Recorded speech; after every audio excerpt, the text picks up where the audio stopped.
Well, hello everyone. I don't even know what to say, just hello Welcome everyone. to the beautiful VISC. Nothing has gone wrong. Everything is going according to plan. We are perfectly on schedule here. Perfectly on schedule. 6-hour endurance. Yeah. At not Belle Isle. Belle Isle was last week. At Watkins, Glen today. Yeah.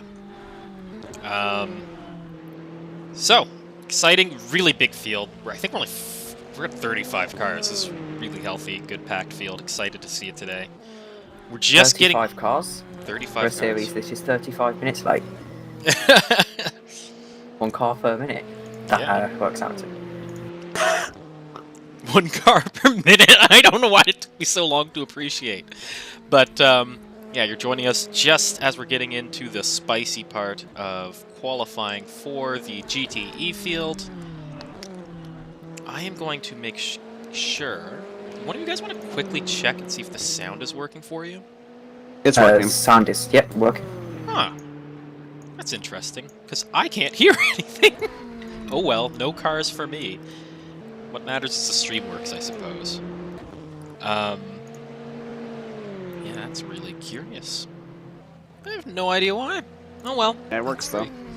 So yeah, we're gonna have Tom. I'm Christian. Got Tom and Matt with me today. They'll take you through qualifying, and I'll be back for the race. What? I gotta go get dressed because I didn't have a chance for that. He's just dropped that on us. I'm in my pajamas, so it's not NSFW yet. I know a lot of people think of me as a example of peak male performance, but unfortunately... Well, you are. It's Canadian, obviously. We'll let you think that, Christian. Go and get dressed. All right. But yeah, I guess you have got the 2 finest commentators at the VISC ready to take you through this 38-minute qualifying session now. 15 minutes left in this particular GTLM qualifying session. I believe it's GTLM, isn't it, the GTE cars? And then we'll be going for a prototype qualifying session with the DPI and LMP2 cars. So, qualifying predictions, Matt. Well, I noticed that Ernest Lappins isn't the one doing the quali for his team, which is an interesting move because normally he does all that. But if they're doing somebody else, it'd be interesting. I know that a 142 is a really quick time around here, so that's probably where it'll be in the 142s, and then whatever tenths they can grab here and there is really what will be a decider. I suppose so. So, as per usual, it is the Aspentino Force Polonia, number 999 on pole position. They are also provisional pole position, I should say, if I'm correct. Oh, Christopher also... Kaniak just jumped them with a 141.8. Really quick lap, holy. He purple pushed 2 seconds ago. The Mugen overtaking the championship leaders, I believe.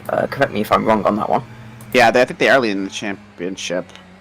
But mega performance from him. Mugen being probably one of the big sort of 3 players in this championship throughout the course of this season.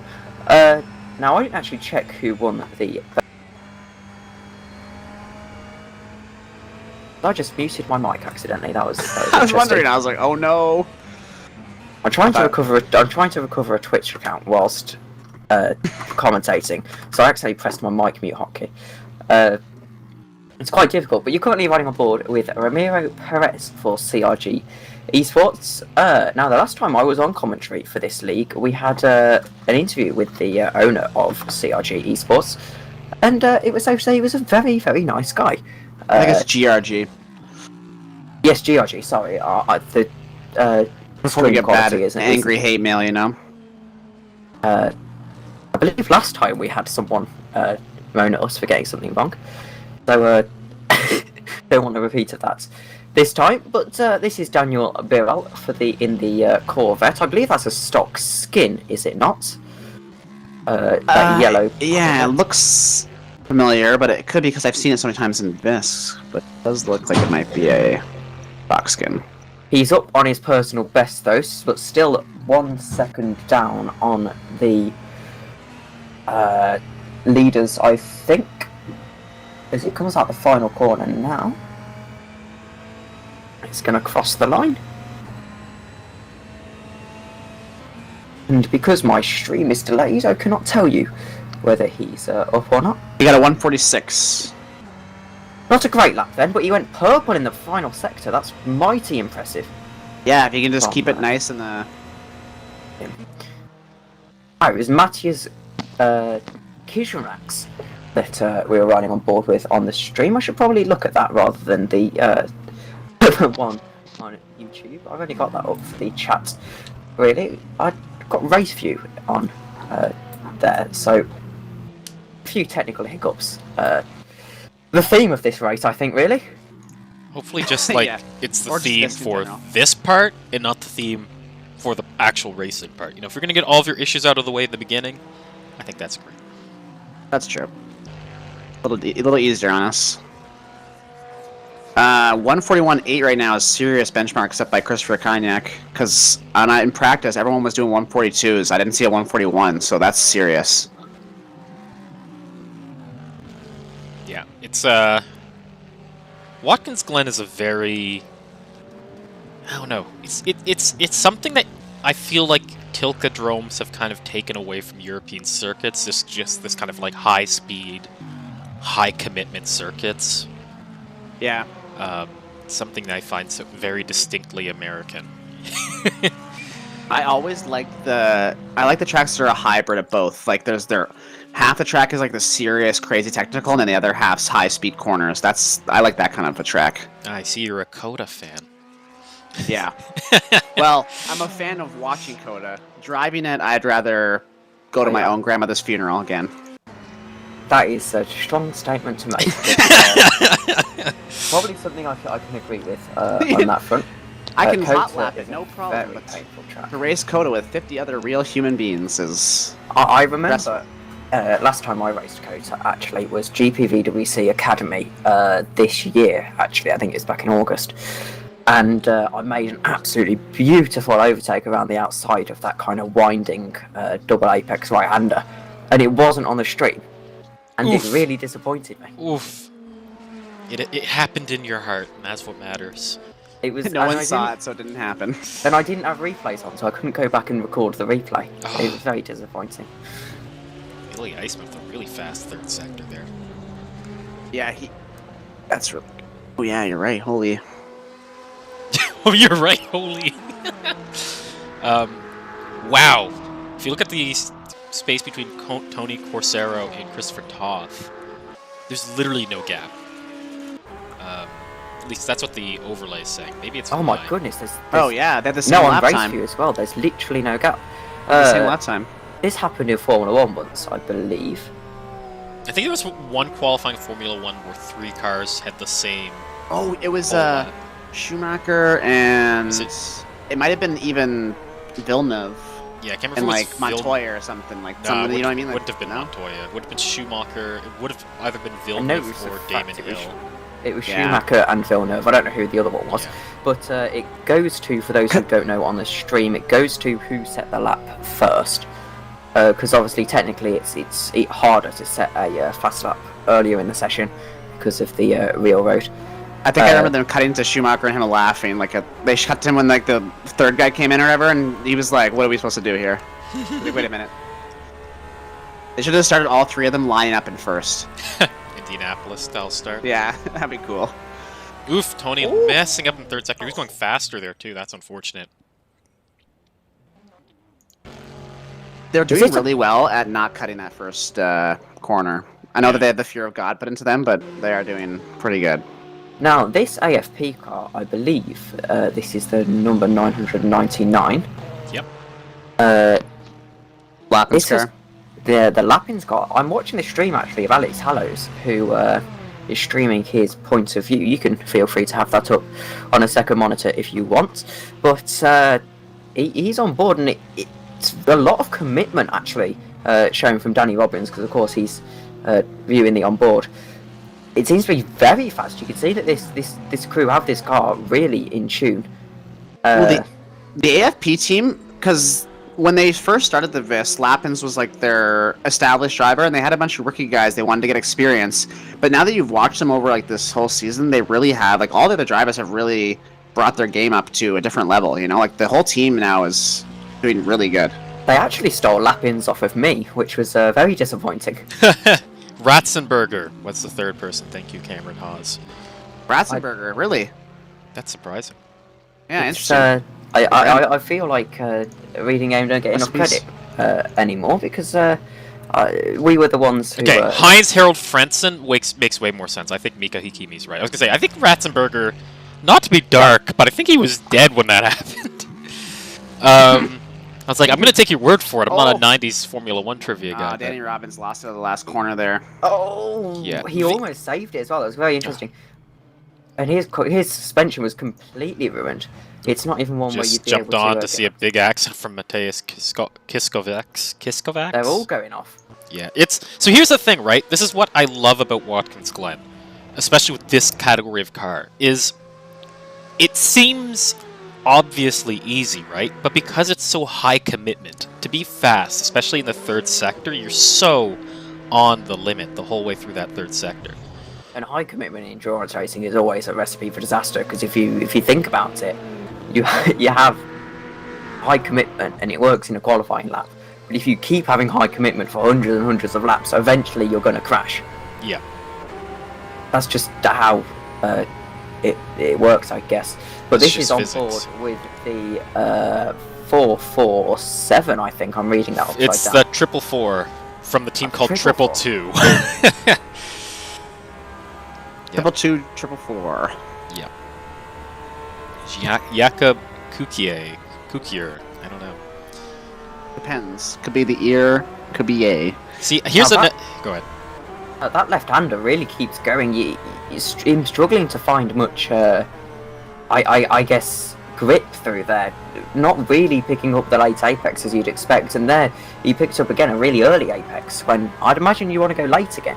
Yeah. Is it a matter of running a little bit wide in the entry to corner because it's a weird long corner, and then Pretty much. cutting in? I mean, I know in Silverstone at Luffield, I think you need to take a really wide line on entry to kind of cut back for the long straight, and it really works. Not necessarily in qualifying, but it definitely works when it comes to getting that extra launch down the straight. Very tidy, actually, through the final corner now, running it all the way up to the wall, and he's going to cross the line. And You told me that sim racers can't have girlfriends, so I just broke up with her. She's leaving now, don't worry. Got rid of it. I feel bad because I was the one who said that. She's crying, don't worry. She'll be fine. You just go there. Yay! Master yeah. Villeneuve and Frentzen. That'd be... Yeah. Oh, remember Ernest watching Lappins isn't driving today. No, he's letting the other guys do the... He's not going to drive today at all. He was doing practice earlier. He was the one who was benchmarking practice, so I think he's just going to do a later stint. He's letting the... I think that's what I'm trying to say, though. I think he started the races a lot to get the rookies into a position where they were going to benefit for learning and not be, having started the race with that no experience. They get to just go around pretty much hot lap once he's got a gap. But I think that they really have... I think the work that Ernest has done, the team has done, has really brought the rest of the drivers up to the level they were hoping, and now he can... Now he doesn't have to get up at 8 in the morning, or, now he doesn't have to do the earliest stint. He can... So, Ernest fact. Lappins is driving today. okay. Yeah. He told me. So, fun fact, this is the first race I think we've had a BMW in GTLM. Oh, really? Yeah. I always wonder about that, because the BMW is a very well-rounded car. We have an Aston Martin. Yeah, we have a few Aston Martins. I've got bad memories of the Aston Martin from yesterday in It's actually- BMG. Yeah. Actually, it's interesting to see Mugen back in the Aston Martin, because I know they were moving away from it. You think the Corvette or something would be good for this, but maybe the technical sections are just... want that... It's probably because you want the balance through the high-speed sections. It gives you a lot of confidence, as Christopher Kynick goes even faster with a 141.6. Because Kynick is in... He is in the Aston. Yeah.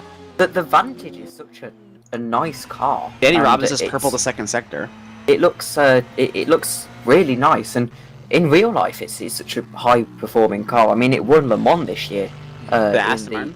Yeah, in the GTE Pro Nice. class. I think it was the number 95 that took the win. We run the Aston Martin in Assetto Corsa, but I know that okay. He put up a really good lap, and he just Qualifying has and Christopher. ended. GT qualifying has ended. Please finish your laps and return to the pit lane. That is a Prototypes, sound. you're welcome to start lining up at the end of the pit lane, but beware, you will be having a 4-minute wait. Also, you are now clear to leave the Discord voice chat, as I am now here. And what we will do, as we have some downtime, and as all drivers are currently not on laps, you're all clear to... we will do a short little briefing during the warm-up, and I'll go through any questions and go through a couple of important points. And then I'll give you a bit extra in warm-up. I am very sorry about the delay. I extremely am. I have not been too well. I'm here now, and everything will be back to running like clockwork. And of course, I have to thank Anthony, Ellie, and Damien for taking over for me, and everyone for basically doing as they said on such short notice. Thank you, and I will be back in a few minutes and that's the start of the prototype qualifying. All right. I never thought in life I would be happy to hear a whisper over TeamSpeak, but here we are. All right. Well, And that is such an encouraging sound. Hell has frozen over, pigs have flown, and Alex Skinner has just apologized. if that's the case, I'm going to change the Discord we commentators are currently in. Yeah, we're gonna move. Yes, But you'll still we're- hear we're- us. we're moving house, Moving but house. no different for the viewers. Well, if that's the case, Man, I can't. That last lap, Danny Robbins really put a serious lap in. yeah, No, it wasn't enough to get him pole, but like that's it's really he quick. actually was on the fastest lap. The issue was Christopher Kynick also improved on his last lap. But if you look at their deltas, yeah, it's so close. Yeah. It's that first sector. I don't know. Also, You look when at we do the drivers briefing, I will do it over Whisper so that you guys don't have to join the drivers briefing channel and stuff, and you can stay in your own channels. So just beware, I will come over Whisper during warm-up to do the briefing, and if you have any questions, make sure to write them to me, and I will answer them. I'll state exactly what the question was and exactly what the answer is to those questions, and I'll make and if you can start doing that from now all the way up until the end of qualifying and through the drivers briefing and warm-up. Well, folks, you're going to get I'm definitely going to ask him when we get a pay rise. Okay, this is. I When am it kills. deeply offended that I freaked out You didn't for an get- hour and a half and he did not thank me. I know. I am like, oh my god. Oh well. We'll have to give the. Well, that's it. The race is getting the commentator's curse now. It's Alex's fault. The whole.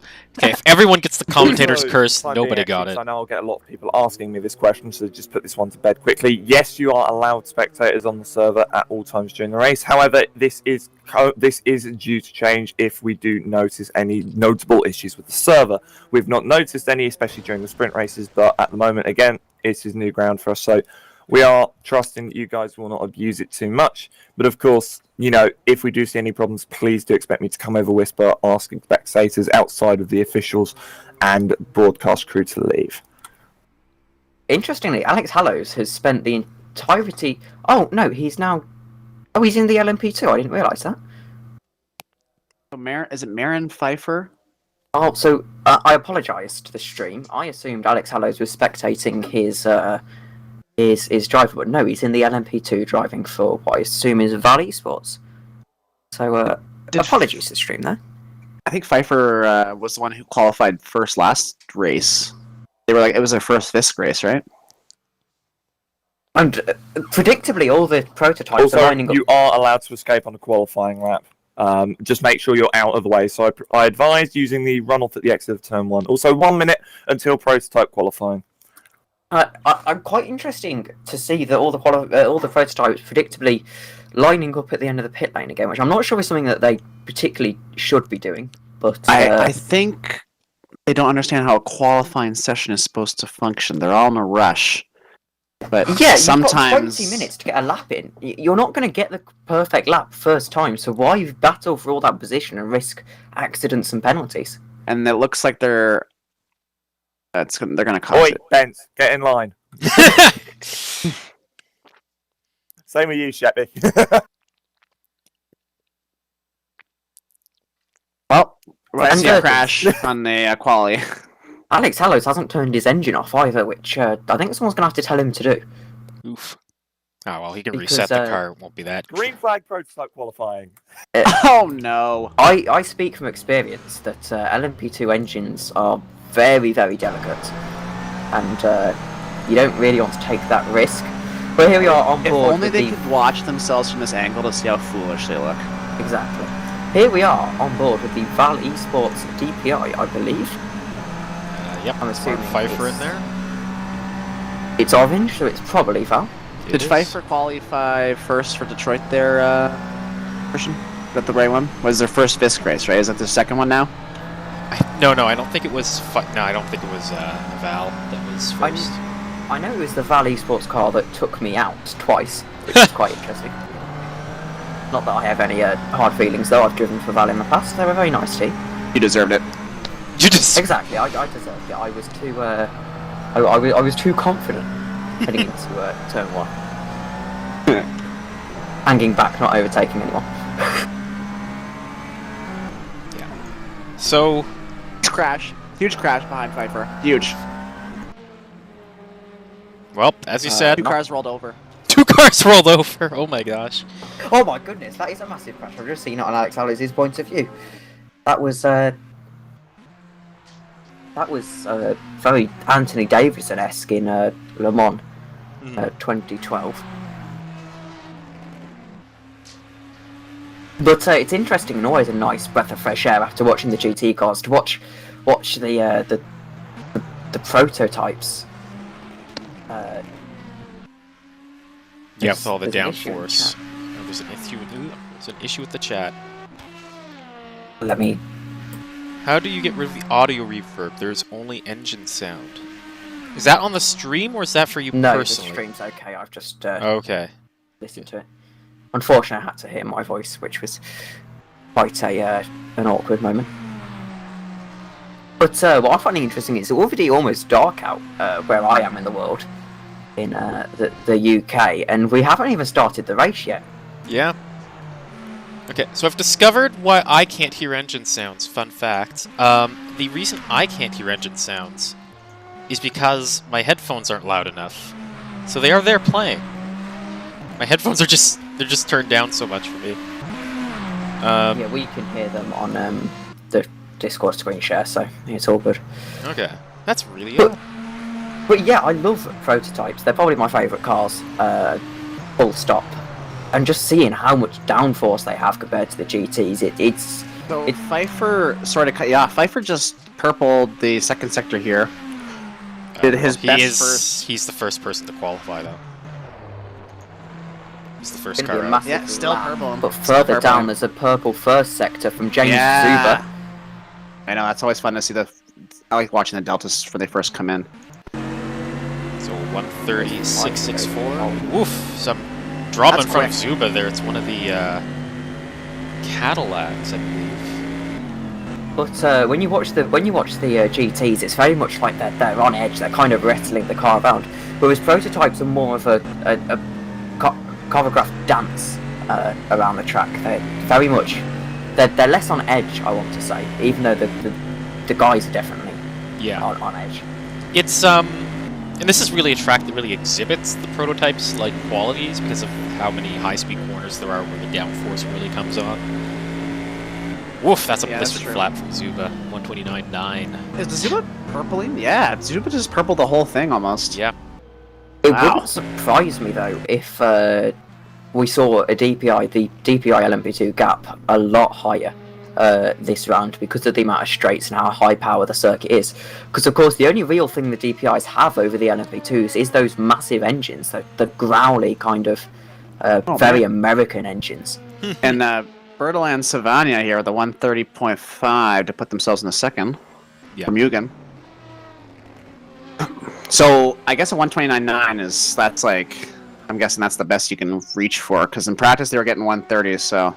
Well, 129.7 is James Zuba's fastest hot lap over the entire thing, and that's 5 wow. tenths faster than Pfeiffer, who's got a 30.2 as his fastest lap overall. Chris Shepard has purpled the first two sectors currently. And the LMP2 fastest lap is a 1:30.9. So yeah, there is definitely a gap between LMP2 class and DPI. A lot faster than we are normally, where you can kind of have. Whilst I always say this, it's a lot easier to be fast in a DPI, but if you really get an LMP2 tuned up, you can be a lot faster. Chris Shepard goes P2. Purpled the first 2 sectors, but not the last one. So Dazuba's doing something in that last sector that's... Oh, Dazuba's also on the AFP team too. Man, they have a quick team. Yeah, so they also have about 1,500 drivers to choose from, so... Oh, that's always positive. So, just to think about... Which alien should we go with today? Which alien do we want today in the car? Something to think about, as we see Raboli go fastest in LMP2. This is the penultimate round of the Endurance Championship, so for people who are really focused on that, this is... Petit Le Mans next, then. Yeah, and it's not for a while, actually, so... So, guys, this is the... What? This is the Interlagos for our season. Yeah, so Mugen's leading in the Endurance Championship, number 16 Mugen. Very sad as well, because it looks like this will be my penultimate commentary on this series, depending on how well the sprint series goes. Are you taking part in the sprint series? Yes. That's why, right? I was down to do the entire season, but Alex decided to schedule every single race so far on the same date as my actual karting championship, so it was a bit difficult to... Oh, that's fun, though. Real life karting is fun. It was a bit difficult to drive both a real car and a virtual car at the same time. I'm not quite that good yet. There's probably a lot of nice karting tracks around you. But, Yeah. I know, like in the UK, they probably have some of the nicest karting tracks. Oh, we do for sure. Yeah. In Canada, literally, like we have to travel to America for like half this season. In different provinces. But no, so luckily that season's out soon, so I will have an entire winter of wonderful VISC racing ahead of me. Nice. Though I might come back for a few of the GT rounds, because I hate GT cars. Which is the next sprint race? Motorsports. Yep. Just before Christmas. No, but like, what's the track? Motorsport. Oh. I thought he said it's motorsports, and I was like, yes. But what track is motorsports taking place on? I'm so confused. I'm like, wait, what did I ask? So Chris Shepard, who I don't think we've had an epic racing entry before, currently purple in the first sector. This is what I find really interesting that's messing with this championship thus far, is we've had a lot of new entries into DPI on the back half of the season. As we see one of the Vals very kindly get out of the way. I think what's happened is really a lot of at the start of the series it was kind of summer, and there were so many leagues going on. Like I know Daytona, my entry fell apart because of VSRA, and sort of after that, all the series kind of halted. You've got AERCs off. I know VEC's back on, but without being too offensive to the drivers of this league, there's not much crossover there. But you guys maybe lost coordinates then. I'd actually race that. And as well, I think there's this VMG obviously has just started up, but they're not doing a full season until 2021. So I think VISC has actually played it quite nicely, where the season's predominantly kicked off in the winter months, where no one's actually racing. Look at that gap between Dazuba and Shepard after that lap. That is almost nothing there. The competition is competition at the top is good, but it's terrible at the bottom. I don't really think that that's Ernest Lappin saying that, by the way, not me. I probably would have to agree with that as someone who was a back marker at Belle Isle myself. I'm not normally that slow, I like to think, but hasn't rained yet here, luckily. That really puts a damper for a lot of people, and some people can be quick, but rain is such an equalizer. I think the biggest trouble with this series actually is that the DPI and LMP2 gap is way too murky. As in, you have a lot of really fast LMP2 drivers who are able to compete with the DPIs, and that really gets awkward situations because the DPIs sort of feel entitled to that road. They're also not using live weather, and it's currently winter in the Americas, and the ambient track temperature is -1 right now, and then the track temperature is 29 degrees, which is crazy. I don't know. I mean, just watching Alex's view, he looks to be sliding around all over the place. There doesn't seem to be much track grip at all. Yeah, you just saw with that Twin Lauer's time there. He was fastest in the first sector. It was only a little. We had his best sector in the second. His best second sector. I think he lost a second in the third sector. That's like the technical sector, coming out of the technical sector to the NASCAR part. You know. Yeah. It's the old international. Well, I don't think that's a quick. That's a quick left hand, and it's not everyone. It's like one of those off left where you think you're gonna run off, but you don't. It really cuts tight, and then it comes immediately to that right-hander, and that right-hander, I know for me, when it comes to sim racing, I've raced Watkins Glen a ton. That right-hander is the killer. That final. It's like in Australia. That final right-hander before the straightaway really can. Oh, you're talking about Bathurst. I'm guessing, right? Yes. You know, I'm talking about that final corner can really make it or break it for you. Oh dear, the stream has become a slideshow. I hope that's on my end, not yours, Christian. Yes, it's fine. It's fine for me. Okay, that's encouraging then. But no, I think that really the trouble with the series is that there's a lot of DPIs who aren't maybe as fast as they should be. Don't sleep on the Hungarians. I think another thing to consider, though, at least, is quite often, generally, if the DPIs don't have any trouble, they are faster than... There's only a handful of DPIs. Yeah. I think most of the field is there. I think, though, the DPIs are just easier to drive than the LMP2s, which leads to an awkward situation, because you have, not naming names, but you have drivers who aren't maybe as fast as they should be, who are beating LMP2s pretty much by default, just from how easy the cars are to drive. But then they're not as consistent as they should be over the race pace. You end up having battles between them. That RE Racing might have messed up Brian Whitlock's lap there, though. Madhouse Racing 817. Oh, no. To the line. That was the corner you were talking about. I think really there should be a bit more of a it's not called BOP in prototypes, is it? It's called equivalence of technology, I think. Did they say that in DPI though? That sounds very LMP1-ish to me.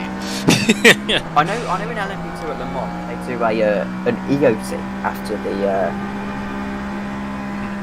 after the qualifying to kind of level out the field a bit, leading some cars to purposely qualify further down to get that kind of EOT boost. But I think we should see a little bit of that on the LMP2s, like give them a bit of a weight penalty, just to kind of bring them a bit off the DPI's tails. Yeah.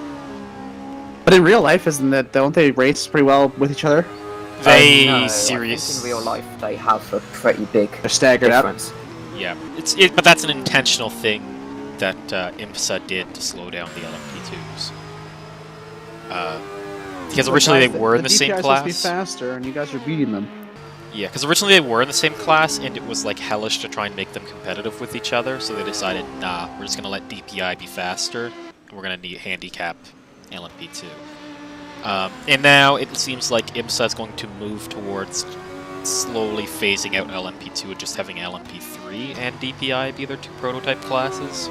I see. Which makes a lot of sense, really, for them. Yeah. And if the LMP2 in this game wasn't horrendous to drive, I'm sure that's what Alex would do for this league. But yeah, I think really there's a massive issue with how close the DPI and LMP2 are, and it leads to some awkward things where you've got blue flags from a DPI and you need to let them through, but you just kind of have that bit more pace than them, or you can keep up with them, and it leads to some very awkward on-track positions. Yeah. So looking through these times, a lot of what seems to be Martin Pfeiffer's advantage is on the second and third sector, because I've seen a lot of cars go purple in the first sector and then completely lose it. So the first sector is pretty much just flat out, isn't it? With the whole thing, you can pretty well do the whole thing little flat or a little bit of lift, you know? Well, there's still the first corner, which is a big braking zone. Yeah, Like we just saw Alex Kerr have a best first sector, and then he loses almost 2 seconds through the rest of the lap. I know they're being very hot on track limits in Turn 1. I know Alex was ranting about it Yeah. in chat because people were taking the NASCAR line, and he didn't particularly like that. But interestingly, it's currently Martin Pfeiffer on pole for Valley Sports number 6, and they He's are the chasing junior team. Zuba right now. He's chasing P2 right now in quali. They're right beside each other. They're the junior team to Asmentino Force Bologna, who are in second place with James Zuba, who is actually, I know I said there wasn't much crossover between VEC Division 1 and this, but James Zuba is actually a VEC Division 1 driver, which is quite interesting. Oh, look at that. Look at that. So, Massimiliano Riboli, talking about AFP-related teams, just went first in LMP2. Not a lot of time left. Bonus Lapin saying in chat that Danny has had a real glow-up ever since he left Drillers. There seems to be this rivalry forming between Drillers and AFP. Unfortunately, Drillers not being in this series. But So then we don't like Drillers. AFP fans, then. I will not comment on the team beef. Drillers who? Because They call themselves Drillers? Let's not do this. We're better than this. they are actually a very good team. I think they do FSR Pro Championship. That's impressive. And they were very friendly with AFP for a long time. But Massi Riboli apparently is on a good lap. If we could switch to him, please, Christian. He's on an out lap. Oh, someone said he was about to secure pole, so I assumed. Oh yeah, because he's already on the pole position right now. He's like pole in LMP2. He's in LMP2, right? Yeah. That was confusing me because I was wondering why he was 7th. He was saying he's about to go pole. Yeah. Yeah, yeah. You're like, wait a minute, Oof, no. Martin Pfeiffer just lost it there. I really wish RaceView had a different colour system depending on the class, because I kind of just have to guess which car everyone's in. Yeah. Oh, that's true. That sucks. It will give one good thing to this overlay. It lets me know actually what's going on. You can see the overlay. I can't. You know, it'd be a really Yeah. big brain move. You have a team just run like 5 cars, and then run the. You ever seen the movie The Mighty Ducks? Where just have all 4 cars drive 4 wide across the whole track and block everybody. The Mighty Just have Ducks and have the first guy just drive away. The Mighty Ducks was one of my favourite movies from when They're I good. was Ducks like fly 6. together. Quack, quack, quack, quack, quack, quack, quack, quack, quack, quack, quack. Let's go beat Iceland. Welcome to the VISC commentary booth.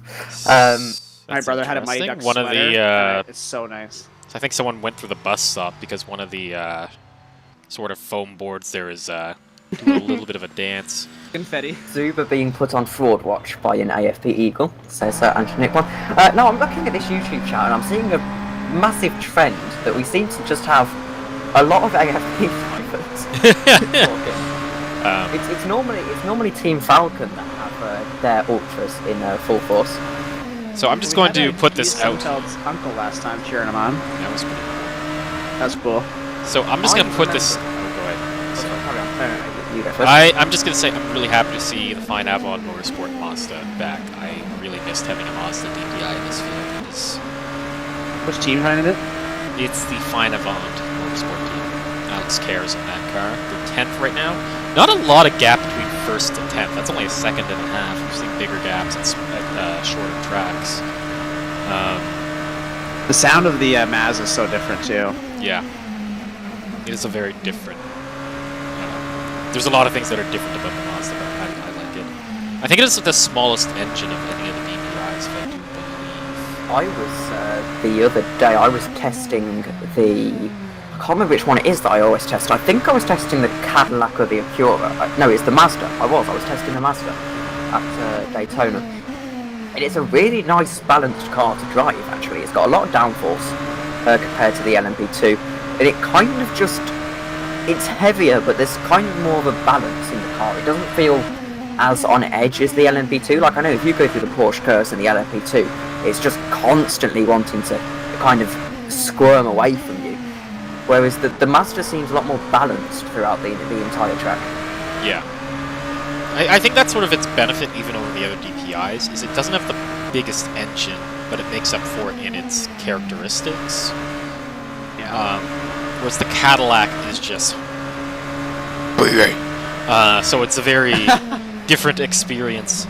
As we see Dazuba go fastest in Sector 2, this is going to be his last chance to try and pick that pole off from Pfeiffer. One more sector to go now. Gonna have to be pretty fast here.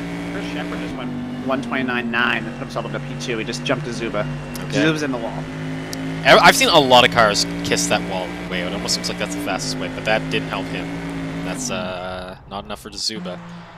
So here we got Bertaland Savania, fastest in Sector 1 now, by just the smallest of margins. We'll see if we can keep that pace up through the lap. In a Cadillac DPI there for Mugen Sim Racing. Pfeiffer just purpled the second sector. He's going. He's First off sector's there, gone, huh? Bertaland in the second sector. Slower even than his fastest lap. Going through that really, really difficult left-hander back onto the NASCAR circuit. Big crash. Here we go, final corner for Bertaland Savania. For Mugen, where is he going to put that car? Running to the line. It is a 1:30.539. That's not enough, and he knew it getting there. Okay, ladies and gentlemen, that is the end of qualifying. Congratulations to our pole sitters. Now, please remember to stay around because we will have a quick driver's briefing for me just to go through a few points of order that do need to be clarified and said. So, if you can all just make sure you stay around, I will begin that briefing momentarily. Joy. So, the commentators will be able to have a little bit of a break now. Okay, good afternoon, ladies and gentlemen. Welcome to the Virtual Sports Car Championship here from the Watkins Glen circuit. We obviously are here for 6 hours of racing with the DPI, LMP2 and GT/LM classes. Now, of course, for those of you who are new to the championship, this is a 6-hour race. We've just had our split qualifying, but we will also have the grid and the race start will also be split. Yes, you can, Chris, but just make sure you catch up on anything you've missed. In regards to the race start, when GTs, make sure that you do not leave the grid until you are told by me over whisper. This is so we can prolong the start and have a gap in case there is a major accident at turn 1 or through the S's on the start, in which case I can then call an aborted race start. In other news, I want to just make a quick return to Detroit for a moment because, let's be perfectly honest, it wasn't the greatest showing from a lot of the prototypes, wasn't the greatest showing from a lot of the GT cars in the event. So, to clear up on some blue flag rules, as I saw a few moments when reviewing the tapes this morning, as some of the guys from GRG can back me up on this, GT cars, when you are being lapped, remain predictable. Hold your racing line. That doesn't mean that you stick to the racing line like glue, like you're on rails. It means if you're coming out of a corner and you happen to be tight, stay tight. If there's Christian. a DPI that's signaling it's going to your inside, and you are on the outside and looking to stay on the outside, give it room. You might want to take your don't back allow them off to the dive string. bomb you. And LMP2s and prototypes, you should know not to dive bomb people by now. I've given you enough warnings on the subject. But just remain predictable. Don't do anything stupid. Just hold your line and be predictable. Prototypes, do not dive bomb. How many times do I have to tell you? I've seen it in every single race, and I've seen some stupid maneuvers from you. And again, to the new teams, you will have no idea what I'm talking about, and I can completely understand this. But for regulars of the series, I've seen what you've been doing, and I'm fed up of it. So any incidents that involve prototypes that have dive bomb a GT and have taken the GT off the circuit will be doubled in penalty severity until you lot learn how to lap people. Also, remember, prototypes, that's for the race start. You've got LMP2s with you, PIs. You're both mixed together, so just beware. We know you're going to be racing each other, but don't forget, you've got your own races to worry about. So just, be smart and sensible with it, is all I'm going to say. In terms of Code 80. Also, yes, actually, as Ramiro's noted in the in-game chat, please remember that the GTs will actually understeer through turns 2 and 3, which is through the S's after turn 1. They will not hold a inside line through there. It is not viably impossible to, and I can tell you that from experience of this track. And I think anyone that has driven GTs can back that up. So just remember that you will, need to, just be aware that they might understeer out. Regardless, Code 80s. Now, I know we've had a lot of discussion about this. I know we've had, God knows how many hours of arguing and all that lot about this. The final line on this and the line that has been drawn on this, the second that the Code 80 is even announced, the second I say we come to Code 80, the race is neutralized. No overtaking. LMP2s and DPIs, as long as it is safe, you are allowed to move past a GT you are lapping, but you are not allowed to do anything that would be deemed unsafe. And GTs, I encourage you to report this and we'll have a look. But of course, be sensible with it. Be also, as we did see and has been penalised, but will be applied obviously to the next sprint round, as that's the way that the penalties are done for the sprint rounds. Be advised, when I call a Code 80, do not stay full throttle for the next 20 seconds, even when I'm counting down. Make sure you let off and just be aware that there may be slow cars around you because you could be near the, the caution zone. And, there is, as I said, again, I'll reiterate this, no overtaking. If I be smart about it, okay? And that's all I'll say. If I see anyone overtaking on the call to Code 80, even after I've called the Code 80, I will not be a happy bunny. Okay?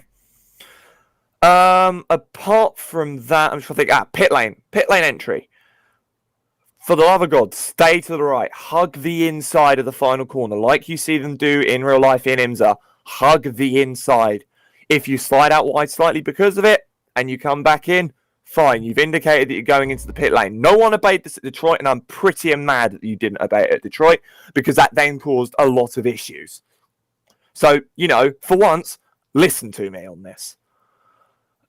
In regards to anything else, I'm just trying to think of extra things. Of course, you're all allowed to stay on the server, unless, stated otherwise.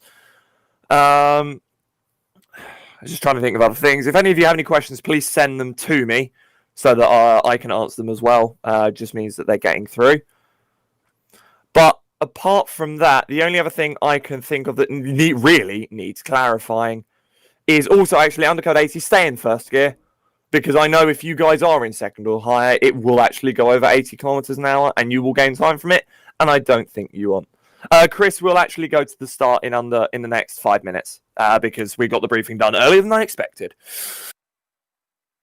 Yeah. So what we'll do is we'll go 5 minutes, and then if I will then restart the session, announce over TeamSpeak to make sure everyone is ready. You can then all message in the in-game chat. Only the drivers on the server, please. Like the drivers actually message in the in-game chat when you're ready, when I ask, and then we'll make sure that we go when everyone's here, because I know some people have gone to the loo and such like that.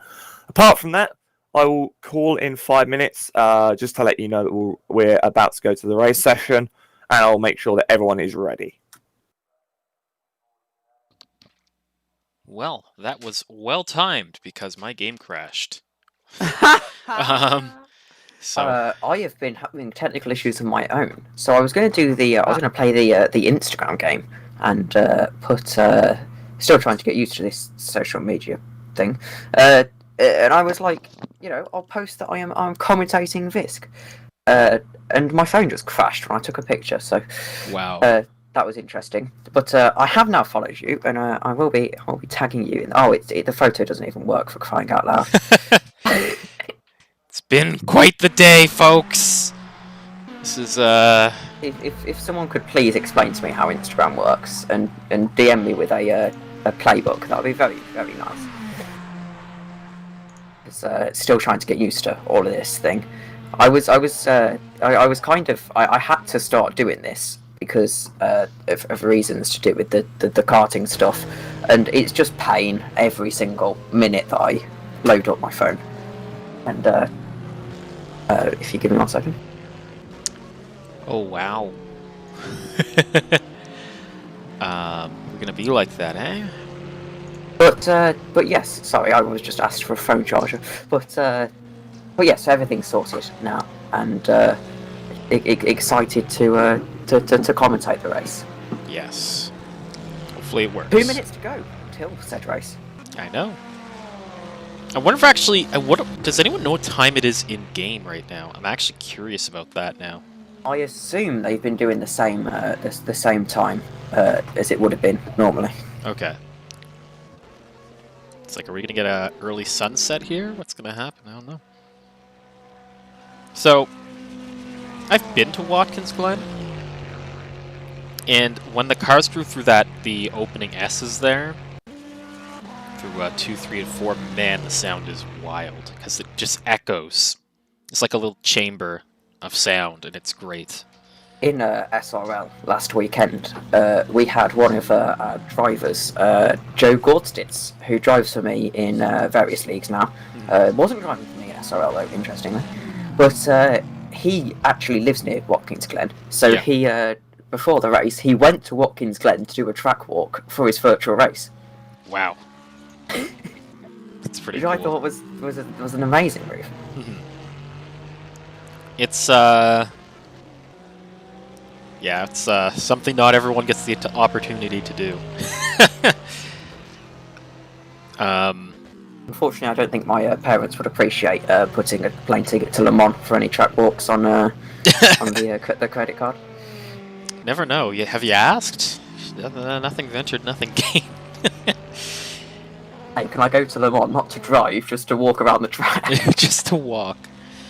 So yeah, that turn 9 is the really awkward left-hander out of the heel. Now we're going through turn 11 here. Woof! Big spin and into the wall, and oof. Oh, that was a nasty accident.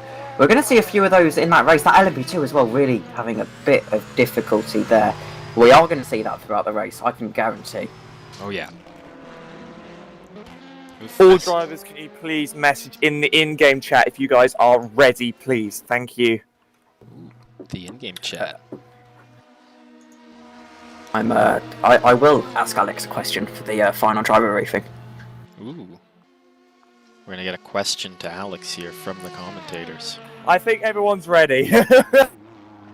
Okay, ladies and gentlemen, we'll be moving to the race session momentarily. Remember, for all new drivers, Make sure to say I was ready. that you will need to click ready before the race starts, so you'll start from the pit lane. I asked him when Christian will get a promotion. Shouldn't be allowed to be an admin. Also, in regards to the question I've just been asked by the commentary team, Christian will get a promotion momentarily. Oh wow! If you don't ask, you don't get. That's right. There you Commentary go. Right, team moving looking to the out. race session now, ladies and gentlemen. Don't mess with the commentating gang. Commentator welcome. game. We're Most appreciated. Don Vito wants to know where his reward is. Yep. Oh geez. You know what's funny? I actually don't have my phone on me, but I keep hearing it ping. So I'm like, where the heck did I put that even? So, just a reminder, GTs do not leave the grid until I have given you the okay. If any prototypes have ended up behind GTs in qualifying and on the grid, which I doubt, you will be clear to overtake the GTs and get onto the back of the prototype field, in which you'll resume your code 80 formation lap. Again, reminder, formation lap is under code 80, which is under the pit limiter, and GTs do not leave until I let you go. Thank you. Can't tell you the amount. Also, there will be times. 2 green flags. I will say prototype green flag and then GT green flag. You'll both get a warning letting you know that you will be coming to the green flag shortly. Of course, everyone, you need to watch for that aborted start. So the race director is entitled to call if there's a big pile-up into turn 1. That will, of course, Cameron, you'll be allowed to overtake the GT cars onto the back of the prototype field. Just go down the middle of them. GTs do not move. That will, of course, abort the start for us. Oh, everyone crawling off the line. Everyone's a little bit. No one really knows how to do a formation lap. It looked like properly, there's some contact there already off the start. It looks like I don't know if I think Ben's package foot may have gotten a little bit hit from behind. Holy fuck! What was that? Okay, so moving on. Hello, everyone who's just joining us. I apologise for the foul language from Yeah. Mr. Skinner there. Very unfortunate. So yes, hello everyone who's just joining us. To remind drivers and teams that the points will be given at the 2 hour mark, the 4 hour mark, and the 6 hour mark. So the finale. Remember, it's 5 points if you're leading your class at the conclusion of the stage, and it's 4 for second, 3 for third, and 2 for any other classifiers. All of you have earned a point for attending the race. Congratulations, you are now all point scorers officially. So, hello everyone who's just joining us. Welcome to the VISC, 6 hours of Watkins, Also, Glen. reminder, do not use the in-game chat during a live race session. If you do, you'll be given a warning. Any more uses after that will result in drive-through penalties. So that's just a reminder, do not use the in-game chat. If you do, after a warning, you'll be given a drive-through penalty per offence. So, hello everyone who's just joining us. Welcome to the VISC, 6 hours of the Glen. I'm Christian McKeesey, and with me today is Tom Dillon and Matthew Sank Mars. We'll be taking So you. happy that I've got to a point in life where I can be said before the legendary Matthew Sinkmars. Thank you very much. I appreciate you understanding how great In the of a order. moment this is for everybody. It's always impressive to see an entire field of prototypes that are ready and raring to go. It is. It looks so elegant compared to the angry GT cars. And we got Tom Dillon, the legendary kart champion. I'd say GT, champion's slow down probably ever a so very slightly strong to word create that gap a for this tiny one. bit bigger. It is a strong word, and that's why I'm giving it to you. You deserve it. You're the champ. I know. So, we got a Val DPI on pole, I do believe. Okay, Ahead good, of them. thank you. Ahead of their senior team as well. Very mighty performance. I know. Now, really trying to figure out how I can tag you in this Instagram post, and I will figure this out. Well, we'll worry about that after we go green here. So we're just getting into the... Where are we right now on this track? I think we're just... We're about to be on the NASCAR straight in a second. Yeah, I think we're just going through the boot right now. But Yeah, I will just that's where they are. briefly take the chance to mention that the qualifying was so close that I think between first and 10th was less than 2 seconds. It was just a second and a half, which on a big track like this is not a big gap at all. We've got a good field. We've got all the DPIs here today. Great to see that we have a Mazda back into the mix so we can get everyone represented. Of course, we've got the Cadillac and the Acura DPI.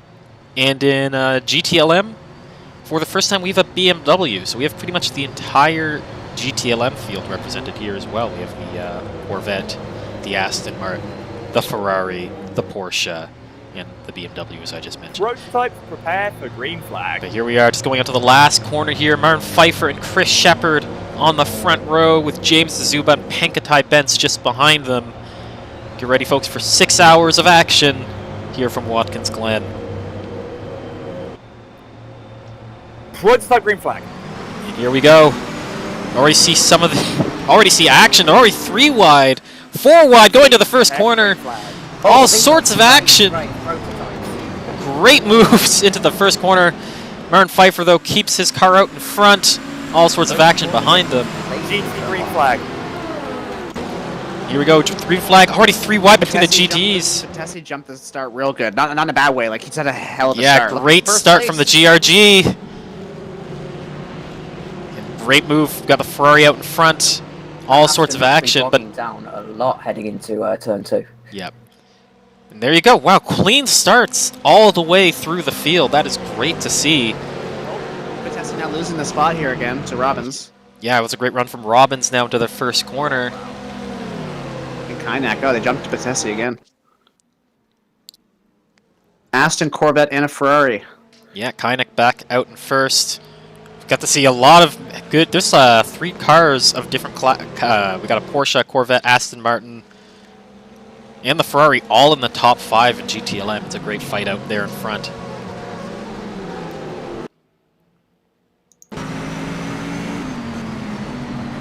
And already James Zuba just trying to catch up with Pfeiffer. He's already built a second lead Pfeiffer has. That's pretty well done after 1 lap of racing. Already impressive to see the gap that the GT, Not the even V8 1 lap yet. prototypes, after they're already half a lap ahead after barely any racing.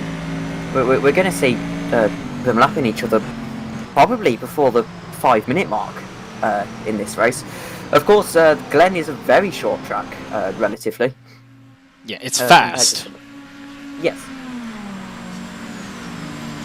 Close the door there. So yeah, I am. Man, that was crazy going to the first corner. I am really impressed. No one is dead. That was quite impressive. One is still dead. Pardon?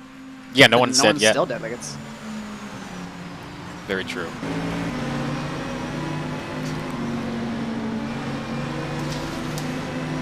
Ah, that's the mission there. There we go. Awesome.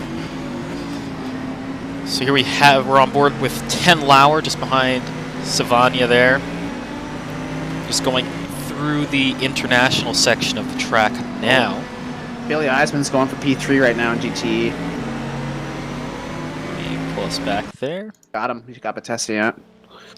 That GRG's just slowly sliding backwards. Code 80 in 10 seconds. Already a no code 80. overtaking. So who was that? 5, 4, Alex Hallows has no rear 3, wing.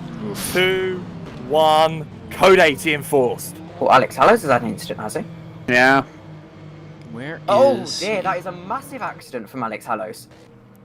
He has a... I've just seen that flash up on his stream. That was very violent. It's one of the LMP2s Very then. good, thank you. Keep this up. Keep this up with how you did the Code 80s, guys. That was perfect, thank you.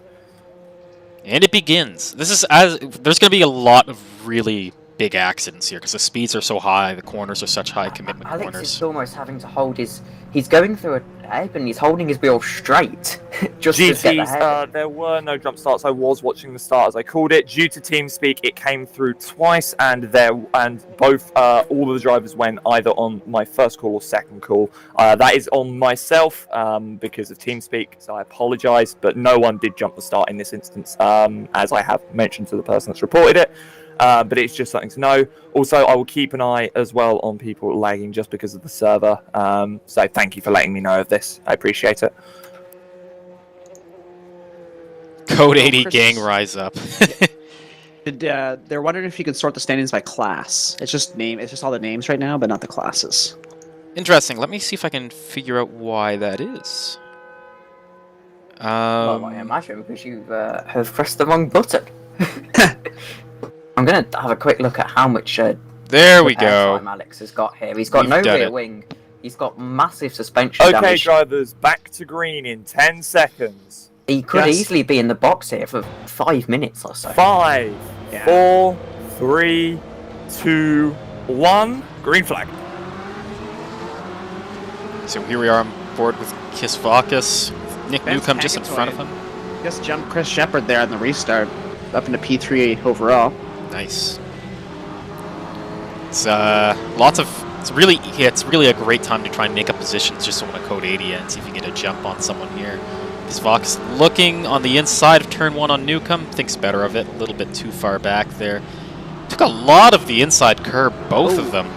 And Amir Hamad taking total advantage right now. Yep, Is that the BMW? I believe it is. Yeah. All sorts of pretty close action right there. there. Yeah, going towards the bus stop here. 4 cars all within about a second of each other there. So you see Jaguchtin going to look for the inside, Oh. thinks better of it. One of the Aston Oh. Martins is off. Big contact there. That's Christoph Toth. He's Who's very together lucky with to keep that out Andy of the wall Tomlinson. Weren't they way up in the field? there. Ooh, both Aston Martins. That was a come together, crash. Actually, I think that Yeah. is. Looks like they're going to get going just fine, though. I don't think anyone got the wall.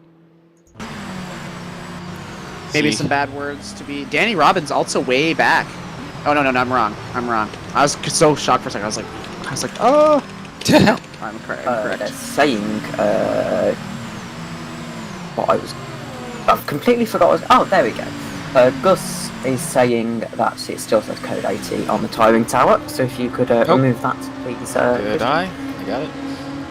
I completely forgot to do Code 80s all of Detroit. But you know what? Detroit with so many Code 80s, I could have just kept it up the whole time and no one would have Rob noticed. Gibson going for a pass here on Leon Chambers. It didn't. I don't think it's into the bus stop. Such a... Drive made a stick. penalty for car number 17 for jumping the Code 80 restart. I saw that happen live and I saw it get reported. Don't do it, Ben. That's... That's No Ben better. Pankatoy who jumped P3. I saw that. That's what I reported. Yeah. Oof. Oh, here we go for a move between Hawes and Chambers. Chambers comes out better for it, but Hawes looking through the inside again. He thinks better of it yet again. This is a close battle on LMP2. A little bit rough on the exit there. Yeah, Haas is good. He's going to give Good Hawes speed right another here. chance. He's Give looking him to the the outside. Oh, outside, yeah. It's great defense from Chambers. Oh, He runs goes a little wide, wide though. himself. That's probably the... He might have to give up that spot. He might... He's going to hold for it anyways. Oh man, this is good racing right here. Perhaps, oh wow, voice crack. Perhaps too hard racing here for the 6-hour race. Of course, we're only on lap 6, so, and that's actually lap 5 because of the formation lap counts on race view. Alex Hallow's still in the box. He had 243 seconds of damage. And I think we're just going to see how important slipstream is here, though. If I was the LMP2s, it's very difficult to make that fuel tank last the full 40 minutes that it's supposed to go for. Ooh, go to Amir, Hammond, and like Jagutson and Kitzbach. They're all still the Porsche. Like, look how close those guys are right now. Oh, Brian's going for it. This is kind of where you Kitzbach's just want to... got the pass here done on Tony Carsaro. This is where you just want to be content. You don't want to And battle Amir yet. You just want to be content. You just want to run in that slipstream and kind of save the fuel. Let them punch that hole in there for you, especially on such a power track like this. Engine temps aren't really an issue when it comes to a 6-hour race. It's only the 24. You have to really manage them, but you don't really want to be battling this hard this early on. Yeah, because Tony Carsaro there losing 2 positions in the Madhouse Racing number 818 Porsche. Losing a lot of time now, it seems. On board Birchland's Savania here. Almost contact with Jagutson there to turn T1, giving Burrell tons of speed off the corner, making the pass. Oh wow, we've already got traffic cutting through the GTE and the GTLM field, sorry. See one of the P2s Oh yeah, rushing Did they by. already lap? Oh yeah, that's because of pit. Yeah, he must Alex be. Hallows, remember? Yeah, the it's big Hallows, crash? yeah. Yep, the number 3 is back up and running. But yes. he's 3 laps down by the looks of things. And it's going to be quite difficult. He's come out right behind the entire GT field, so it's going to be a quite precarious few laps for the Englishman to get back through the field. The GTE, the last GTE has just come to the bus stop, so has the DPI LP2 field, so it's about they're now going to start lapping them. I was in this pretty much same position back at Belle Isle last week, and Oh, Dazuba just passed Pfeiffer because of the lap traffic. Beautiful pass. Dazuba showing why he Oh my races goodness. VEC. But yeah, as I was saying, this is where Alex has got a bit of a difficult situation now, because he's got to keep up his pace, but he is going to have to let the entire field through. I had this situation at Belle Isle, and it wasn't a nice position to be in. No, that is never fun. The toughest thing in sim racing for me, in endurance sim racing, probably endurance racing in real life, is when you get into the car first and you immediately have an accident. Like, you just put your team behind the 8 ball right off the start. Having a huge battle right now too. Yeah, exactly. I can't follow all... There's so many battles. I know exactly what I mean.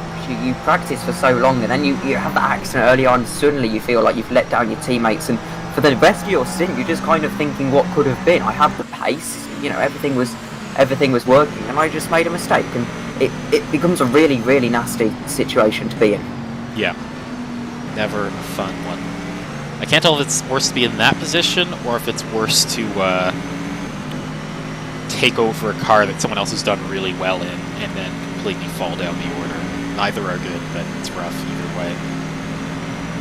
As we see now, 10 Lauer looking for a move into the bus stop. Big block from Savania. 10 Lauer thinks better of it after that. Even worse when you're the team manager and you're meant to be the one gap consulting between Pfeiffer drivers. and Dazuba for P1 right now is 0.4. Yeah, it's close all over the field. I know, it's just P1. I don't know if that's interesting, you know. It's all interesting. Look how close it is between like 7th up to 4th, though. Just Although look now at that it's big, way bigger gap. absolutely packed. Oh my goodness. Oh. I just did jump to that. Wow. Casey Soul here could really, if they just, Casey Soul just needs to take the corners nice and just let them fight in front of him. Yeah, just let them all kill each other. There's no way that this can be sustained. Wow, This is really not what you want bunched to do. up. This is why you need to go into a procession for a little bit. Just kind of let the pit stops do the talking. Lap traffic has bunched them up way more than I thought would happen. Because they were spread out a little more than this at this point.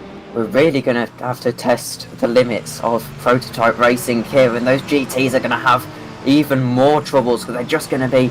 They're just as the around the outside go, the prototypes. One of the prototypes going into the pits. Who was that? Who just pulled into the pits? There was it Bence Bence. serving his penalty? It was a penalty, but they didn't pull over the way you're supposed to. I think didn't he already serve his penalty though? Because I thought he would have been No. further up the order. Huh. No, he didn't. Alex is off again, but he's managed to save it. That's what matters. I think there's probably a little bit of shadow Oh damage. my with that car goodness, maps, yeah. bit of loose Casey steering. Soul making up some places right now, doing really well, getting that car up to 6th. I think she started at 11th. It's a pretty good drive from Soul thus far in this first stint. Still a long way to go. VMG yesterday, we were third. We were running third, and then our engine literally just blew up. So you can't really count your eggs before they hatch, or count your chickens before they hatch. Oh, Bowley pulling it Marconi 3 there? wide there with Marconi, and he just gets the spot. That was a good move from Raboli to get that spot back. But you can see all sorts of chaos in front of him up the road now as we go through the boot. This is where, as the race leader, you've got to get really push early on to get that gap. Make sure you're not catching the traffic while everyone else is. That is what's important here, and it's been working pretty well for Tsuba. He probably has one of the biggest gaps in the field. Because I can tell you from experience that having to follow someone through traffic is horrible. Yeah, Casey Soul passed like a ton of cars there. But Yeah. credit to the Yeah, that was prototype nice. drivers and the GT drivers, they're doing a very good job of it so far.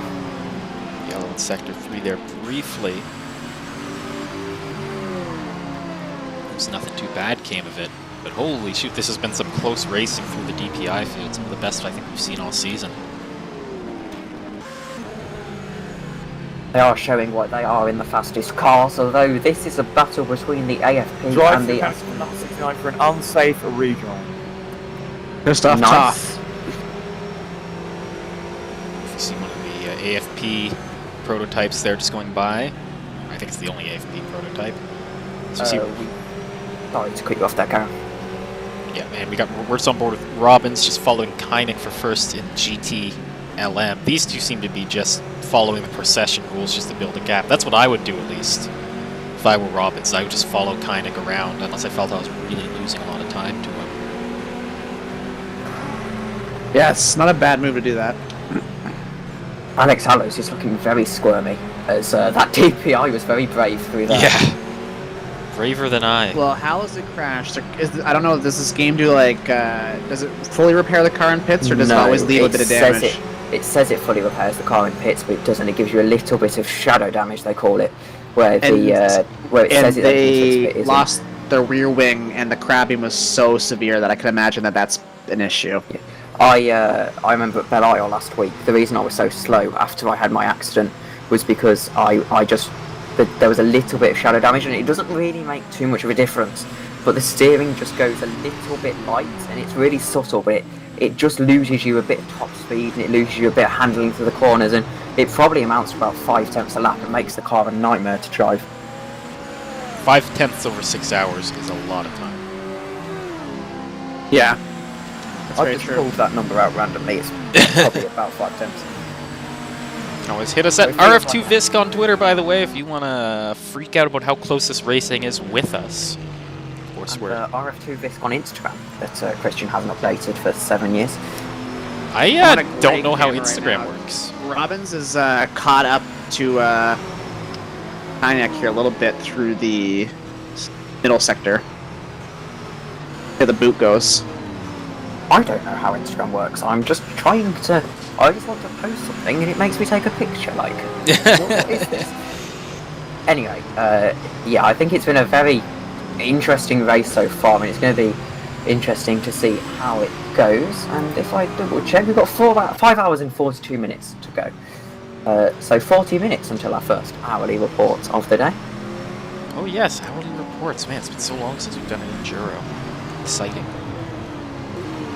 Man, close fighting. You see Whitlock trying to find a way around Savania there. Casey Soul getting around one of the AFP Corvettes, or the AFP Corvette there in second place. This is really messing up the battle for first in GTLM. I know. I was on an onboard and I could suddenly hear all the engines, you know? I was like, oh no. I'm watching a stream, the live timing, the stream, and then the screen share. Yeah. But Robbins still managed to not lose any time to Cognac there. Was still right on him. Oh, a big slide though. Saved it. Alex Kerr looking for a way around Whitlock there, side by side, going into the bus stop, and the Mazda gets the place. Great move from the Fine Avon driver. Great move going through the bus stop. Whitlock probably just going to tuck in now behind. Not a lot you can do through this part of the track. Vince Pankatoy and Gibson are fighting pretty Warning good. from number 56 for unsportsmanlike driving in an incident with Cameron Hawes. That was Leon Chambers, number 56. Come on, Leon, you don't want your brother ragging you. He will anyway. He will anyways, yeah, there's probably no way around that. Have we got, actually, interesting question, have we got any double rig drivers? Single rig drivers, I should say. So when we talked to the... wow. I know the Chambers brothers said they're on a different side of the city, so they're on 2 different rigs. So they did before, but I think aside from that, I think they're the only 2 I would have known of. Zuba's got himself quite a bit of gap right now, almost 5 seconds. Yep. Because I can imagine if I had friends in real life, it would be very interesting to... Vanya's close to Seoul, eh? Yeah. You know, have a sort of day where you just do an endurance race. Mm-hmm. I did that once with Matt here before the world decided to shut down. Oof, man! As this race goes on, we're gonna see more and more use of that NASCAR line, I am sure. Oh wait! To do the enduro like that. Yeah, and I think there's going to be a few penalties for people using that NASCAR line. Yeah, for sure. Oof, Robin's getting a little bit of the wall there on the exit of the S's. Hopefully that didn't damage that Corvette. Just slow him up a lot. Doesn't seem like it did too much. It definitely lost him some time. But they're just going through... they have a bunch of DPI traffic, and it's forcing them offline in a bunch of different places. Anyway, I'm going to go and quickly grab a coffee if you guys don't mind. No, we don't mind at all. Coffee away. In endurance commentating, you have to really time your coffee breaks quite well. And I think now's the perfect time as any. Drive-through penalty for number 16 for jumping the code 80 restart. Oof. That was Savania. Oof, that was the car in 6th place. Yeah. Number 16. Casey Soul wipes the sweat off her brow. Man, this has probably been the best run from Soul I think we've seen all season in that GRG DPI. I sometimes I understand why they push the penalties, but sometimes you think just serve it right away. Yeah, just get it out of the way. I guess it almost doesn't matter. 5 hours and 38 minutes left to go. It's not like it's like a strategic decision you have to make yet, because it's that's true. Whether or not you make it this lap or in 2 laps won't really matter too much in the grand scheme of this race once you have the penalty. And only Schumacher can get away with doing the penalty after the race is over. Only he could, and he could only do it once. Yeah, they're like, wait a minute. Yeah. He's like, technically, I served it. Technically, I served that penalty. Well, slowly, the madness is subsiding as the field sort of settles in. The closest gap is Robbins to Cognac right now, but I don't know if it's growing. Because Robbins hit the wall. Yeah, a little bit of damage might slow down that car. It's pretty close between Batesi really. Yeah. and Iceman for 3rd. Oh, man. That bus stop, Robbins is all over Cognac in the bus stop side. Like, they gain all the time there. Yeah. That's the thing with a high commitment track like this, is if you are brave enough into a few corners, that's like all the time you need. Oh, really close now. This is for P1 in the ETE, so Yeah. Yeah, it's probably best to just, if you're the Corvette, just tuck in behind that Aston Martin. Save some fuel in the straights, you know, back off at some points. Save the tires. Then just have a, you know, go for the undercut, go for the overcut if you really want the spot. Vaughn is in the pits now for the penalty. And Robin's now all over Cognac. Yeah. All over him. Cognac's feeling the pressure. For sure. It's been a really good qualifying session from Kynick. It's great to see them back in the Aston Martin, which they were in Daytona. Goes He's wide. pretty wide there into the second I don't last know how corner. that's going to affect them. We'll see how the stewards feel about that. Because in NASCAR, that's cool, but everywhere else, no good. Pretty lenient in NASCAR. NASCAR, you can fully smash into the other guy. Yep. Oh, T1. Both of them kind of going wide. Close battle here for first in GTLM. I do love the live. Let's see the speed here. Guys might have him in the bus stop here. Kynick's going defensive. Robin's going to take that to the end. He thinks better of it. He's going to back off there. Nowhere to go. And just completely sending it over the curbs. Yeah, they're just full send. That's something I find you can do in R Factor 2. You really can't do in a lot of other sims. In R Factor, you really can't throw a car over the curbs. Like, you can just absolutely send it. Yeah, like I said, of course, you have to pick and choose which curbs will kill you and which won't. Yeah. Similarly, close battle for the final row of the podium right now in GTLM between Bentesi and Iceman. Very, very close battle between these two Ferraris. I think they're the two furthest forward Ferraris, of course. Definitely are, because it's a Corvette and Aston Martin in front of them. So there you go. Up forward in the field, we've got Alex Kerr slowly clawing in Casey Soul again. Probably partly thanks to the traffic, but it's just part of racing. Man, they're going through the traffic multiple times very quickly. That is going to really play into this race. I know, and sometimes it depends on the section too. You can tell it bunches them up so much in certain sectors. Yeah, I think the boot is definitely one. This whole sector 2 technical section is really going to slow them down. Yeah, they've caught up to Soul there, eh? Yeah. Soul had to get out of the throttle to avoid that Aston Martin. And now Alex Kerr is right behind her. A bit of a lockup, though. Got to be careful with those. Lockups just kind of compound on top of each other. So let's try to on board with Kerr here to see what's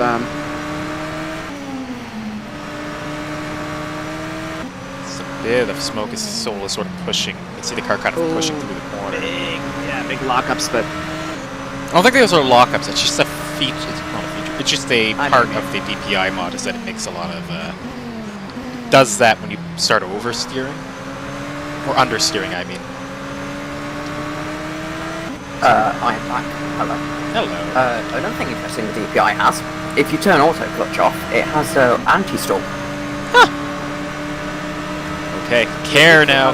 Great run to the bus stop. oh, He's got wow. the inside it's line on inside. Soul. Soul. Oh my! Soul commits Soul and holds the brave. line. That Yeah, was a brave. great defense there. Wow. That was... Oh, big spin there. It's one of the BMWs. Yeah, it's Whew. Warning, stopped car on the outside of circuit after the bus stop. Slow car on the outside of the exit of the bus stop. This could be a code 80 here. I think if so long as he can get that car moving Soul and is he's really gone. wide there. Yeah. Okay, Oof. clear. Track is clear. Kerr put too much power into it. Yep. Almost had it there. Yeah, it's too excited. Yeah. Oh, Soul trying to get through. That was... Just so close here. Woof! Just cuts across to get to the drivers, apex we there. come to code 80 in 10 seconds. There is a no code 80. overtaking. And this is where you really 5, have an awkward situation where you need to make sure you 3, don't brake 2, and take out the guy 1. ahead. Code 80 enforced. It's very easy to misjudge someone.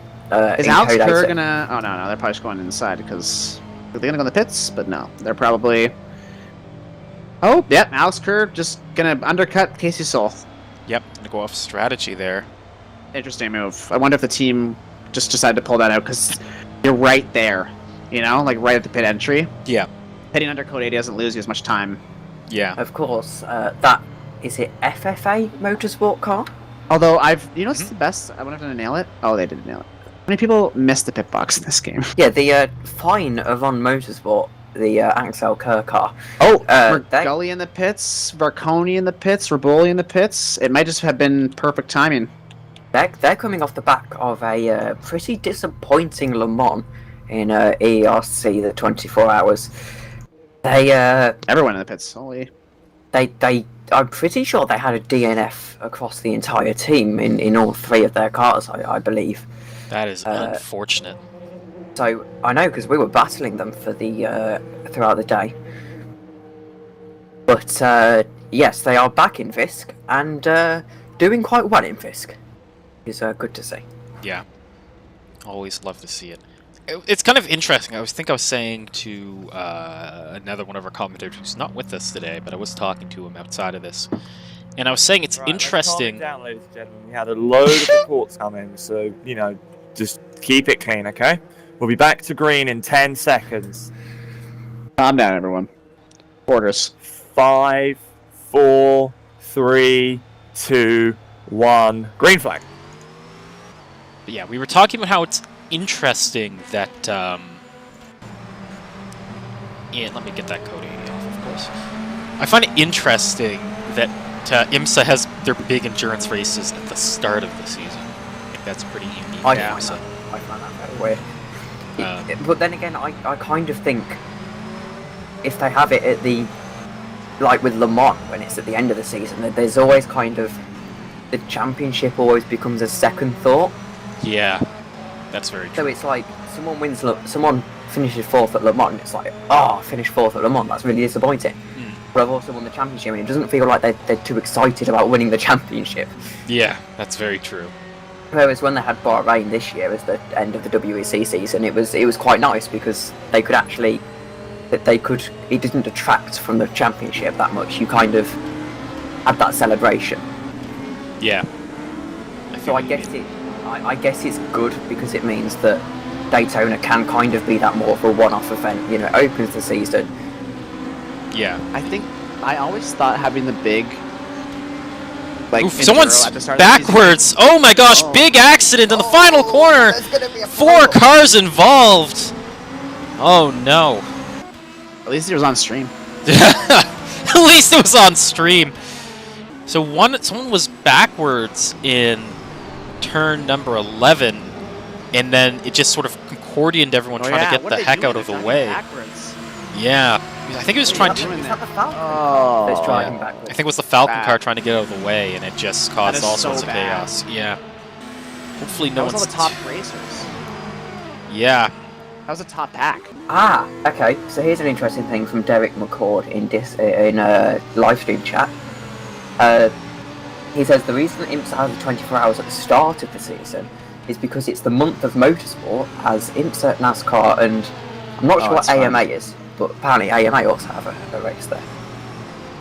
Plus, it's not 100 degrees in Florida in January. I think which is that's a very good point. I think AMA's ARCA. That's like the It's like another stock car series.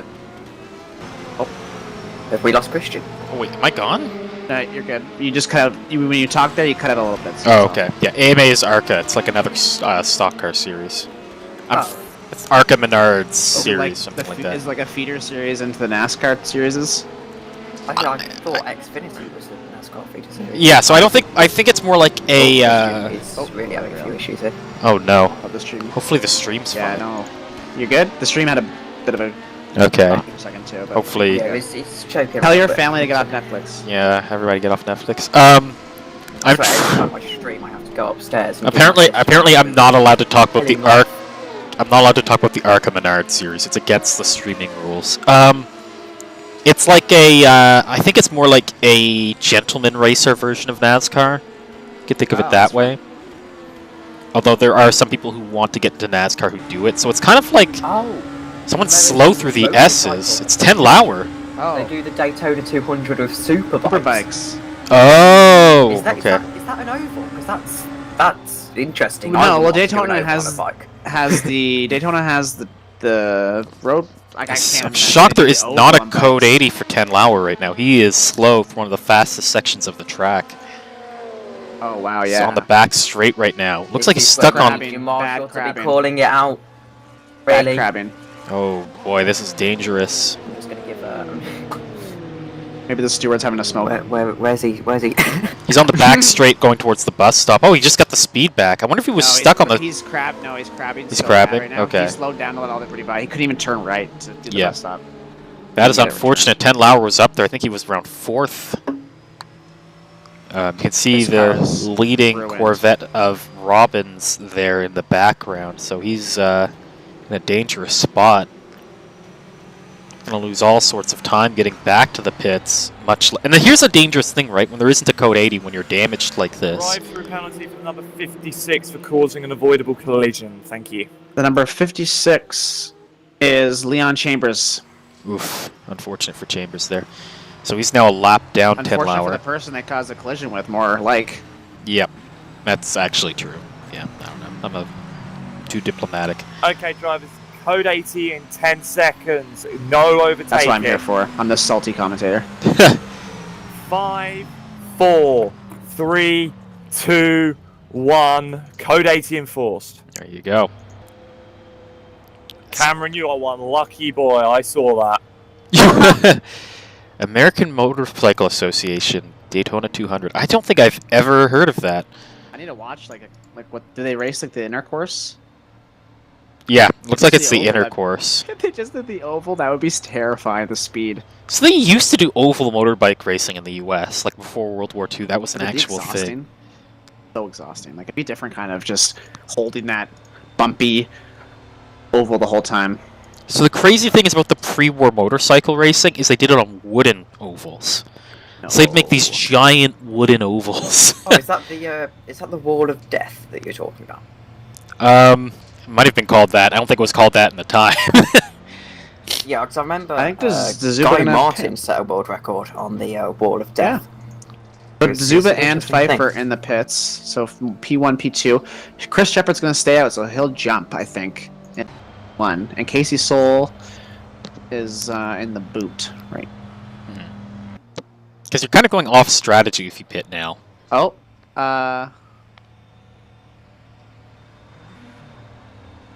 right, Casey Soul just accelerated, so I was confused, but I think but 80's the pit, they were just were going slower Okay. than texting and driving or something.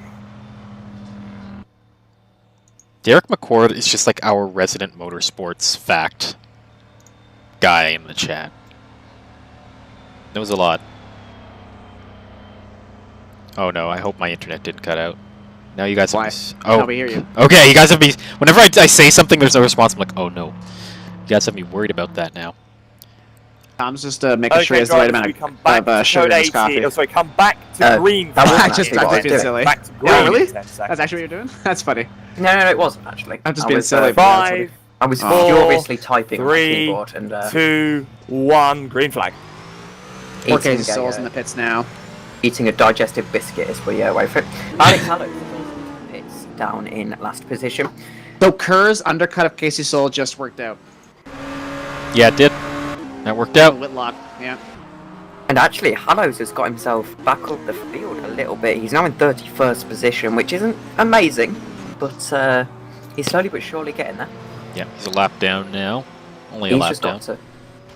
He's just got to focus on getting ahead of the, or getting to the back of the LMP2 field, really. Once he's got all the GTs and he's ahead of them in terms of laps, then I think he'll be in a good position to kind of just get his teammates in the car and just they can really push. But his job right now, really, is to get back to the LMP2 field. Who is named as Max? Who's in Max 7th? Chambers, you're required to change your name, otherwise you will be removed from this race. This is a rule that you are aware of and have been aware of for the entirety of this race. Thank you. Also, please be aware that there are cars nearby. You will also get a penalty for that maneuver. Thank you. Oh, man, the Chambers brothers not having a good time with Yeah, race that's Max control. Chambers, right? Yeah.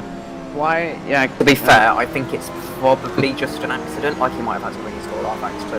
That would make sense. Kevin Because it Vickers. resets. when you Disgraceful. I don't think he's purposely gone there and decided yes, max C199. Chris Shepard's first to the pit stop. I was so confused for a second. Yeah. Kevin Vickers really wide in that first corner. Lost a bit of time to Chiguchin though, but he's gonna catch him back up with this LMP2 traffic, or DPI, sorry, traffic. You have 3 laps to change your name or we will be removed. Thank you. Oh, How boy. do you change your name while you're driving? You can't change your name while you're driving.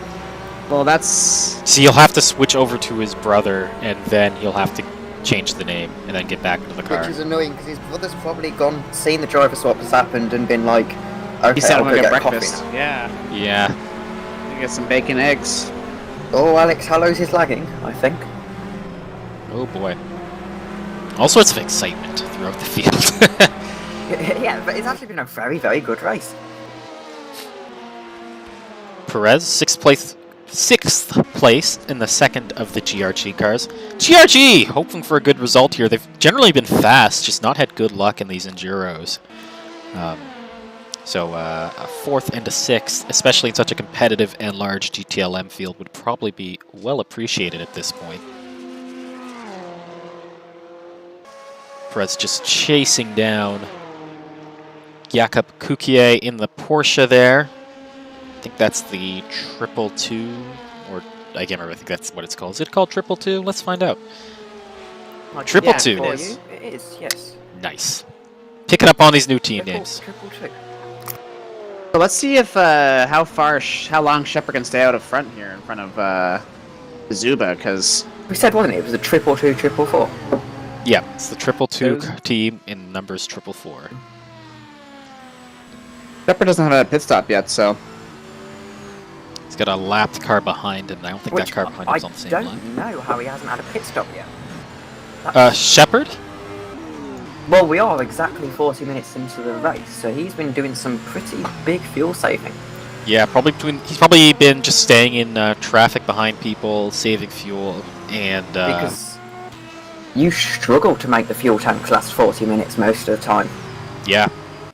I think it must be a mix of the Code 80s and staying in the draft. Going to be a bit harder now. And of course, you're going to be getting off the gas a lot for GTLM traffic. I remember I did a race once at Austria, which was actually using this same TeamSpeak server, which is quite interesting. And the LMP2, you basically had to run in mode 1 for the entire race just to make that 40-minute mark. And it actually caught out the people in P2, it caught them out. They ran out of fuel on the final lap and gave me my first ever P2, which was quite nice. Nice. And only ever P2.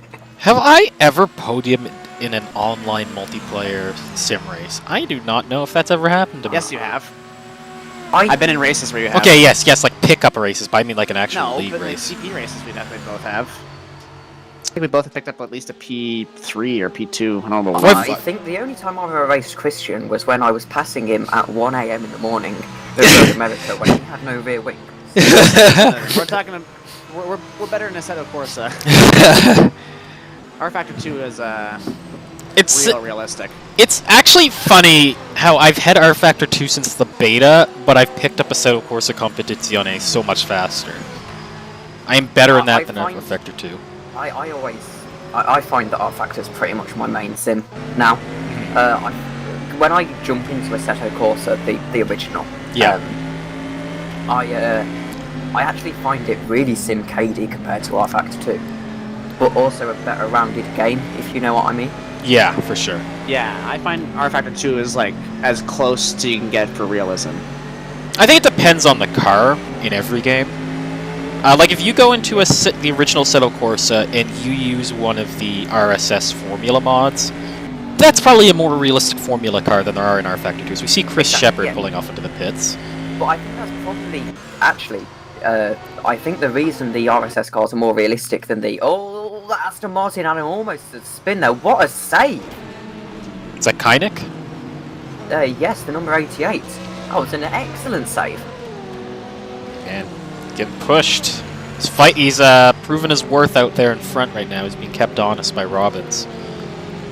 But no, I think actually it's R-Factor 2's realism that has hurt it in the long run for Formula cars, because no one has the tyre data to make realistic handling Formula cars. I think Leon Chambers is back at the car. Yeah, they had to do that.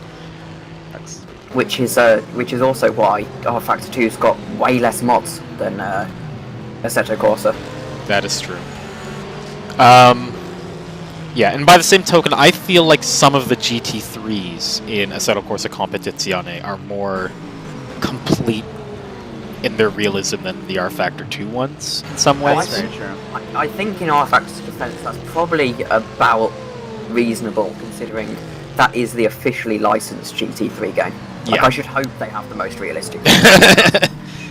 Well, Oh yeah, they handle it amazing. Like you really feel every kind of setup change you make on the car in that game. You feel it.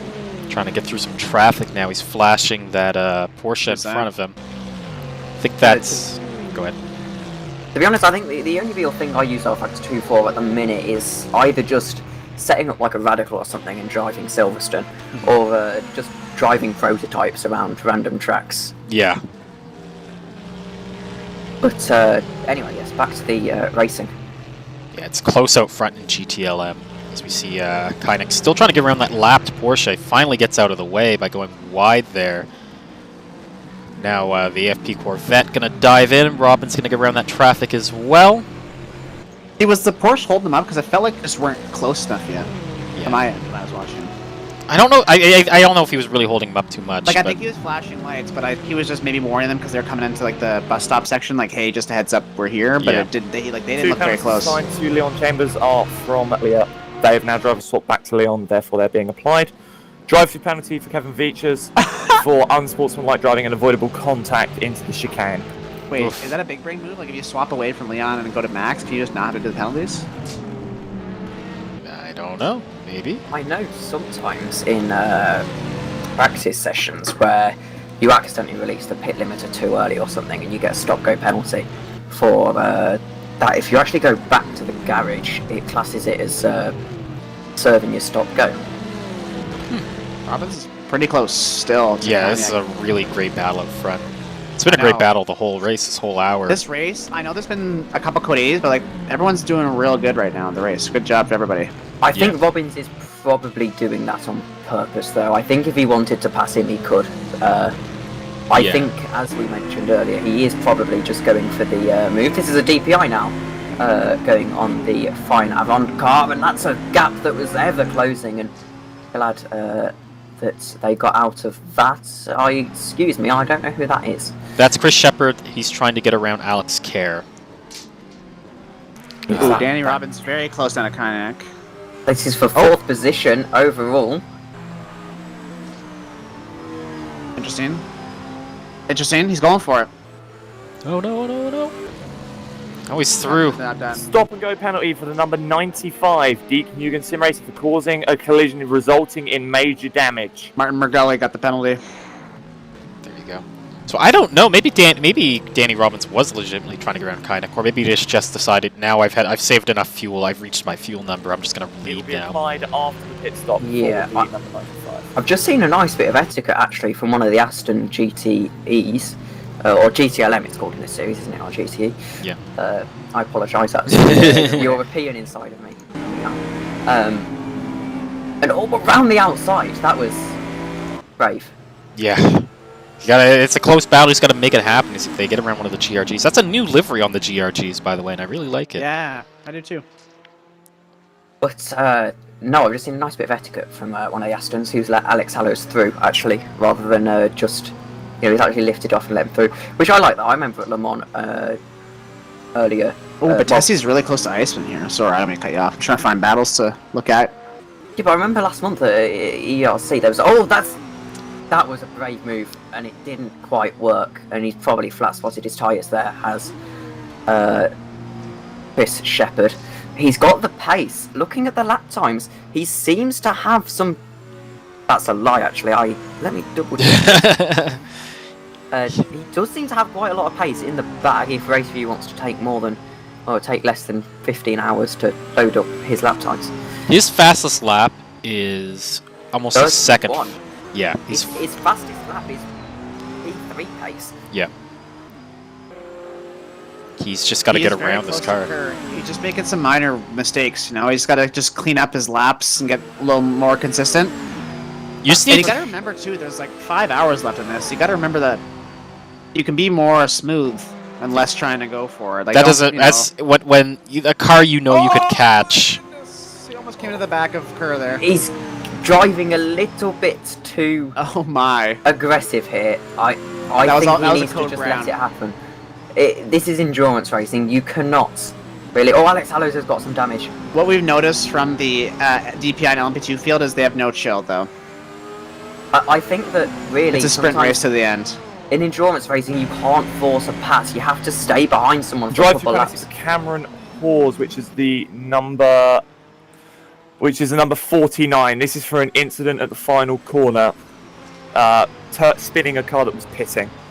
Even the Wow.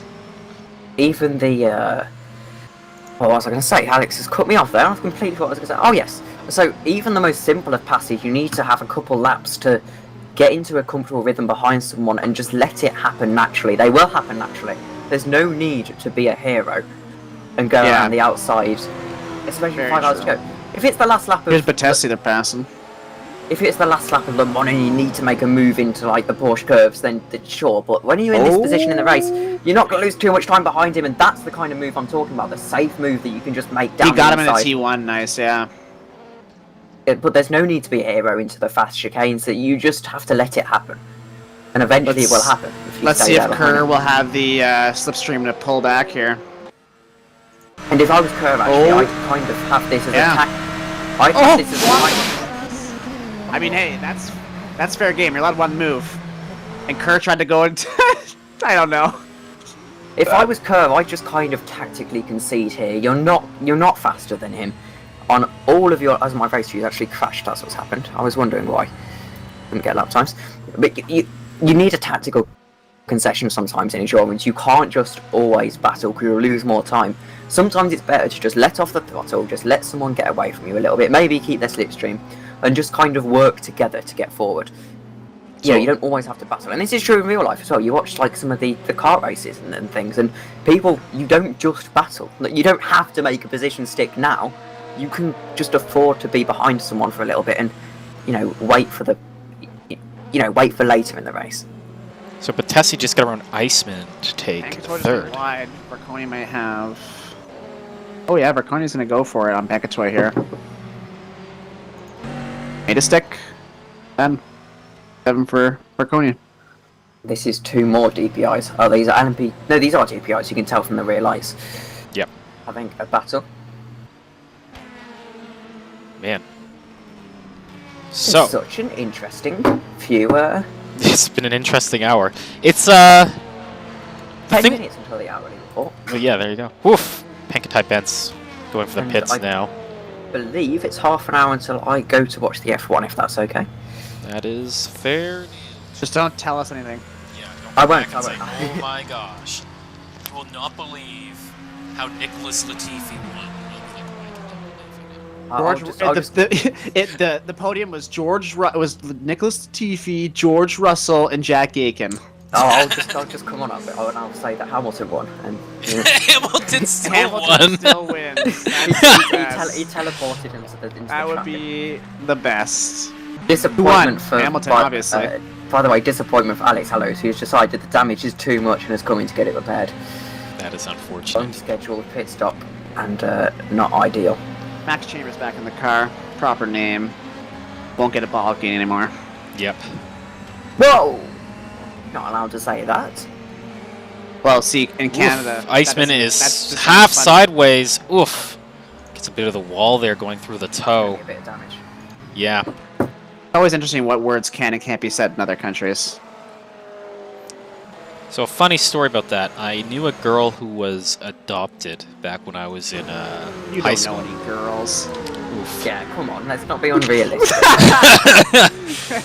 Yes, when I leave the house, I've never encountered a single woman in my life. It's just never occurred, just by happenstance. But no, she was talking to me about how when she was adopted, she was living with her parents in the UK for a bit, and they were, she's from the States. So she described something as bloody, because that's just something you do if you're from Canada or the States, and everyone at the dinner party that her parents were hosting were freaking. I was like, your 6-year-old just said bloody, and she was just like, Yeah, I feel like in the UK, you have to earn your right to say the word bloody. Like, you have to get your bloody hell pass, and it usually comes around the age of 12. Comes around the age of 12. But before that, it's What about pretty for the much colonies? a When can we say it? When are the colonies allowed to get their bloody pass? I'd say whenever you want. Whenever you want.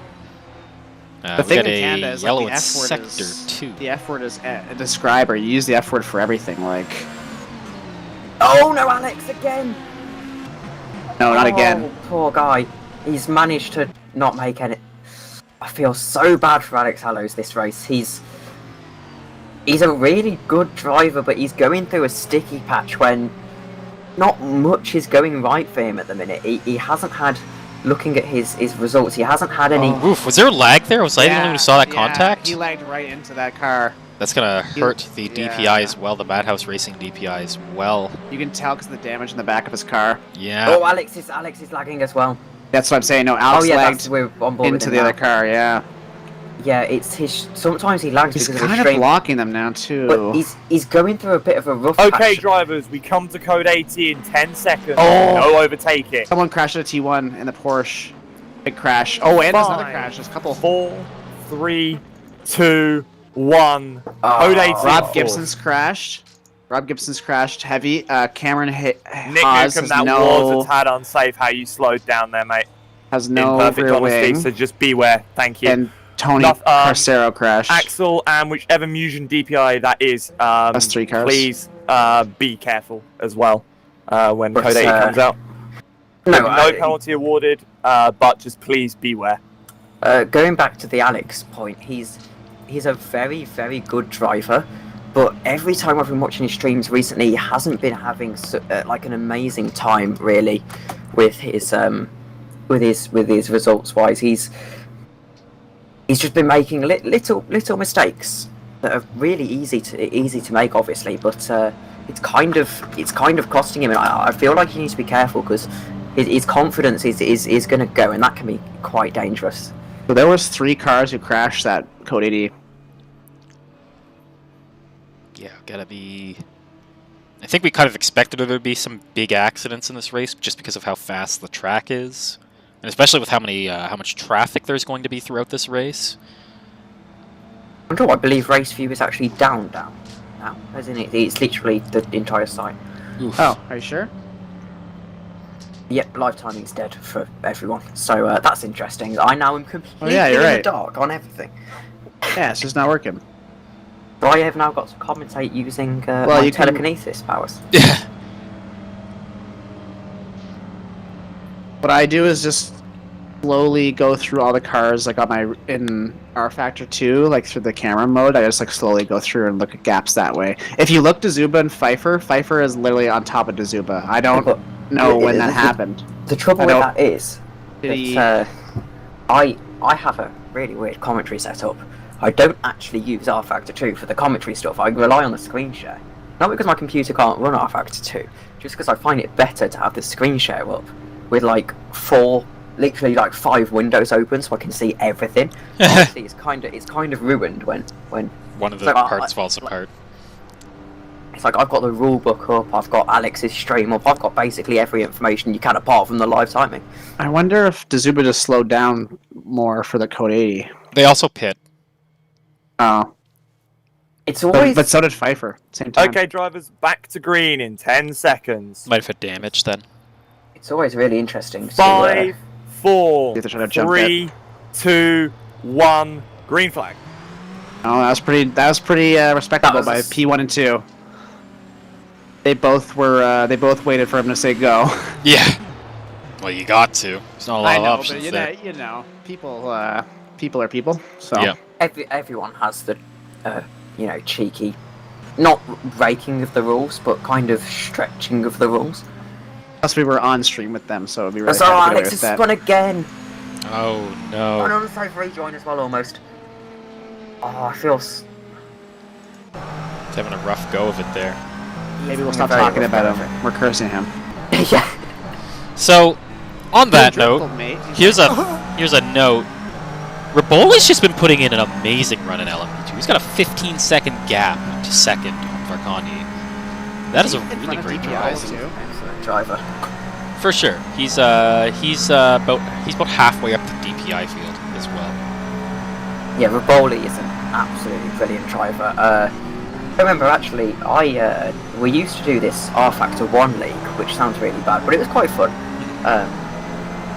And Raboli he drove for me. It was actually the first sort of proper league my team did. And he drove for me, and he basically carried us to a 3rd place in the standings, and he's an excellent driver. Yeah. So, we don't talk about him much because LMP2 usually fades into the DPI interest, but really great drive from him. Yeah, everyone seems to forget that the best cars are not DPIs. Here's my issue with driving LMP2 cars in this game. The rear axle is so easy to lock up. I don't know if that's how it is in real life, but When you only drive LMP2 cars, it's quite, you get used to it. oh, Iceman got around Perez again. There's just a little bit of contact between Perez and Shepard. So Perez is going to have to get some work done there to get around Iceman again. Those who have been fighting all race.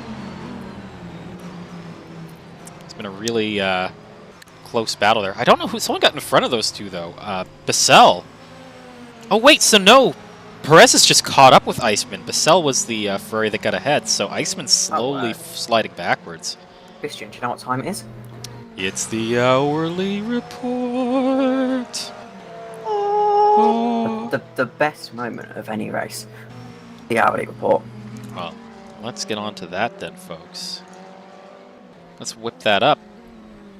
There we go. So, leading this race, as has been the case pretty much since it's been for a while though. I don't know why I'm saying it's that long. It's been a short race. But James Suzuba's in first in the AFP Cadillac, in the main team Cadillac. Just behind him is the number 2 team with Martin Pfeiffer in the Valley Sports Acura.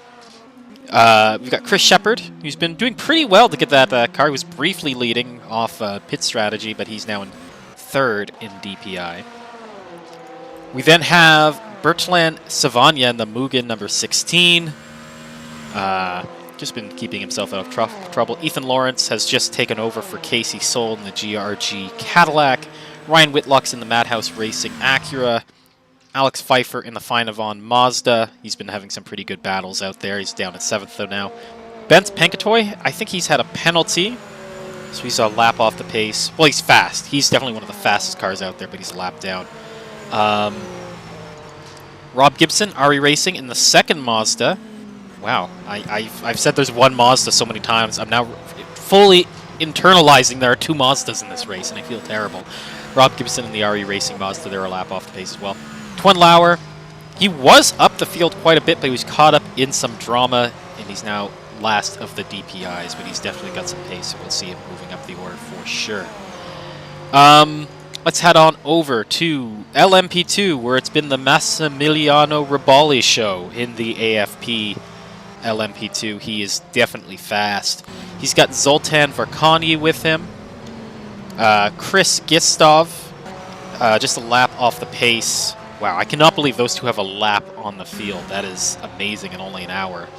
That Mugen and AFP LMP2 cars, they've both been fast.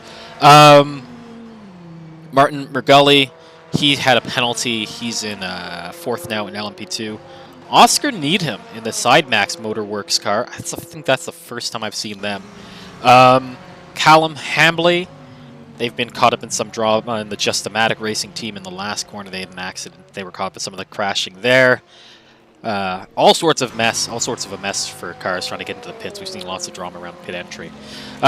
Kieran Milnes, ERH Motorsport, Orica. Alex Hallows had some tragedy thus far in that Val number 3 Orica. And Max Chambers, the Chambers brothers, have had quite a dramatic race. They got in trouble for not having the correct name. Of all things to run into an issue 4 into an R Factor 2 race, that's what caught them out. So then let's take it on over to GTLM, where Danny Robbins has been leading in that AFP Corvette. Not all race, though, actually. Christopher Kynek in the Aston Martin has led most of the race. They had a really good battle. Still not a lot of space between the two of them. In third place, Dom Bassell putting in a really good performance in that new liveried GRG Ferrari. He had a good battle with Billy Eisman most of the hour, but he's been building a gap over him. Ramiro Perez in the second GRG, been catching up to that Solo Sports Racing Ferrari. So they're pretty much nose to tail right now. They're having a close battle. Nick Newcomb in the 360 Motorsport Porsche. He's in 6th, just sort of been quietly doing work there in that car. Had a pretty... Stop and go for 30 seconds for the RE... Oh. Stop and go for 30 seconds for the RE Racing number 23 for causing an avoidable collision, resulting in major damage under code 80. Thank you. Wow, I did not pick up on the accident under code 80. That's never when you want to... I think we already had the code 80. I think... Yeah, I just didn't know. I just didn't pick up on someone getting damaged during the code Rob 80. Gibson, I think, eh? Yeah. Well, let's, actually, I haven't finished through this Wait, front Rob page. Gibson has a stop and go. Rob... Oh, God. Amur Hamid stopped in the track in the boot.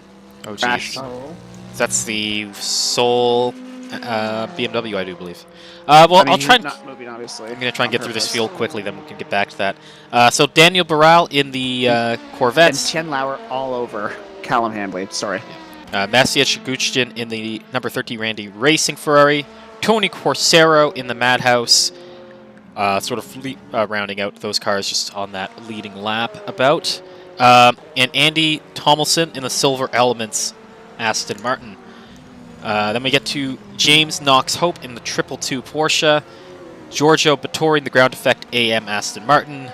I think they were in a Corvette before this. They've gone over to the Aston Martin. Christoph Toth in the 69 Mugen Sim Racing Aston Martin. They were further... Well, he's got a teammate up the field, so he's probably going to be hoping he can get some of his teammates' pace.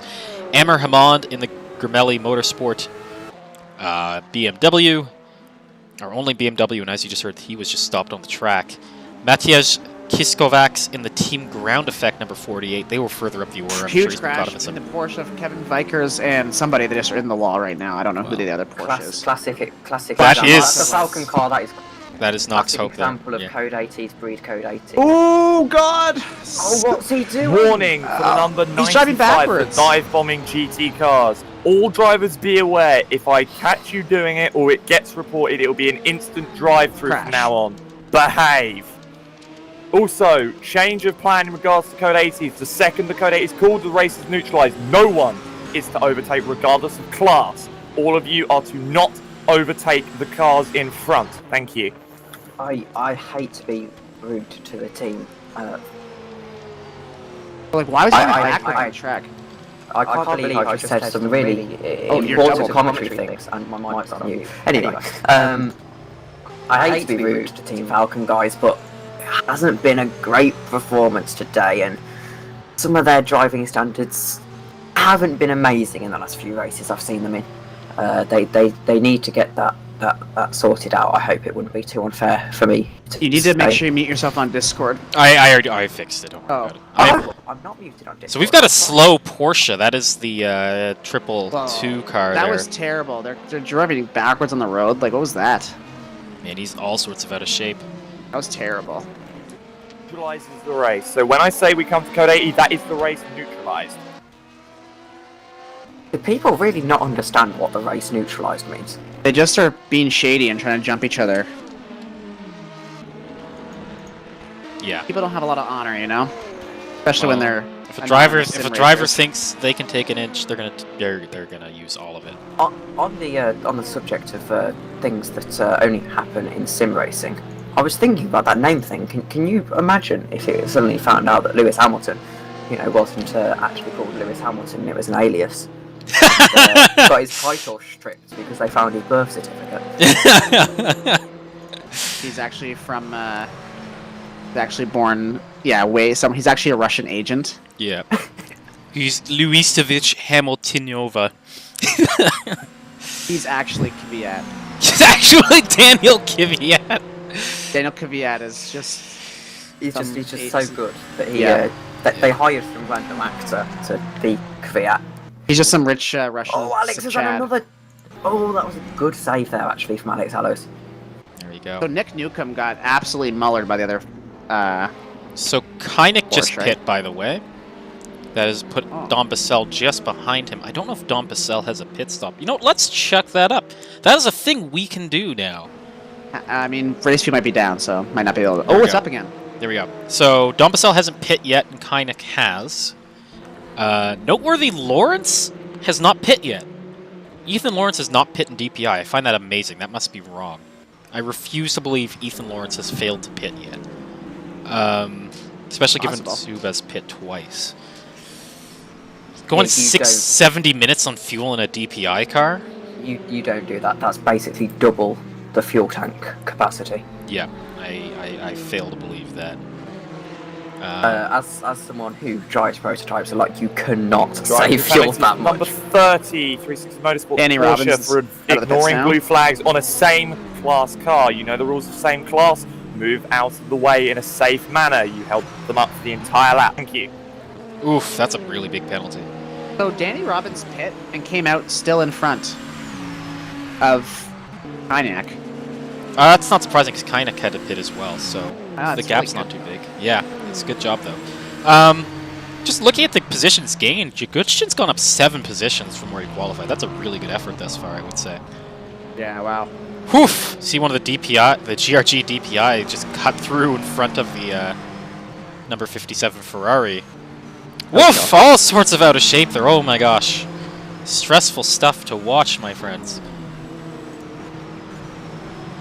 Gives me joy that I'm not racing this race because it seems like it's just one of them that's going to. It's just not very nice at all to race in. Yeah. Those because the thing is, the amount of code 80s as well, it takes you out of your rhythm. Yeah. And it's nice something at Le Mans where you've been practicing for months and months and months. And, you know the track inside out pretty much, and still 2 seconds off the pace. But anyway, well, what can I say? Ernest and the people at the top of the LMP2 field are always insane. But no, it's fine because you don't think, you have a lap of Whitlock code 80s. is all over back of Lawrence. A good Oh battle yeah, right we're now. on board with that. He's actually just got the Okay. position. Yeah, making it done. Wow, okay. The T1 is never a sure thing, because... Maybe last of the late breakers here into T1. Oh! Yeah, Ooh, Whitlock's that was got nice it. of them. Yeah. We'll see if we can get him That was back a into the nice- bus that was stop. a nice move. Yeah, it was pretty mature from Ethan Lawrence to just let it go. Because you never know as well. Oh, here we go, because he's got that run. That's what I'm saying, that he Yeah. could get him into the bus stop. They've got Oh Dazuba my, behind last them. second. Here we go, side by for side now into the bus stop.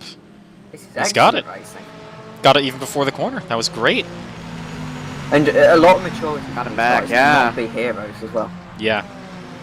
They've got Dazuba now behind them. They're just going to have to let that go, I think. Let Dazuba through. Let's see if that does happen. Okay.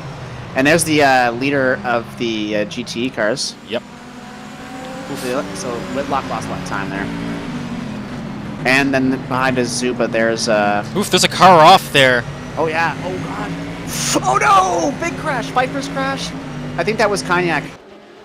Viper's crashed, Whitlock's crash, and I That think was that not was smart Kyniak. That from was that- Kyniak. That was not smart from that prototype to get past there. That's think you gonna... didn't see it. Man, Ryan Whitlock in that Acura just done a great move.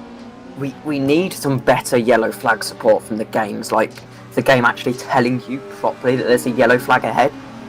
What So- does crew chief tell you? So, Crew Chief will tell you, R Factor 2 does tell you. The issue is, I think, is most people don't know, you don't know specifically where the yellow is And either. Yeah, it doesn't say especially, what corner.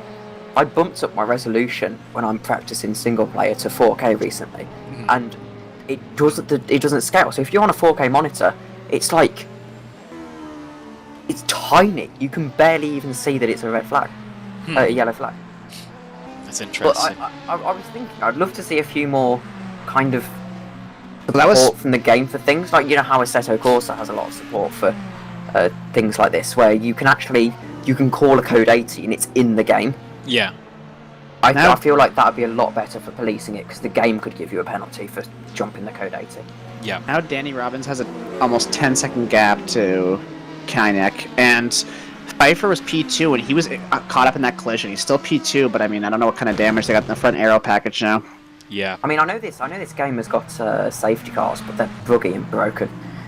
It's if you get a full course yellow or safety car in single player races, you actually, the first position goes and keeps pace with the safety car, but second and backwards they have like half a lap gap, and they just don't catch up. Yeah. And it becomes really frustrating. How can you do that in AC?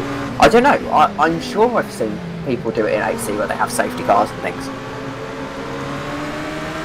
I haven't done a stewarded online set of course series before, so I'm not sure actually. I think I could be wrong. We have. I could be wrong, but I'm sure they have Definitely that in the did. game. I've never played it. For Alien. For the Alien race, we did. There was a code 80 in the Alien race? I don't remember. Oh no, there was live stewarding, but I guess Well, we're trying to discuss that. What you could do for that? You could have a guy who's a racer in the game just start from the pits and just be a safety car. That comes out every time the safety car needs to come out. You know.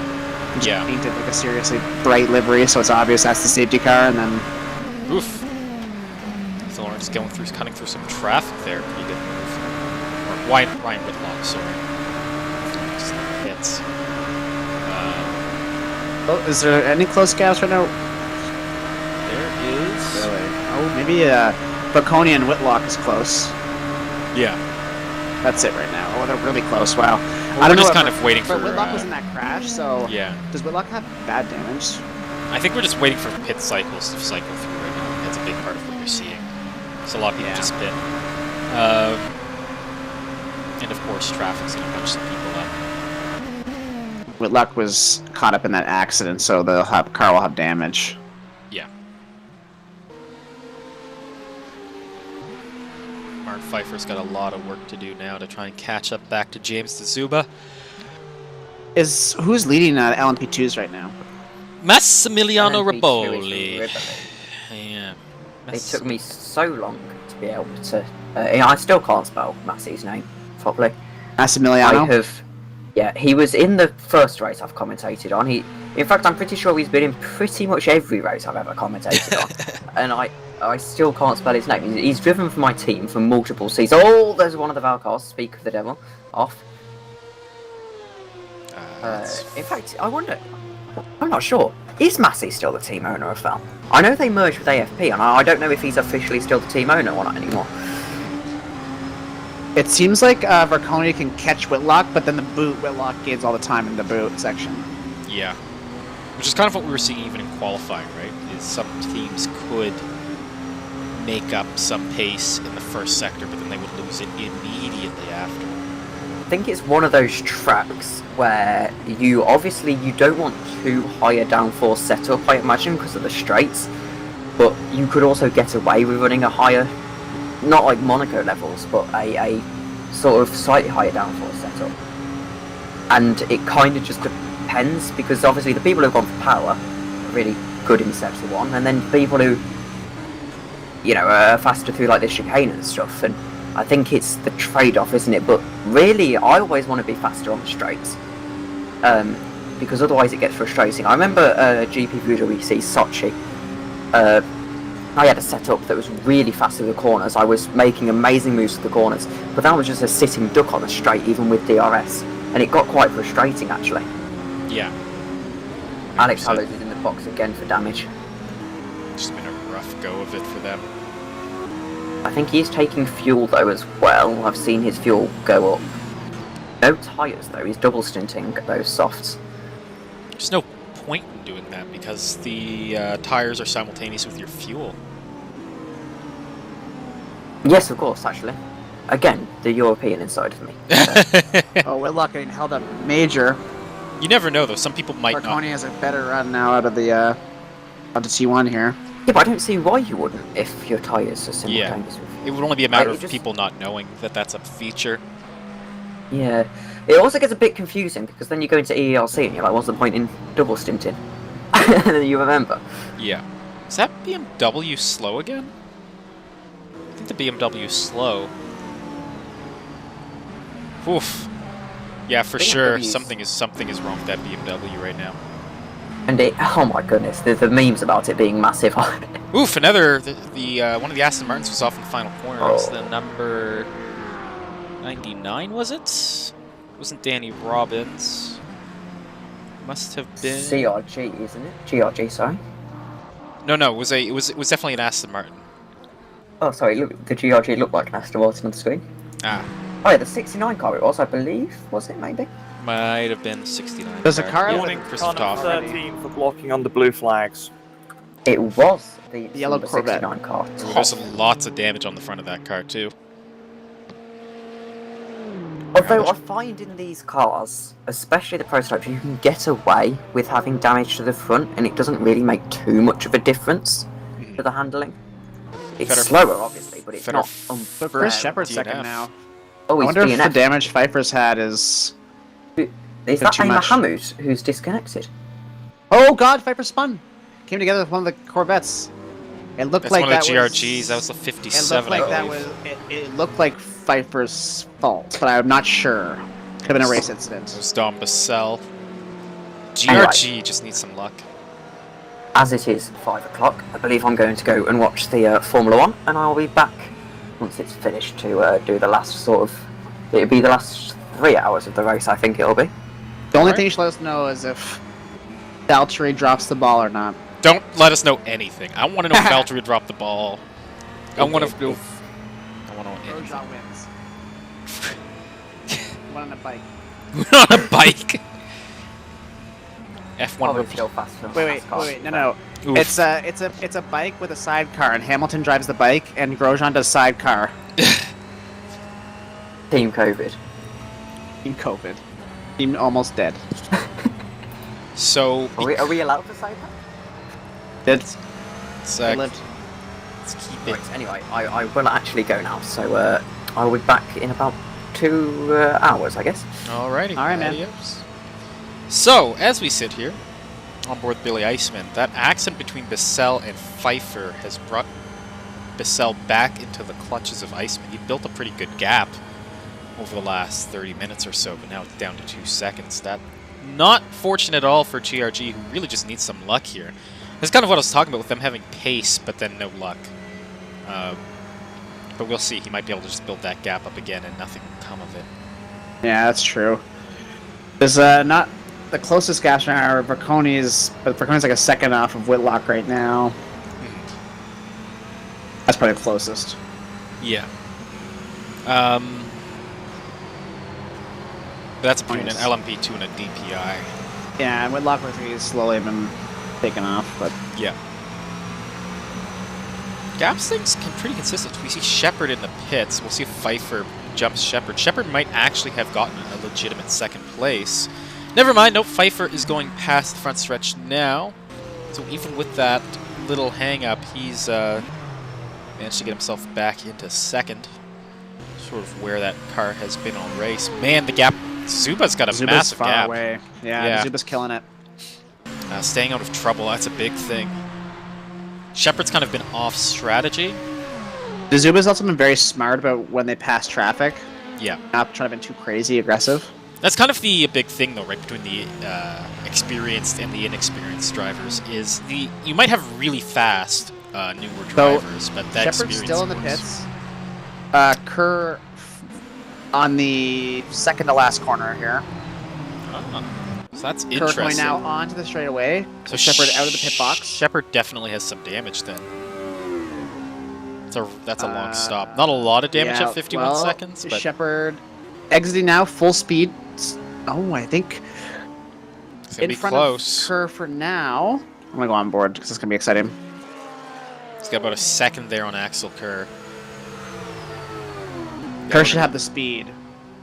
I bet like a That's a big gap, though. yeah. Wow, that's good on Shepard.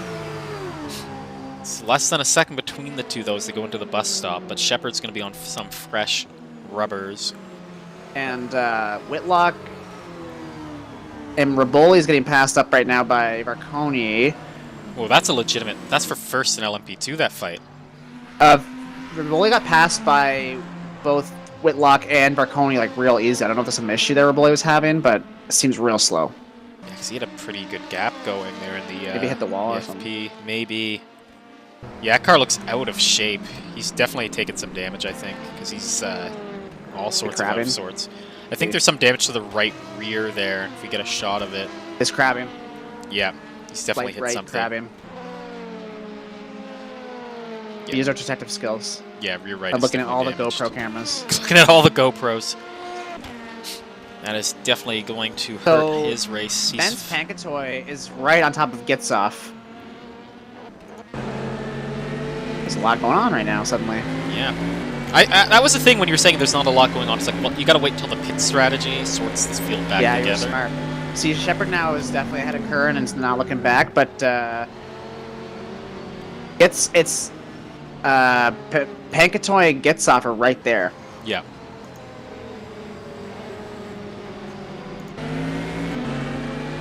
Ooh, a little squirrely. Gitsoff. So Riboli's definitely going to pit here, I'm sure. Unless he decides... Yeah, Riboli's in the pits, so he definitely picked up some damage. Yeah, you can see Chris Shepard also building up that gap on Axel Kerr. Whoa! Whoa! That was scary with one of the Porsches there.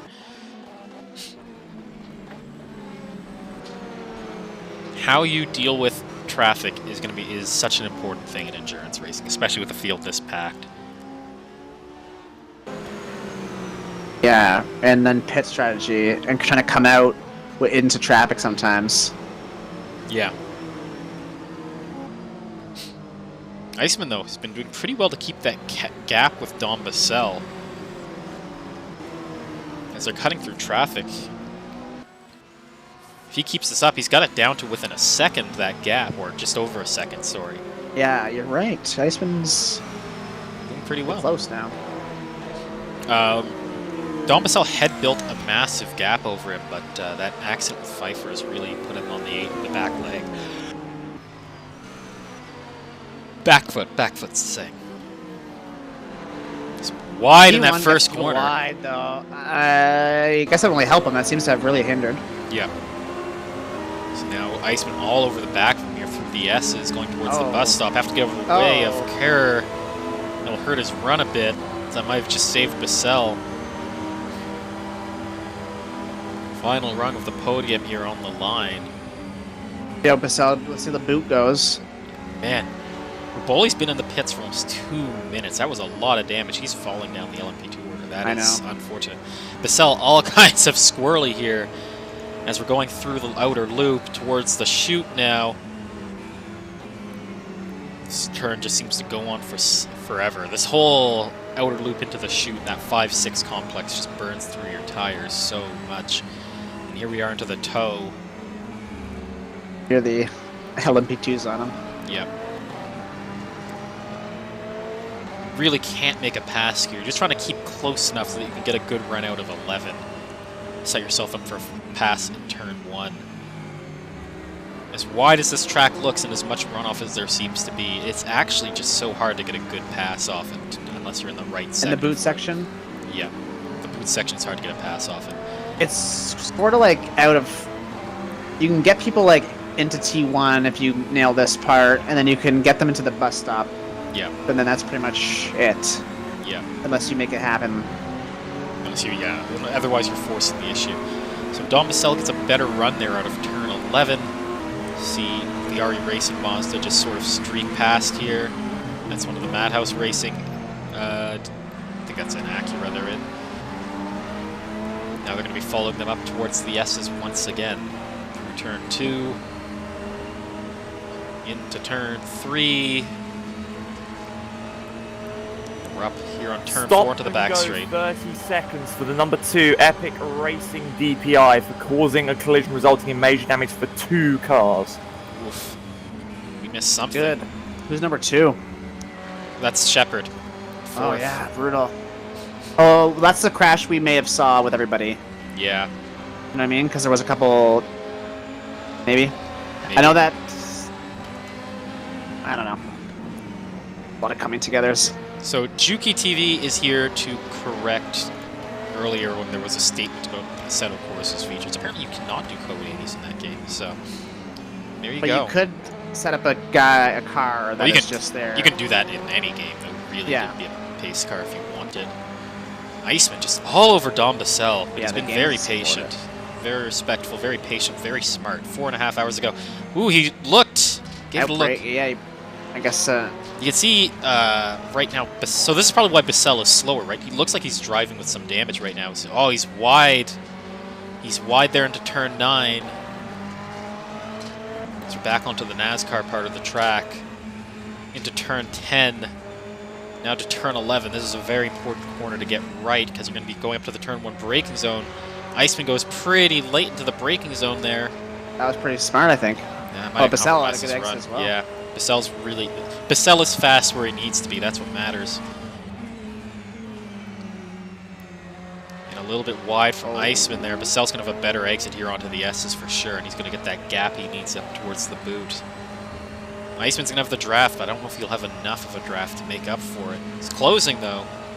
Yeah, this seems like a good run. He might have it. Certainly going to be looking for a way past. Oh, man. Right on the back of Don Bassell's GRG Ferrari. Looks to the outside. He's sticking to it. He cuts the curb. All sorts of contact. Bassell stays there. Cuts the curb as much as you dare. Staying on the inside now through the outer loop. Oh, man. Iceman looks like he has it, though, but Bassell does the switch. Looks for it. It's too far back now. Great move from Iceman. Bassell can now pressure. Yep, we'll see here what this DPI does to this fight. It's a front of Bassell. It's on the back of Iceman now. Yeah, he's just going to cut through nice and safe. That was a very, very forceful move, I'll say, by Iceman, but he made it work. Nobody's out of the race. This is something I really... A man's got to do what a man does. Yeah! And here we are. Iceman now onto the podium positions. Yep. I think Bassell's definitely driving through some damage. I think if that car was free of damage, he would be faster than Iceman. Yeah, the shot damage is still fun. He's got a big gap now behind him towards Perez, so... Well, there's...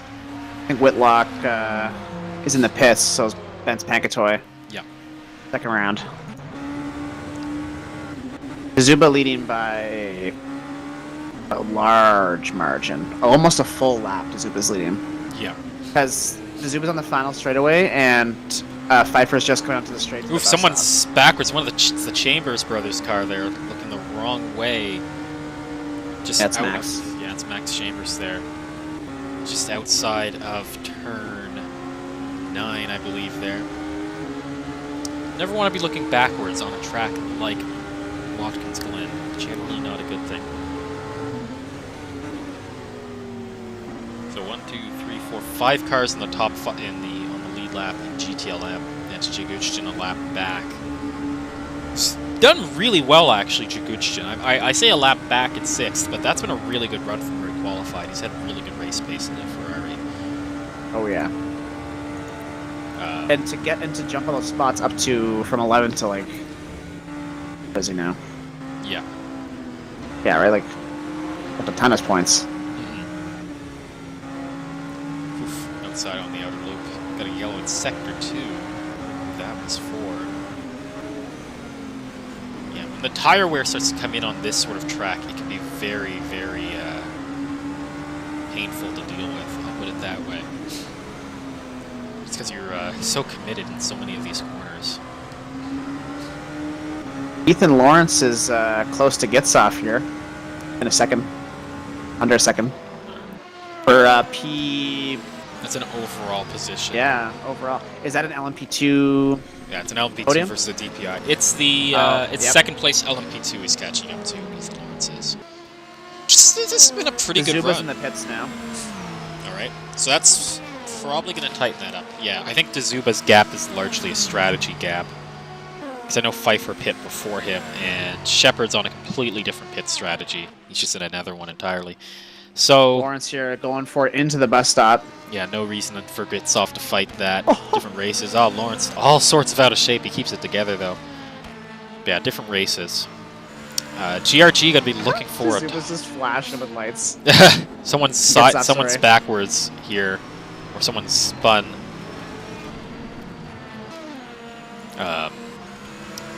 Where that is? Someone into the pits. Someone It's spun into the pits. Sarvesh Tentake is literally stopped in the middle of the pit lane. That is not a good place to be.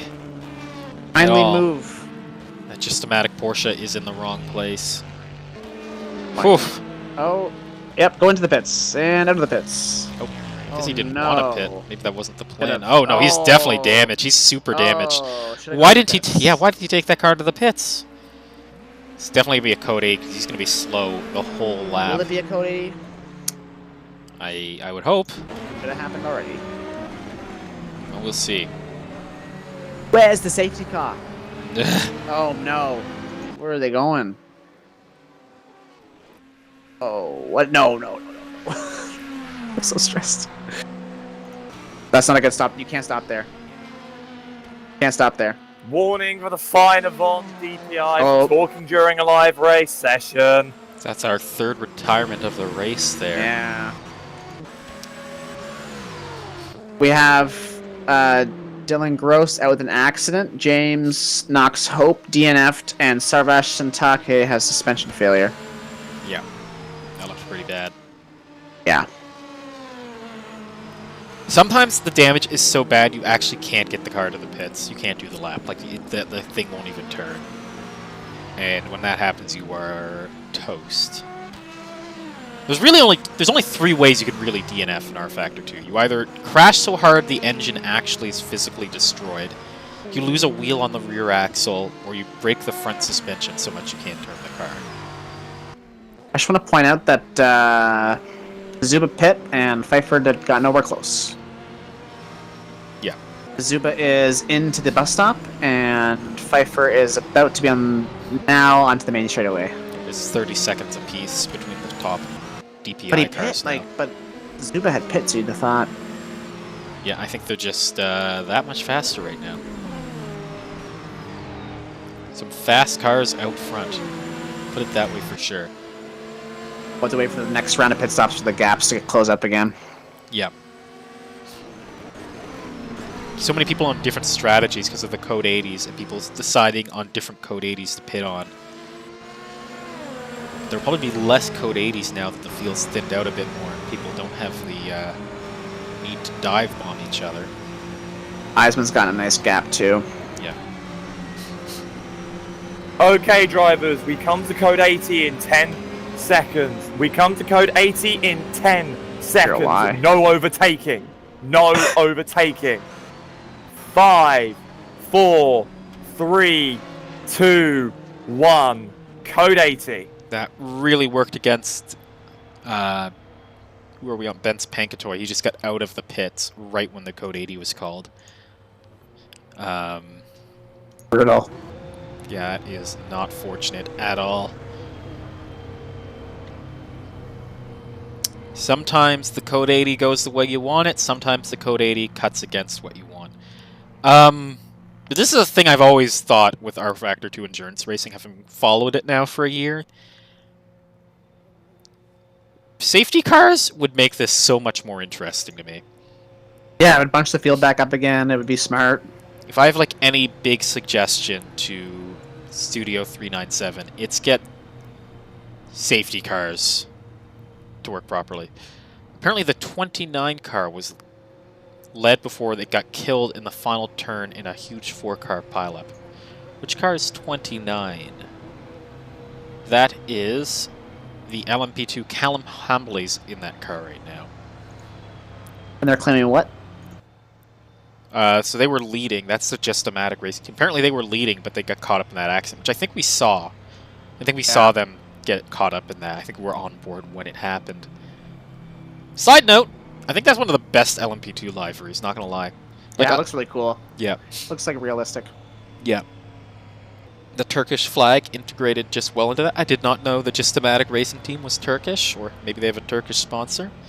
By the way, you can hit us up on the RF2 VISC Twitter account. That's where I'm usually at. That's how Kitty System got us that information about the Gistomatic number 29 car. So yeah, just drop by and hit us up. Let us know what's down. Tell me how tell me how the weather is in your part of the world. I don't know, but you can hit us up on Twitter at that account, and I'm sure I will see it. I keep it open the whole race.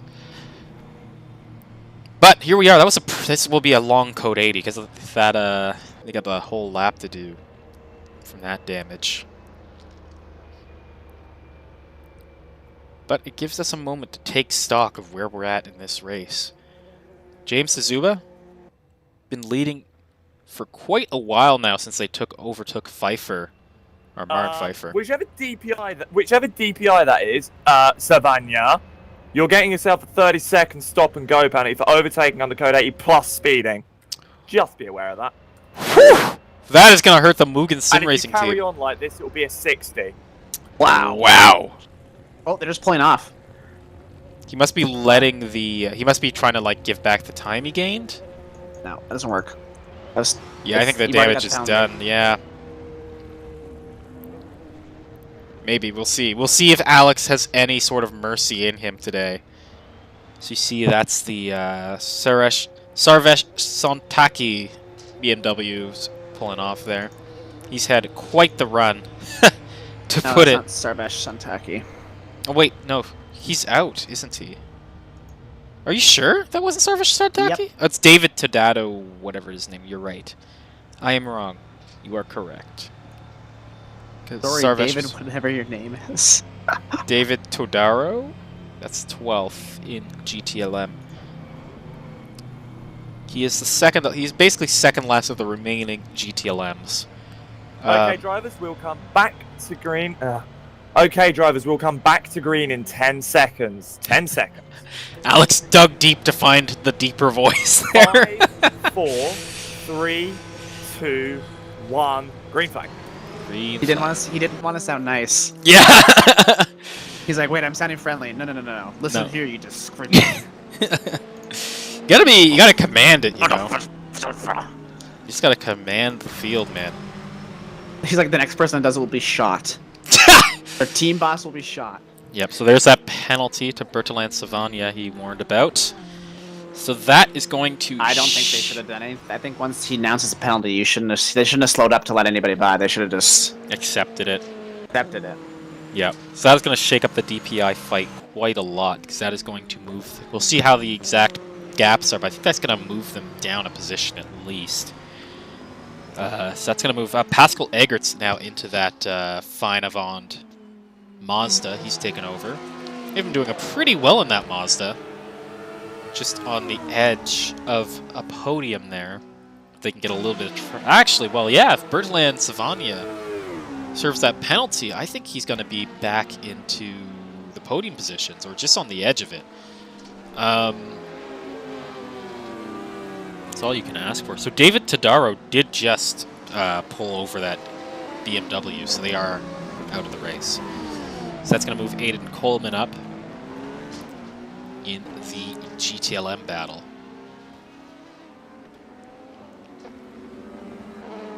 And that's sort of the thing with some of you. If you have some early tragedy, whenever there's an endurance race, you know there's going to be some casualties. So I got to turn off the code 80, by the way. You just got to, like, believe the race will come back to you. It normally does. Yeah, 4 people. 4 down. 4 down. All in GTLM, by the way, which is quite interesting. Yeah, normally, normally the LMP2 lose a couple wings, but...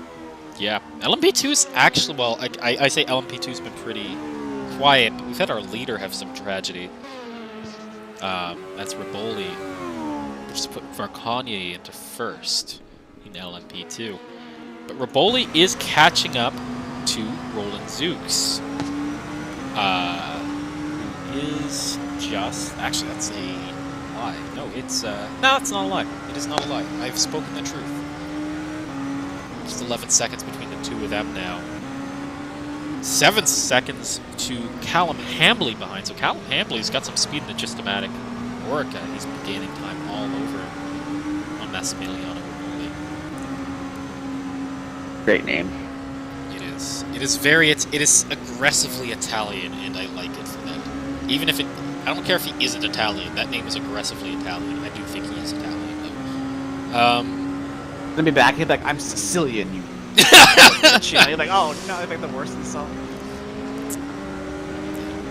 I think as a person from Sicily would still think they're from Italy. Like, you can't deny you're from Italy if you're from Sicily. Sure. Hey, sure. You dig that hole for yourself. At all. Yeah, the north and the south totally get along. I never. No. There. Look, I never said he was from the north of Italy. I never said he was from like. When you meet people from Sicily, do they say they're from Italy? Okay, I'm gonna be honest with you. I've met a total of 0 Sicilians in my life. Oh. Maybe I know more Sicilians than you. Probably. I don't get invited to a lot of Italian parties. It's like Japanese people who are like, where are you from? I'm from Okinawa. Yeah, but Like, but is that in Japan? They're like, nope. have you met a Japanese person who said that? No, but that's what people feel. It's like it's their. Okay, but if you talk to someone from like Arkansas and then you say they're American, they're not like, I'm from Arkansas. How dare you? Or if you talk to like a True. Well, it depends. I'm from Texas. if you talk to an Argentinian and then you say, yeah, you're from Argentina, and they're like, no, I'm from Patagonia. It's like, that doesn't happen. No one says, I'm from Patagonia aggressively. Europeans are crazy. Maybe. So, Iceman slowly Loyalty. catching up to Dom Bassell now. So Iceman's gained some pace back. Yeah, he has, eh? It's hard to, they all went through their pit stops again. Dazuba just did a 1:30. That's the fastest lap of the race. Wow. That's getting close to qualifying pace there. Yeah, Pfeiffer did a 1:31. There's a couple of 1:31s now. I look at the... Yeah. Shepard and Lawrence did 1:31s. Lawrence is just purpled the first sector, but that second sector, it's so... kills time. It's been close. Close. 4 seconds, not a big gap in a 6-hour race. You can make that up. It's down to 3.792. Billy Iceman's 2 second, just under 3 seconds now. Iceman has got some pace on Bassell. Can smell a podium. Derek McCord's like, you don't say anything bad about Ohio again, and we're good. Beautiful place, Ohio. Had a great race. Not gonna lie, Mid-Ohio is one of my favorite tracks. Yeah, actually sweet. Part of the reason I actually love VISC is I just like American tracks. Like, I just find them the most interesting to me. There are some good Japanese tracks. No bias there. I do like a lot of the tracks that, like, the BTCC hits. But, I don't know, there's something special about American tracks. Laguna Seca, Mid-Ohio, VIR, That's true. Watkins, Glen, come on.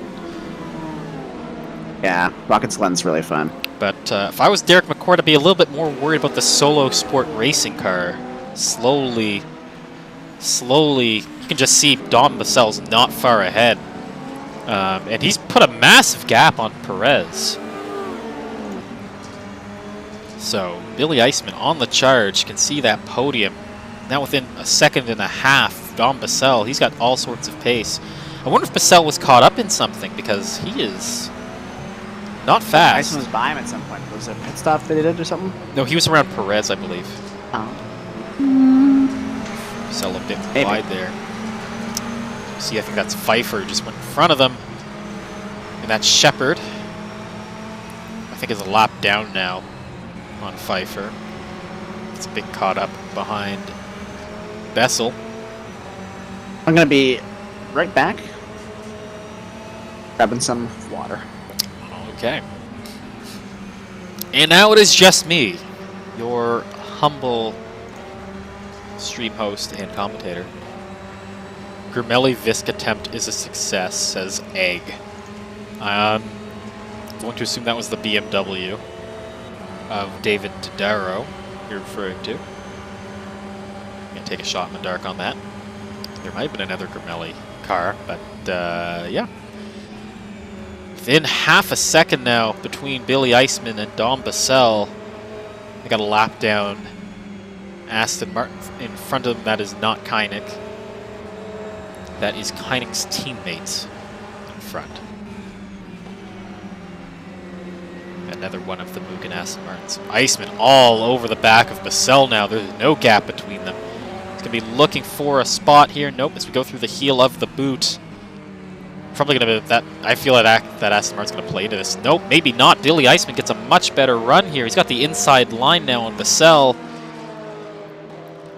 Is he going to go for it? Stop and go for 30 seconds to Maciej Jagustin for an accident involving himself and an LMP2 car in which he caused major damage by blocking the LMP2 car that was alongside and not holding his line. With some really, really elbows out defense from Bassell, he holds onto the position. Very well done by Bassell to keep Eisman behind him. Or get the position back, perhaps, as Jagustin's going to pick up a penalty. That's unfortunate for him. He had a really good stint thus far. He's been in that car since the start. As we're closing in on the 2-hour mark of the 6 hours of Watkins Glen. Bassell all over the back of Eisman. Still a little bit of a lockup from Bassell. Wow, he keeps that car together, though. Great control from Bassell there. Amazing battle between these two for the final rung of the GTLM podium. But now it's going to require something special from Bassell now as we're heading onto the back straight towards the bus stop. Eisman's going to go to the outside. Bassell's on the inside. A little bit of contact just as they enter the braking zone, and Bassell's going to once again keep the position, fighting for it with everything he has as we go into the outer loop now. Still nothing between these two Ferraris. Eisman all over the back of Bassell. He's going to look for the inside here.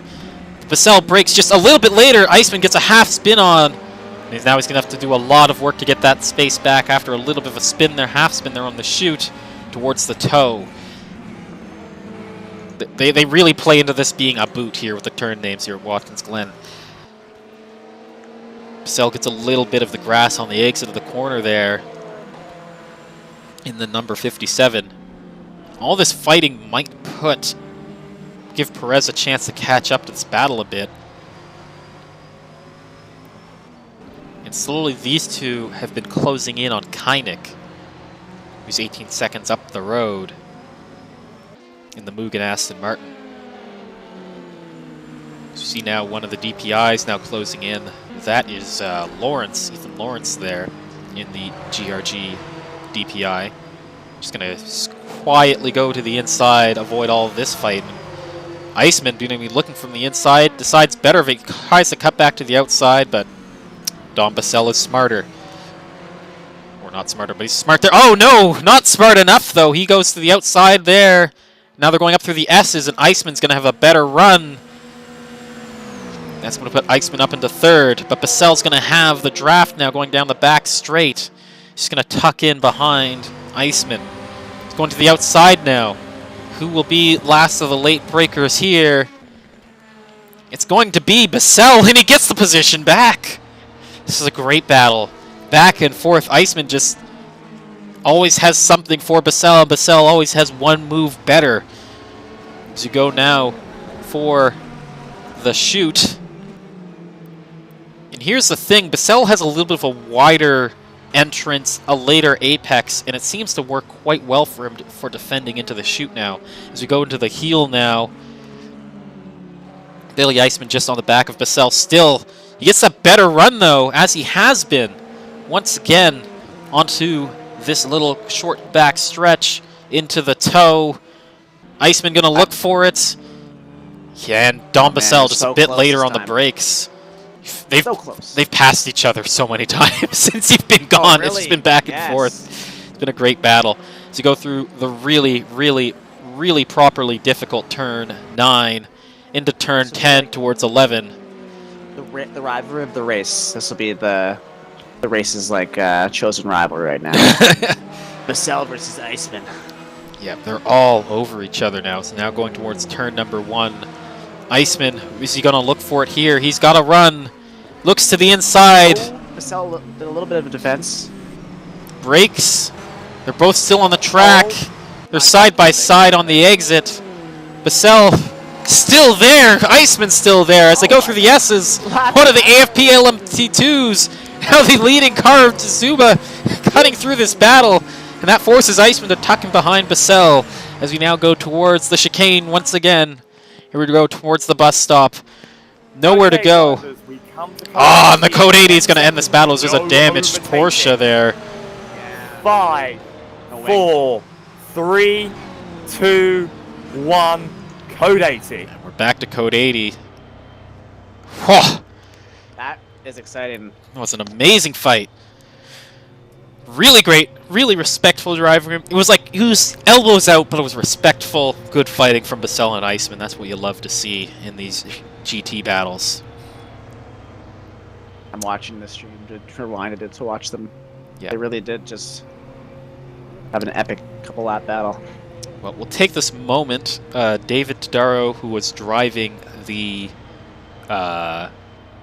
BMW, our only BMW in this race, just said that he stalled twice and his CPU couldn't handle the game, unfortunately.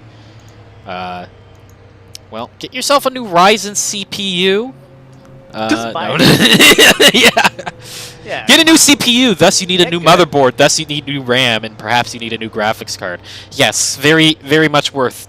Can confirm, Dave. I'm sorry. Alex Hallows into the pits in LMP2. I wonder if that's a scheduled stop or not, or if that he was part of the accident that involved that Porsche. Okay, interesting. I'm watching a live timing of the track map in the Formula 1 race. No, don't do that. Don't do that. Wait. Just let it happen. God. Can't be true. So here's Vettel's winning. Okay. Jeez. I swear to Ferrari sweet sucks. baby Jesus. Ferrari is not going to survive. This track is not for Ferrari So, right now. So Richard Wanders pit, it looks like. If he actually did pit, that's going to help him a lot in that battle to catch Zuba, suggesting Zuba didn't pit, which I'm not sure of. Pascal Eggert also got a pit stop in, I do believe, unless the overlay is lying to me, which it really could be. Really could be lying to me. That does happen. Dom Bassell pitting as well. Do you want me to check about pit stops? I can check that. I'm just wondering if Wanders and like Eggert actually pit. I'm just wondering how many. I'm wondering who pit and who didn't pit in DPI, basically. Dom Bassell gonna get a pit stop in GTLM. Wanders. Wanders doesn't even have anything up, so Wanders has to have just gotten into the car. Okay. And Zuba's pit a lot. Yeah, he's pitting right Shepard's pit quite a bit of times, less though, and Eggert's only pit once. But Eggert's a different driver. Really behind turn, thank you. Car on the inside has priority in this instance. Okay, driver, we come back to code 80 in 10 seconds. Wait, we went to green at some point? Sorry, we come back to code 80 on the ground. I was like, what? Wait. So 5, 4, 3, 2, 1. Wait, ignore, abort. This has been the most stressful end of a Code 80 of all time. Another car that's managed to crash under the Code 80 Iceman and get bent suspension. but Battesti are the ones racing, right? So they seem really far away from each other right now. Did Battesti go in the pits? Yeah, Battesti pit. Okay, because I was like, Iceman passed him under. I want to be a snitch, but that's good then. It was probably worth, because that battle was probably holding them up, and I'm sure they had damage on both those GRGs. Someone crashed under code 80. Yep, that's what Alex just called out. How do you crash at 80 kilometers an hour? In a car that's built for racing. Yeah, That's great like questions. the slowest it can go. Great questions here. Not to shame anybody, but shame on you. Right, I'm going to clarify something before we go back to green. The no overtaking rule does exclude the car that is damaged, by the way. I hope you do realise that. Like, you know, please use some common sense in this scenario. Thank you. Only overtaking once we're under code 80 is extremely prohibited, hence the Musion DPI getting a penalty. But when we're coming to code 80, if the car is slow and you are near it, yes, you are allowed to pass it as long as you are doing so safely, not causing an incident. You know, I kind of thought common sense would prevail here. Anyway, back to green flag in 10 seconds. So, Thought race common director sense would thinks... fucking prevail.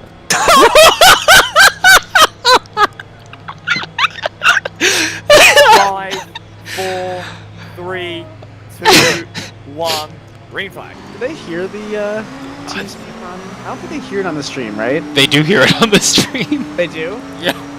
Yes. Alex, I'm shocked there are not more memes of Alex Skinner. Like, oof, his Massimiliano Ribali goes really I like how wide. his timing is what makes it perfect. He Yeah. paused and then came back into whisper again. You Yeah. think fucking so good. Ay. Well, So good. you can share all of your Alex Skinner memes with us on the @RF2 VISC Twitter. That's where I'm at, and I will definitely retweet those. As we coming towards our hourly update now, with 2 hours into this race. Savania is catching up to Shepard. Of note, battles going on right now. A massive gap between the Mugen and the Epic Racing car for the final rung of the DPI podium. That's the closest gap other than Chambers and Negutsen, but I think they're in totally different cars. Yeah. So I have a theory. I am betting they're not using live weather in this race. Because it would be... I think it would at least be Horrendous. It would at least be cloudy. Maybe I'm wrong. It is sunny here. Ambient temperature on the track right now is -1. So that's pretty realistic. In game it And is? the track temperature is 29, but I mean they're driving on it, so Yeah, maybe. they could have boosted the track temperature, Yeah, perhaps. but the ambient temperature outside is -1, which would be nice. Oof, big spin there. Oh, One of the yeah. Aston Martins. Wow, it was close. Burt I was on Lance. board Savania. Yeah, and Burt that, Lance. Yeah.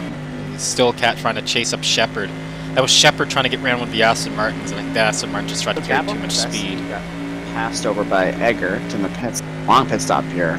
I think Lawrence is going to pass Vesey. Yeah. Oof, catching up to number 75 of Perez here. Around on the outside now. Through the outer loop. Towards the chute now.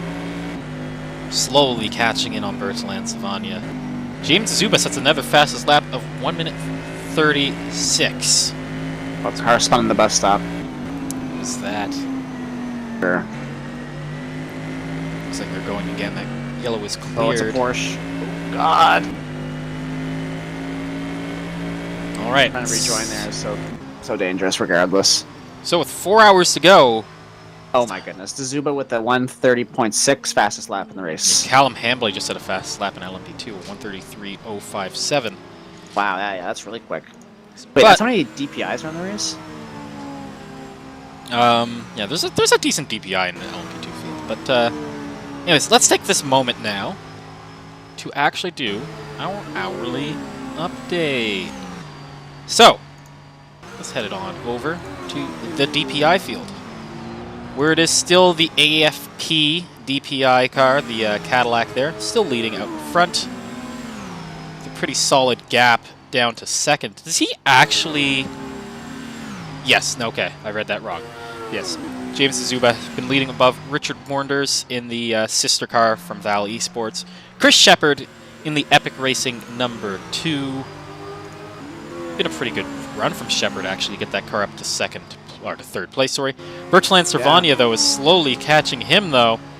He's in the Mugen Sim Racing number 16. They had a penalty, though, that pushed them down, so they're trying to get back up to where they probably should be on pace. Following them is Pascal Eckert in our leading Mazda. They're just a lap off the pace right now, but a pretty good run from Pascal Eckert. He's been pretty fast.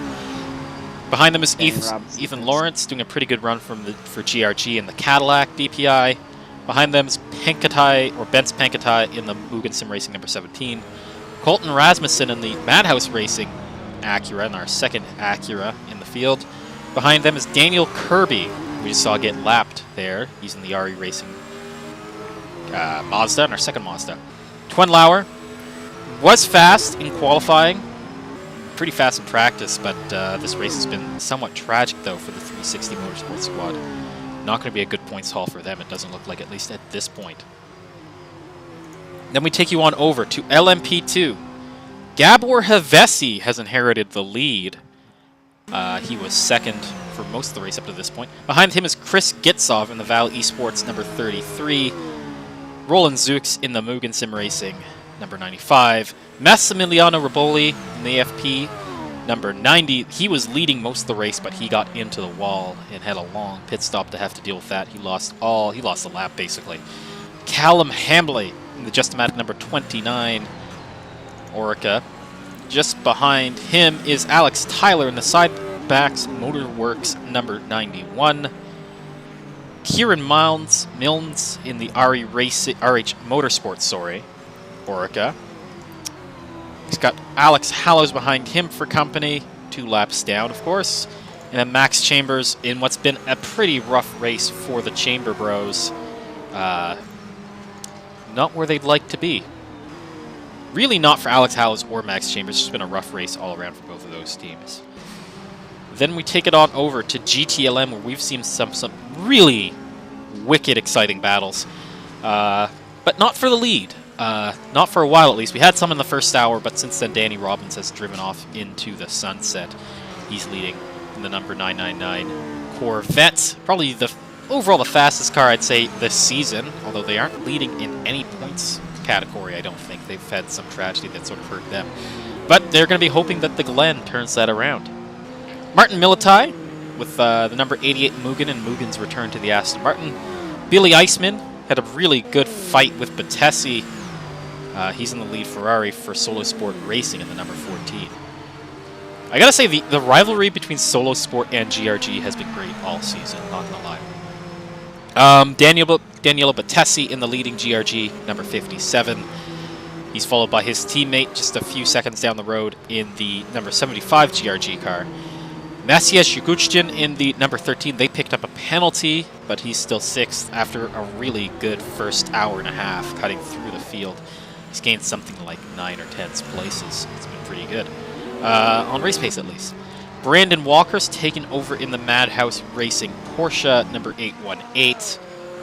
They've been slow. I think that's roughly... I think they've moved up. Rasmussen's cut to gets off. If you want to watch something. I gotta finish this hourly update. I don't know what you're My apologies. about. Where was I? Yes, Brandon Walker in Madhouse Racing Porsche. Spody. That name is a mouthful for us English speakers, not gonna lie. He's the Ground Effect Racing Aston Martin. One of the two of them, because there's a big lockup as we're watching from on board here. I think that was for position, that pass. Demeter Adam in the second Ground Effect Aston Martin. Behind them is Josef Frederick Suto in the second Mugen Sim Racing Aston Martin. And then we get over to Joe Brown in the Silver Elements Aston Martin, followed by Aiden Coleman on our last running car for 360 Motorsport there in a Porsche. We've had David Totoro, Damian Klein, James Knox Hope, and Dylan Gross, all for DNFs in this race. And that is your hourly update. We now have just under 4 hours to go. To the weather with Christian. -1 degrees out here today. It is actually -1. Probably great for our engine. Yeah. You get us at RF2 VISC on Twitter. If you want to tell us how things have been going with you in this race, or what you've been watching in this race. Been pretty exciting battles here throughout the field. So we're on board with Chris Gitsov in the leading LMP2 car. Well, not on board, but that's who we're following. Going to be looking to take advantage of Massimiliano Riboli's tragedy.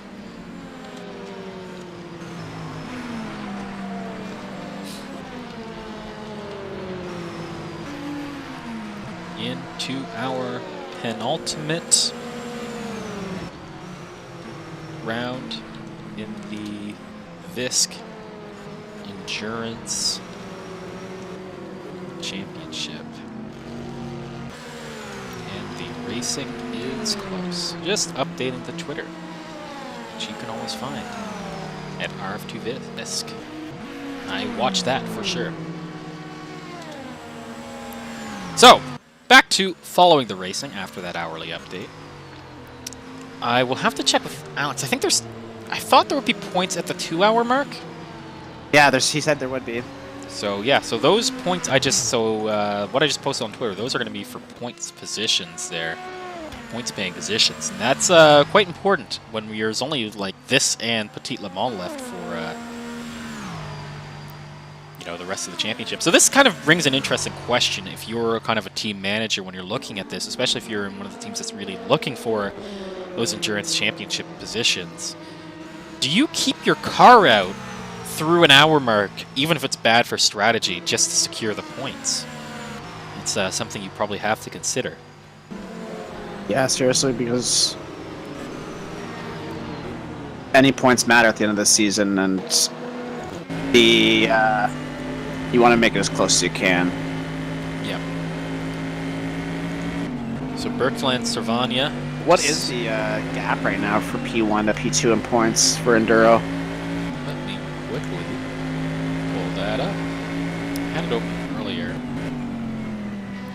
but I've since closed it because I wasn't looking at it. Confirm teams. Team standings. There we go. Here are the standings. Endurance standings after Sebring, which was our last endurance round. We moved Sebring as our last endurance round. Mugen was out front. That was a 360. That's a 36 Mugen car, and they are nowhere in it now, unfortunately. It's only 5 points between them to the Mugen number 16 car, which Savania were on board with. Yep. So that's going to be good for their championship fight. And then it's the 137 Fina Vond Motorsport. Pascal Egger. Oh, wow. GT car resulting in major damage. Who was that, sorry? That was 137, the car we just were talking about. Oof. Yes. So that's unfortunate. That will hurt them. They were 16 points off the lead there. And then it's the Val Esports number 6, which Warnders is in. They're 20 points off. So they're going to need they're going to need this result for sure. And that's the RE Racing number 23. So that's actually Pascal Egert's car. So we don't have the 137 in this race. Oh, really? Yeah. Because his number is 137. It's 23 Pascal for me. Egert. It's 23 for me. On the race view. Okay, Pascal so on the car Egert it's 137. Is in the FLJNE Avon Motorsport number 137. Okay, so the actual overlay is wrong then. And in the game it's 137. Huh. I feel validated. That is weird. There's only 2 cars on the lead lap right now, and that is Warnders and Dazuba. All right. Everybody else is lap down. Yeah. Where was I? Yeah, then it's the AC Sim Sport 224. They are... Well, it's the RE Racing Mazda, and then it's the AC Sim Sport Cadillac. Where's the RE Racing car? That's the number 20. See, that should be the 23, actually. Yeah, Daniel Kirby. Yeah, they're the 23. Yeah. I don't know where that's... Okay, there's 2 23s on the overlay. I just want to, like, internalize that for a second. So... Woof! He got a bit of contact there with the... Oh, jeez. Oh, yeah. All sorts of God. out of shape. Oh, man, that's some big contact on the wall, too. That was, less than artistic. Was that Gitsov he was with? Yeah, it was Gitsov. He just ran into the LMP2 leader. If I was Gitsov, I would be wiping some sweat off my brow. That was a stressful moment there. I'd be angry, but simultaneously very happy I didn't just die from the lead of this race. But, yeah, you gotta be careful there if you're... This is actually something that we were just discussing earlier. I think it's something Tom brought up. But it's how you have these DPIs which are a bit slower, running into these LMP2s which are a bit faster than average. And then you have the situation where the DPI feels entitled to get past the LMP2, but he's not consistently faster than the LMP2. So it kind of puts them in these weird positions, as we just saw. And this is for position 2, I do believe. Actually, no. And it's for overall points. Like that's. So there's no overall points. There's just points in your class. Yeah, that's true. So yeah, gotta be careful there, friendo. And then is there an AC Sim Sport Cadillac in this race? That'd be a 224. I don't know if I've seen that car. I don't believe it's here. So, no concerns there. There's a lot of people who've kind of joined this championship who are probably actually going to get decent positions just because they've been up the order further than some of the people who've been here all season. Yeah, I know. There's been some pretty professional talent getting into the top rungs of DPI, and even GTLM, really. But Can one of the drivers from the number 56 Delta Autosport LMP2 please come to race control? Please go into the driver briefing channel, and I will drag you in. Thank you. That's Max Chambers' car. Chamber Brothers. I'd be afraid. I would be spooked. Ay, ay, ay. Always spooky. Always spooky. Been a rough race for that car. Be a fly on that wall. Yeah. Always spooky. In terms of there's a couple drivers in race control right now. Poor Leon's taking the bollocking. Yeah. Always spooky there.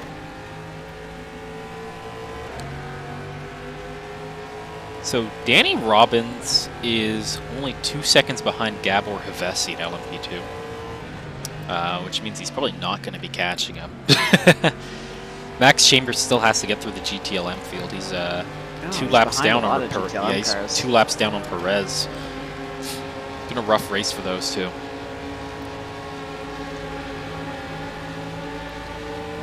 But for Danny Robbins, it's been a pretty good outing. I'd say this has been pretty good for the 999 crew. As far as GTLM points, as far as the endurance fight, they are 3rd. And they only need 1 point to overhaul the 88 Mugen team, who's actually in 1st. I did not notice that Militai got in front. Was that pit strategy, or is that legitimate? Must be pits.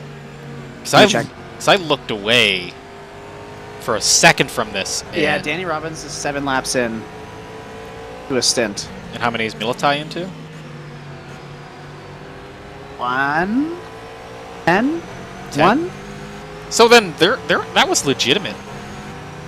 So Robbins got some work to do to get back up. He must have had like a little spin or something. Because that battle between the Mugen squad and the AFP squad is really tight. I think Robbins pit because he was so far ahead. How else would they? Yeah. You go on race view, right? Like look.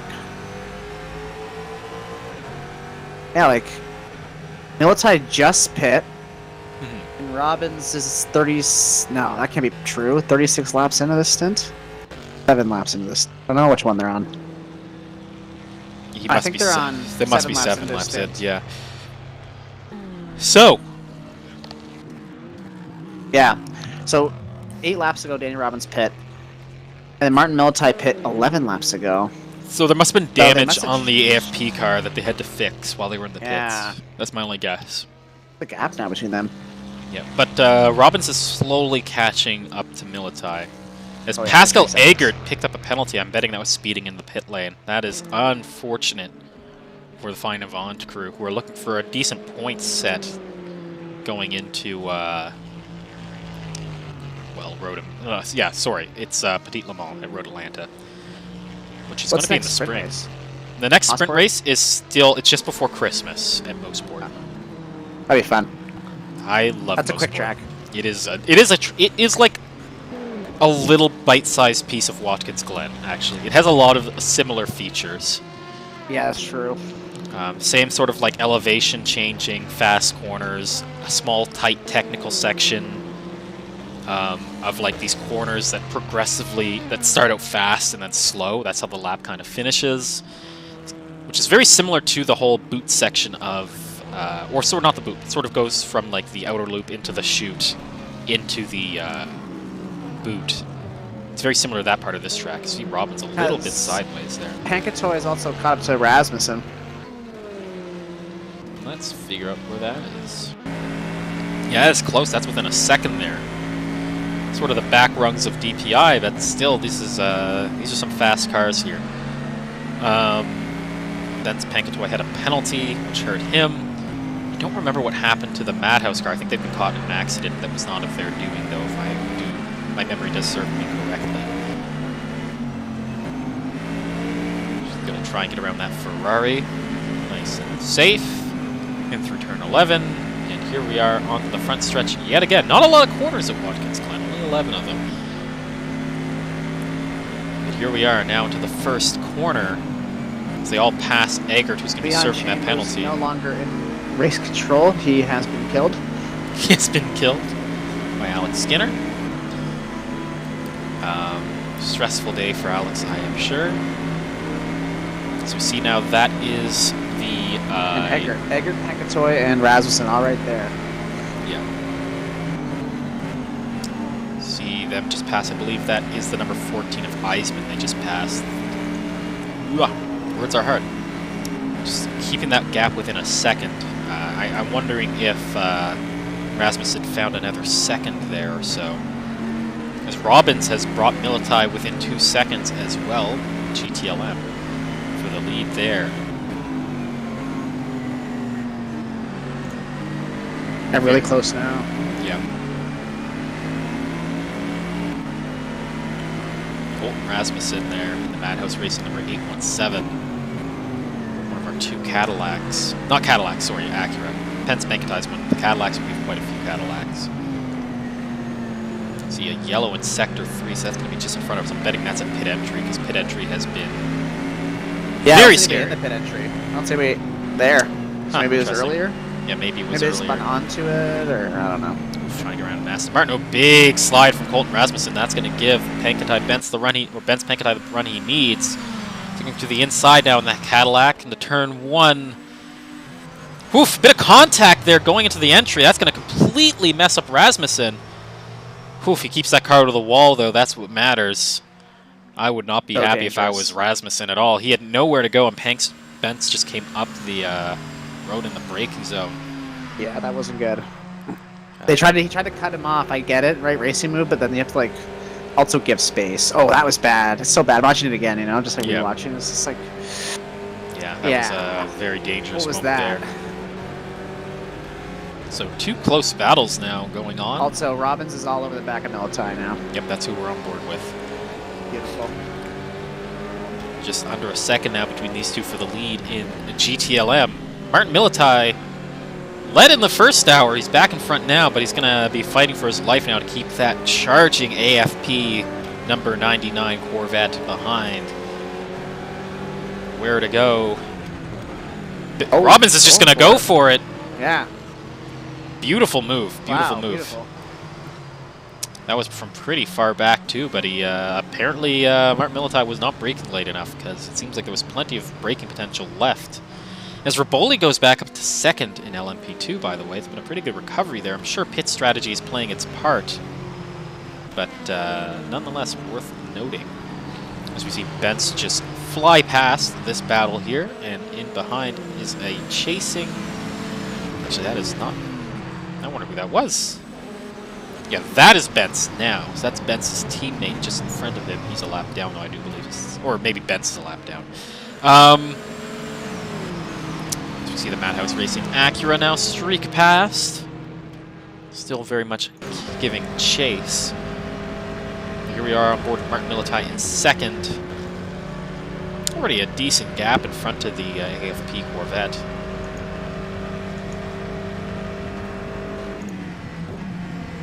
Go through the bus stop here, using all the curb you dare. Maybe even a little bit more. That's why that grass is dead right there. Yep. That is why. Let's go through the chute. Or we're going into the chute from the other loop here. Oof, big slide from Robbins. That's the thing with that whole section there. That kills your tires as you're going down that hill there, those 2 corners. You gotta be careful. It is an They have endurance now lap race. traffic in front of them. Yep, And that- lap traffic that's kind of going their speed, so Mhm. yeah, that goes. Wei Song has gotten into the leading LMP2 car, and that gives Raboli back the lead, but I'm going to imagine Raboli still needs to pit. Not sure when or where, because I think Raboli will be off strategy because of the damage that he had to repair.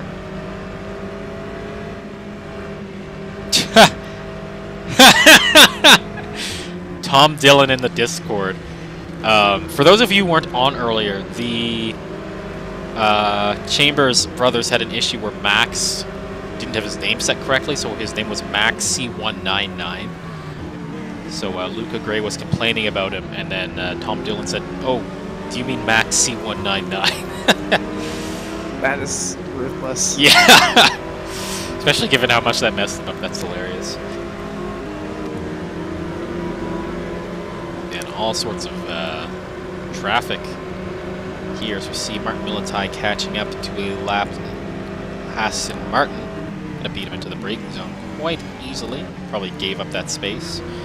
See one of the... Okay, drivers, we come to code 80 in 10 seconds. No overtaking. Car to overtake is the 818. Car you are allowed to overtake is the 818. 5, 4, 3, 2, Who's the 818? 1. Code 80. That's the Madhouse Racing Porsche, which Brandon Walker in it. That's You the can one s- to go by, apparently. Yeah, I'm sure that is the damaged car.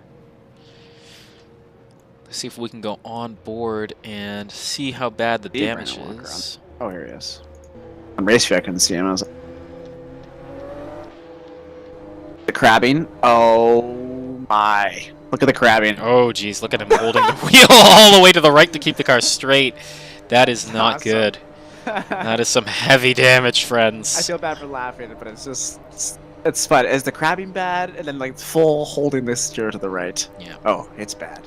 So he's not going to lose a position, because it's a lap to the car in front, and then it's another lap to the car behind. So he's okay. He's probably going to lose his advantage he had over He might lose some Sibaldi. credibility with his fellow team members, but that's it. That's what the answer to is his own team. Yeah. Hey, dude, why's the car grabbing so fully to the right? Don't worry about that. Don't worry about it. Pit stop will fix that.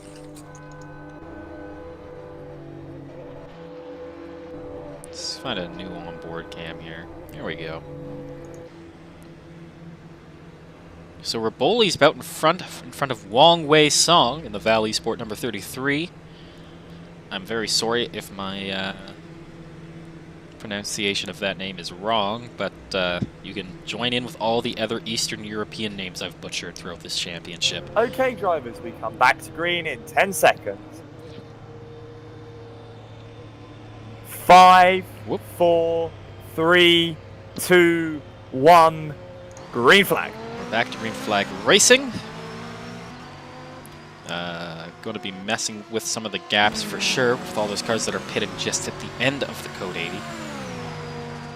That's something you really would benefit from having someone in your ear telling you when you should pit under Code 80 and when you shouldn't. Because if you're the person in the car, you don't know how long the Code 80 is going to be. If you have like a someone with you who can tell you, it's super useful. You gain so much time off of properly gaming the Code 80s. Yeah, actually taking notes is really smart. Yeah. Having more eyes on. So, in LMP2, there's actually quite a close fight developing between Tobias Bluchkin and Roland Zooks. Not much between those two. Let's see if we can turn this on. That'd be very cool if that worked. Nope. Extended battle needs to like actually include larger than gaps that are 1 second, because it is very Weird, eh? Because like Xiang, Zooks, and Bloomshiner are kind of all pretty close on the track right now. yeah. A whole flurry of pit stops going on right now. All the people who went off strategy. Callum Hambly's actually been doing a really good recovery drive in the Just-O-Matic Racing Team number 29. They've really been moving up the order. I'm sure pit strategy is helping, but that is worthy of note. Tobias Kluchkin, though, only 2 seconds behind. That is so confusing. Let me turn back on the driver box here for a second. There we go. So that's interesting. It says it's 13 seconds to the next car on the overlay, but it says 3 seconds to the next car in the game. I wonder why that is. I'm sure it's all the pit stops happening in LMP2 actually messing with the battles. That's why. Yeah. I'm an idiot. What are you? An idiot sandwich.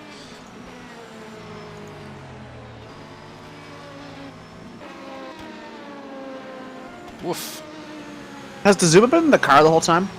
He has been in the car the whole time. I'm guessing Dazuba's going to go half the race, and he's going to switch to someone else for the next half. If I was to hazard a guess. He probably could do 4 hours. He could actually do 4.5 hours. That's how far Dazuba can go. Rasmussen's on top of Eggert. Like, Yep. couldn't be closer. Gonna be looking for a way around this car. Not much gap between these two. Rasmussen, nowhere to go there, unfortunately, because of the traffic. Blocked him, though, I think. No, he had to. Over a Eggert had to get out of the way because of the lapped Acura. It's a little bit too wide there on the run out of the corner. That's going to give Rasmussen the run. Then they look to the inside in that Acura. And is he going to beat? Yes, he's going to beat Eggert to the braking zone. Eggert goes way too deep. A little bit too adventurous there. They're both going to get around Jaguchkin just fine. He's a lap down. So Dazuba has a lap on Warnders? Wow. As we're watching now, Eggert's looking for a way back now on Rasmussen. Wow, he beats him into the bus stop. That's like, oh no, he went way too deep. Never mind. I was going to say, that was pretty impressive.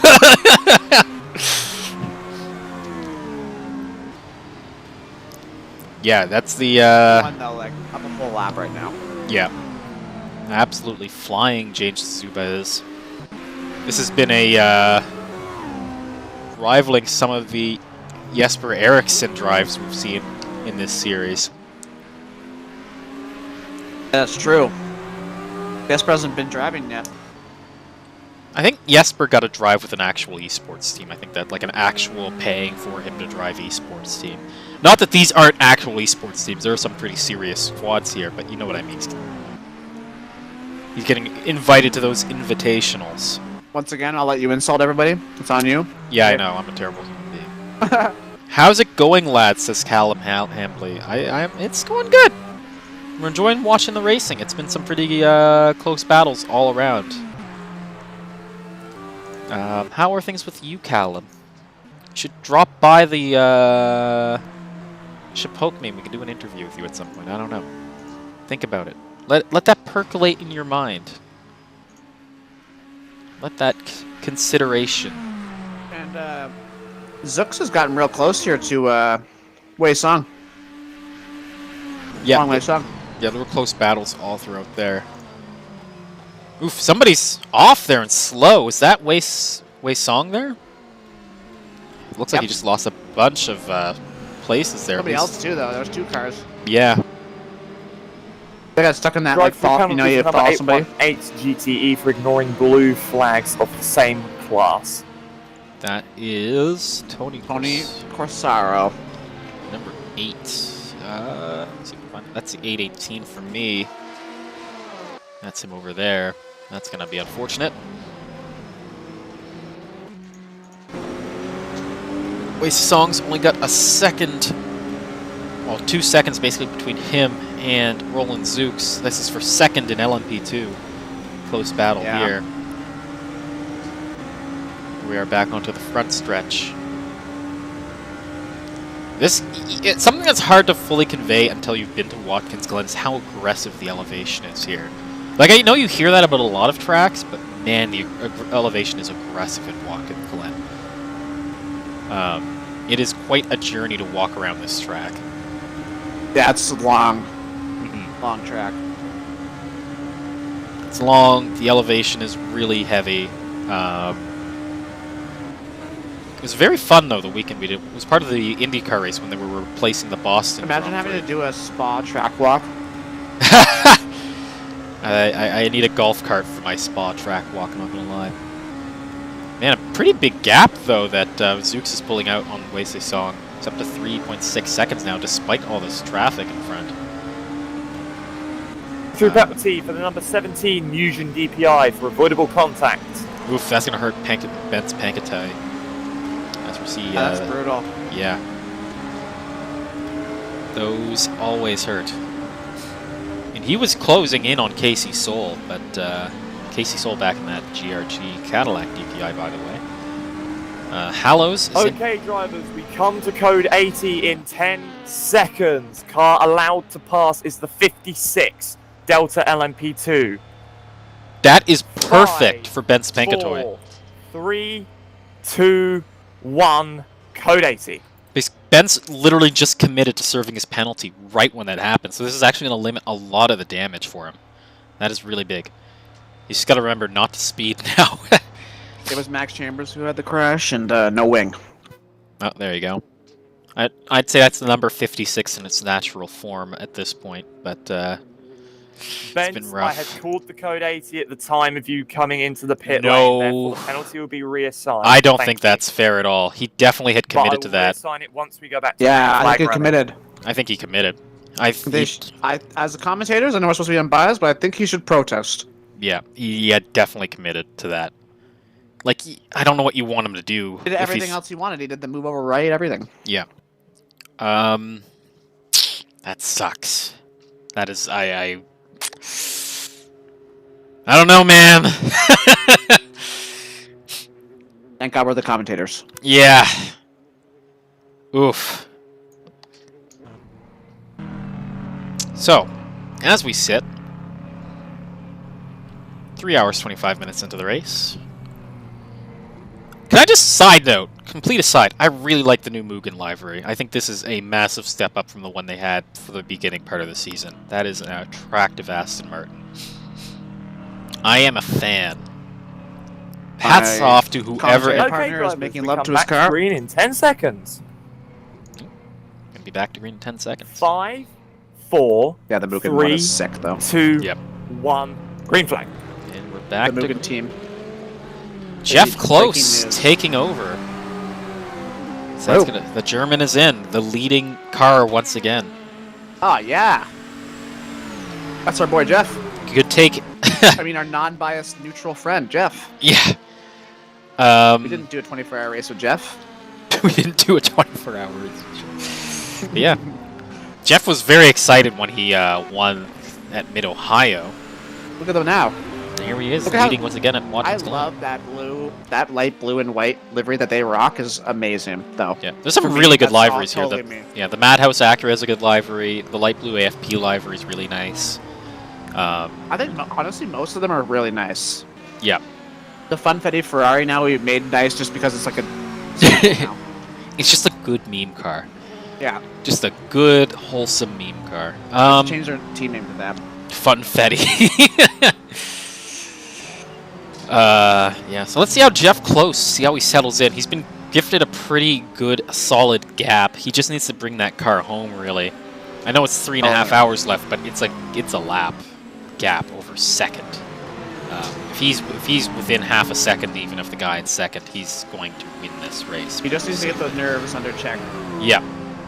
This is sort of the critical moments, right? This is when things could go wrong. So when you just step into the car, you're fresh. But you know, you just got to take advantage of the fact that you have that massive gap. You got to take advantage of the fact that things have worked out so well for your teammate, and they have been so fast. It's looking Zachary fine L. thus far. Had to avoid the moving chicanes we call GTEs. That is the key to doing well in DPI, not gonna lie. I think that's part of skills. Oof! Somebody's off! It's one of the Madhouse yeah. Acura's off. Who is... Yeah, Who is that? It's There's Colton that wall. Rasmussen. I think he touched the wall. I think he definitely hit the wall. Yeah, he's that car's damaged for sure. See, yeah, definitely damaged. It's just gonna. Oh, he's missing a tire too. No. Yeah, that's definitely going to be a code 80. That is going to hurt Colton Rasmussen. He had been doing so well. And having some good battles, but that he's got to stop. Does he not know he's missing a tire? He must not know he's missing a tire. Because he keeps pushing. Yeah, he's just flooring. Yeah. He is not aware. Oh no, he just killed his car. Yeah, he's making the damage worse. Oh my god. Yeah, he's down a tire. Thing is, Where's in R code Factor 80? 2, you can put on the overlay to show your damage. If you crash, you should definitely be checking that. If you've crashed, and then you would know you're down a tire. Was it you who blew the tire by something weird? It just exploded on you for the day. That was an Assetto Corsa Competizione, which models tire failures. R Factor 2, You can feel lose. that though. Yeah, but that was obvious. I immediately knew. But that's a thing. R Factor 2 doesn't model tire failure. It just models the tire getting ripped off the car from a crash. Yeah, that is a very, very damaged Madhouse Racing number 817. I think he realizes now, but it's a little too late. Yeah, it's late. Oh my god, he almost got smoked there. See that? No, I'd switched over to something else, but yeah, that was 10 Lauer just went by. That's the leading. Like, 2 cars came out of that Yeah. corner. They're still, because there's no code 80. But they're just Yeah. full race speed right now. Yep. I don't know, maybe, This is sort of the danger that Tom was talking about earlier, is you have no real way, in ACC it's so obvious, right, when there's a yellow flag. tells you the sector and it warns you. This is just like, yellow. You're like, Full course, y'all. okay, he's safely to the pits. That's going to hurt, though, that there was no code 80 as well. On top of the damage, he's going to be tumbling down the order into the hands of Daniel That's Kirby true, yeah, because for ACC sure. it'll be like it'll be like the start of, sector 2. Yeah. Yellow flag. So that, It won't be like, yeah. yeah. Ain't that here. So something happened to Bence Pankatoy again. Oh, he must have had to serve that penalty again, so he's behind Soul. Yeah, because he got boned. Yeah. He's going to have to be making up those positions But in listen. that time. The stewards can't be easing everybody, I guess, right? So maybe Yeah. maybe they saw something we didn't. Yep, maybe. We are just commentating. They are more eyes on right now. I think there's two stewards right now, or 3. Yep. So that's really good. Here's something we haven't talked about at all in a team we haven't talked about much. It's Demeter Adam in the Team Ground Effect number 48. Slowly bringing in the other Mugen sim racing car. That's the one with Josef Frederick Suto. Yeah, just been a decent drive from Demeter Adam. Probably not the fastest team, but that's sort of the hard thing with endurance racing, especially in R Factor 2. I find is that some of these teams that really have a lot of good drivers also have a lot of people working on setup. They have they're really like going through data for their practices. So I think this has been a pretty good drive from them. Number 48 car. Oof, as he goes through the bus stop. Decides to just get out of the way. I wonder if he went to go to the bus stop and then decided I'm gonna get out of the way this way instead. Because he was really in control there. Yeah, I think he's just getting out of the way. Which is, that is fine. I'd rather you be really, really exaggerated out of the way than not out of the way enough. I hate when they leave like a gap that'd only be good enough if the car was actually racing you. Yeah. But if the car's passing you because they're going like 50 kilometers an hour faster, then just Yeah. move over. Get out of the way. All right, Rasmussen in the pits now. Obviously, still there. Yeah, he's been in the pits for a bit now. It's going to be a long stop. 5 laps down now. Yeah, that is unfortunate, Chief. It's going to put Luca Gray in front of him. Close has been really consistent. Yeah, that's all he needed to do. He's doing 133s. That's still is- not... That's around the pace of the other cars. He's only a touch slower. He's like 0.2 slower. But Warner's. Warner's just did 135 as their last lap, so... Yeah, I'm just sort of looking at their... So traffic will Just play into that as well. It's crazy, So P2, 3, and 4. Silvassi's in the car now. Really quick driver there. They're all lapped down, so... That'll be interesting to see how they handle everything. on board with Casey Soul, who's taken over the duties Back in in, the eh? number 5. Yep. It looks like they're doing like an hour or 2 hours Casey each. Soul did really well, I found, at watching in practice and quality and stuff, right? So this could be a track for them to be good Yeah. at. This is Man, a Close is killing it right now, though. yeah, he's doing pretty well. That last sector looked real quick. Yell in Sector 3 briefly. But yeah, Casey Soul back in that car.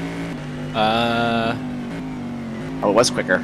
Yeah, gonna need some stuff to happen for her to get a podium. They were that close in Detroit. But they're slowly the GRG DPI program has been gaining pace. I've noticed a lot of the teams really improved over the season. Yeah, certainly the consistency has been building up for a lot of the teams. The fast teams are still the fast teams, but the teams that were... Oh, jeez! Casey Soul! Oh my gosh, just came across one of the Mugans into the braking zone. Oh boy, that was stressful. I hope that car's not too damaged. I hope that Mugen's also fine. Was that Josef Frederick Suto? Yes, it was. Number 69 Mugen. We're going to do that all over again. Why'd you come across it? That was silly. Just trying to set up the car for the braking zone.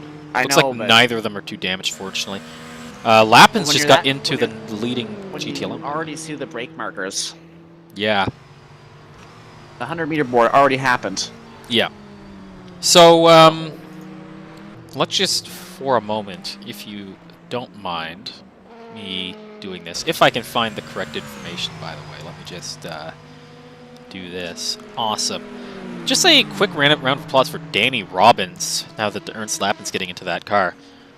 Really good Wow, work really from good Robbins to keep that car in the lead through the race. Okay, drivers, we come to code 80 in 10 seconds. No overtaking. Oof. What was that for? 5, I don't know. 4, 3, 2, 1. Code 80. Didn't mention which car was damaged this time.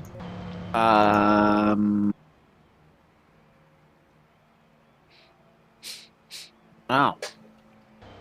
Cameron Hayes in the pit. Oh, it's Daniel Kirby for sure. Look at that car. It looks like it's all the issues. Oh yeah, that is a crippled It's Mazda. breakdancing. Yeah, that is some crabbing. Oh my. I'm wondering if does he have all of the rear tires on or no? Or is he one down? 'Cause the car looks like it's leaning on its back, and if it's a rear tire missing, he's done. Because you can't fix a rear tire. Oh jeez, I would that was a scary moment there for man, what are they doing? Iceman. Risking it. So I can't here's tell about that retire. So this is There's actually no- really big for Iceman because Lappin's just the 99 car just 999 car just pit. That's gonna move Iceman way forward versus the 999 car. I'm interested what Militai and Batesi do. Given we haven't gone back to Code 80, there must have been But another Lappin's car is in, involved. so there ain't, unless something really bad happens, I can't see them. Well, you say that, but He's way far back though. both Martin and Militai have been fast. Well, yeah, because he pit, and GTLM doesn't have the massive gaps the other groups do, at least not in the top 5. Vrak's gotten into the 75 for Perez. To watch see Lappin, see if he can Yeah, go back to that lead, because his partner did a heck of a job there. Like really good drive. yeah. I'm imagining Batesi has also done his racing for the day, given Vrak's come in for Perez. So we'll see who gets into that Ferrari. Shepard's in the pits. If I have a car of the day, I'm going to put Epic Racing number 2 at least in the top 5s of that list. Chris Shepard's had a really good run. So he's just finished his service. He's been keeping those fast. You have to go with the guy leading Danny Robbins too. Yeah, The car of the day there. Danny Robbins had a really good run. I'm just putting my respect out for Shepard because we have the AFP and Val duo have been so dominant in DPI, and for Shepard to be anywhere Up close there. to that fight is really impressive in my And opinion, P3, yeah, that's true. especially for a first outing. Shepard is the only other one other than Warner is not 2 laps down. Yeah, it leaves me to wonder. I'm hoping Epic Racing keeps it on with the DPI program in VISC because I think they could really turn that 2-way fight into a 3-way fight with some time. Yeah. Raboli really quick. is legitimately back into the lead in LMP2, which is also amazing. You got to give you a round of applause for Raboli. That recovery has been pretty impressive. Back to green flag in 10 seconds. But yes, let's see how GTLM shakes out, because 5, Militai 4, didn't get the 3, pit. 2, 1, green flag. Yeah, Militai didn't pit, so I think this is going to be a big net win for David Martin. I think he's legitimately going to be ahead of He's legitimately ahead of Lappins now. So I think David Martin's By is... how much? We'll see. But Lappins is going to have to fight for this, though, is my point. It's not a straightforward thing. It's about, I'd say, 10 seconds up the road. We'll see once all the sector times come in. Now we really see what Ernest Lappins is made of. The stress is on! When you qualify first and you just do well that way. And we've seen that, but how do you do, Lewis? I mean, Ernest, when you're back in fifth. Don Bassell not too far behind Lappins. Ooh, this is a very cool onboard in the Ferrari. I'm going to keep this here for a second. I like this one. Yeah, only 6 seconds up the road to Lappins. Man, Lappins has 20 seconds from the based off the last sector timing to Martin. So that was a big net gain for Martin. That was massive. I'm shocked, unless Militai pit recently. I'm actually shocked he didn't come in. But that will definitely shape up things. Man, Lappins already gained 2 seconds on Martin. See how long. We'll see if that capes up or if Martin was just in traffic. On board Dom Bassell, though, right now, in the leading of the 2 GRG cars. 1 step away from the podium. GRG's been pretty consistently around this point, you know, rounding out the top 5, which is really good for points. It doesn't let you flex as much as winning races does, but it's certainly good for points finishes. As you see one of the, I think that is, well, it's definitely one of the Mugans. I can't imagine that's Militai. Is that Militai that just passed? Or is that Suto's Mugen? Oof. Militai's on the straightaway. Yes, that's Suto lapping himself on Bassell. There, Kumade a little bit on off, but kept it together. That's what matters.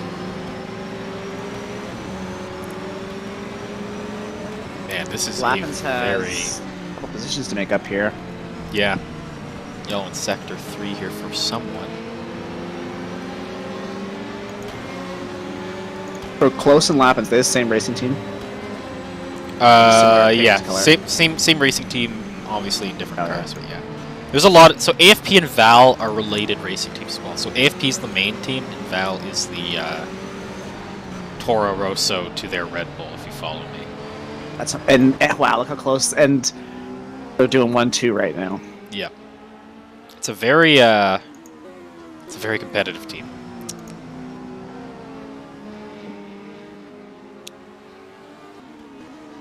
Cameron Hawes been doing asking for some forgiveness there in the chat on Discord.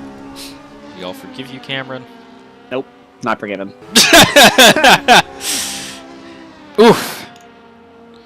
Well, if you want to express your forgiveness to your accepting of Cameron's forgiveness or renouncement of it, you can always hit us up at RF2VISC on Twitter and let us know how you feel about that. As we're 10 minutes away now from the hourly update, 10 minutes from the halfway mark. This race has been flying by. Brought to you by Canada. Best country in the world. Yes, this race in the U.S. is brought to you by Canada, with all the I Love New York signs everywhere. I know, I love New York signs. That's good. So interesting thing, when I went to the IndyCar race at Watkins, Glen, they just repaved the tracks. They were smashing the track record. Grey, same class blue flags. Thank you. Oof. Somebody's in trouble. Roland Zook's slowly been building a gap. Warning for blocking, Luca. You should have been out of the way thanks to the same class blue flags rule. I swear to God, I thought I saw wipers on the valve number 33, and I actually freaked out for a second, but the wipers are off, so we might have accidentally hit the button. This race would be wacky with rain. I think we got all the rain we would ever need at Detroit. Oh man, if it started raining like last like 30 minutes of the race, like heavy rain, that would be just the best. Yeah, I don't think it's gonna rain though. No. Yeah. So the Val Esport number 33 slowly losing touch. Ever so slowly for Zooks. Who's in the Mugen Sim Racing number 95. Uh-oh. Woof. Bit of a stutter for myself there. Always stressed if like the drivers are feeling that stutter, because that'd be super stressful. Like, oh my god. Side note, Josef Frederick Suto in the Mugen Sim Racing number 69. Nice. Slowly catching up with Savolbeck. The number 108. Oh my. Yeah. S&Z-A Za? Zabadi? Sabadi? Zabadi? Sabadi is probably the last Yeah. name. I am Zabok super Sabadi. sorry. No blue bag shown FS. Yeah. I don't know what the context would have been that for Newcomb. Sure, there's a story behind that. Probably excuses. Probably. Race car drivers and excuses go hand in hand like peanut butter and jelly. Can't blame the car or yourself. Yep, It's always something else. that works. It's just how video games work. Obviously it was lag. That's why I crashed into the whole field. Yeah.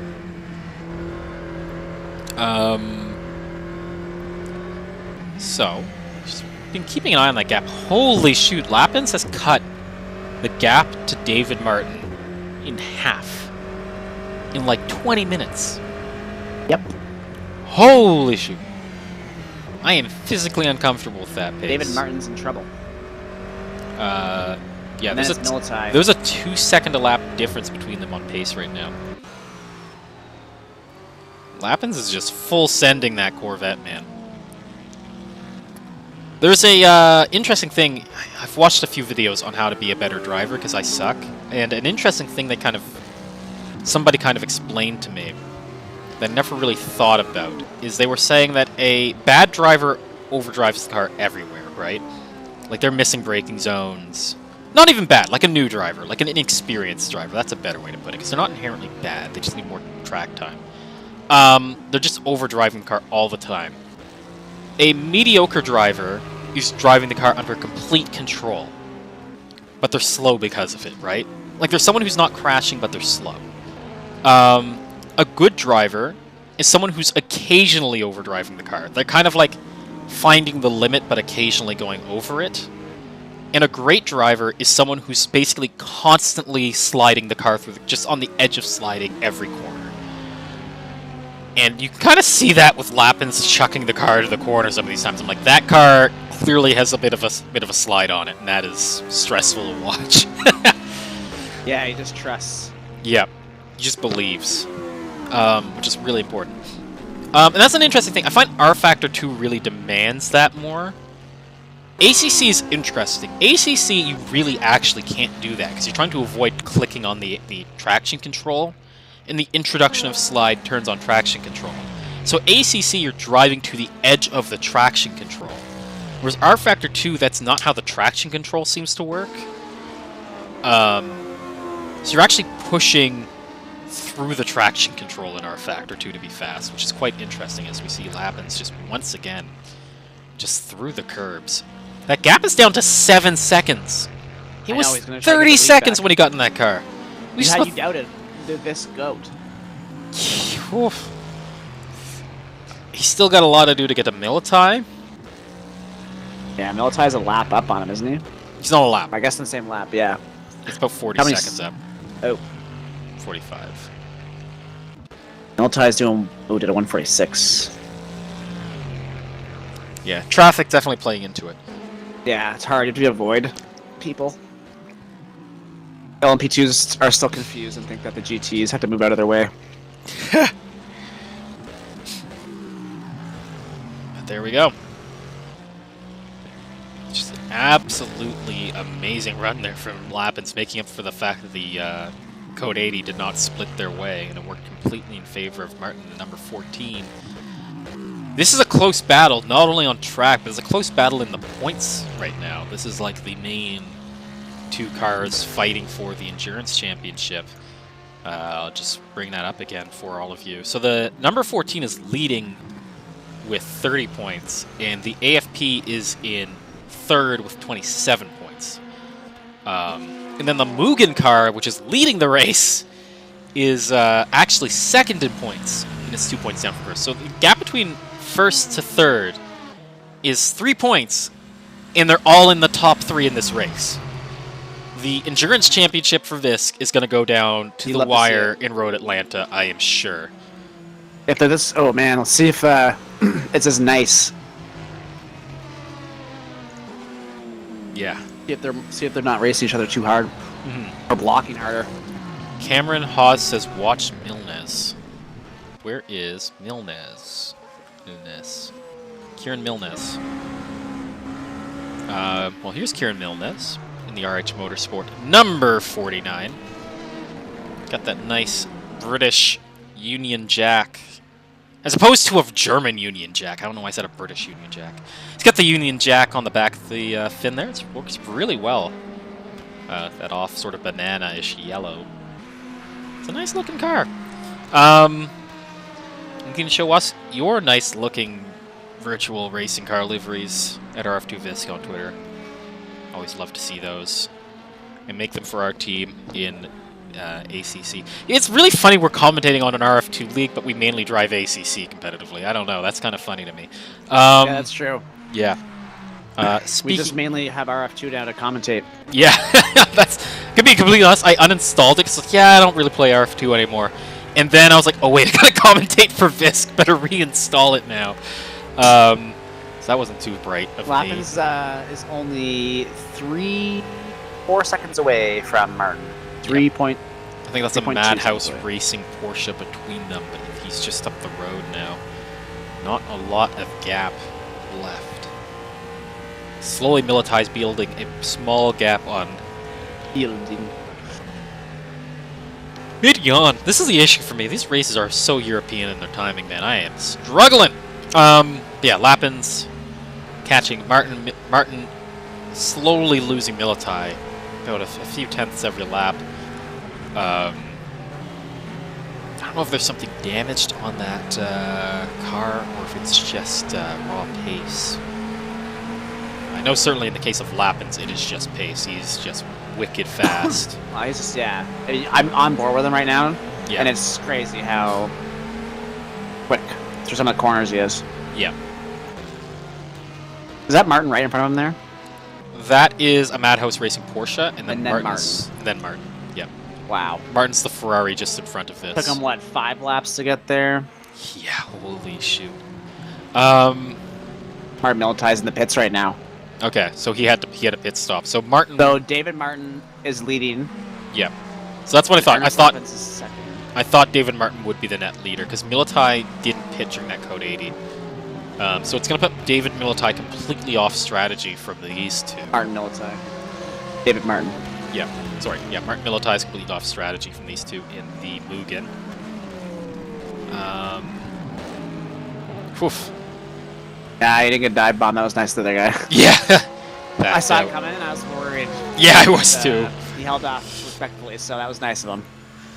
Demeter Adam picking up a penalty. That is unfortunate for them. I was just mentioning them Is a he in bit the pits? earlier. No, he might have pit. Maybe he picked up a pit road speed limiting.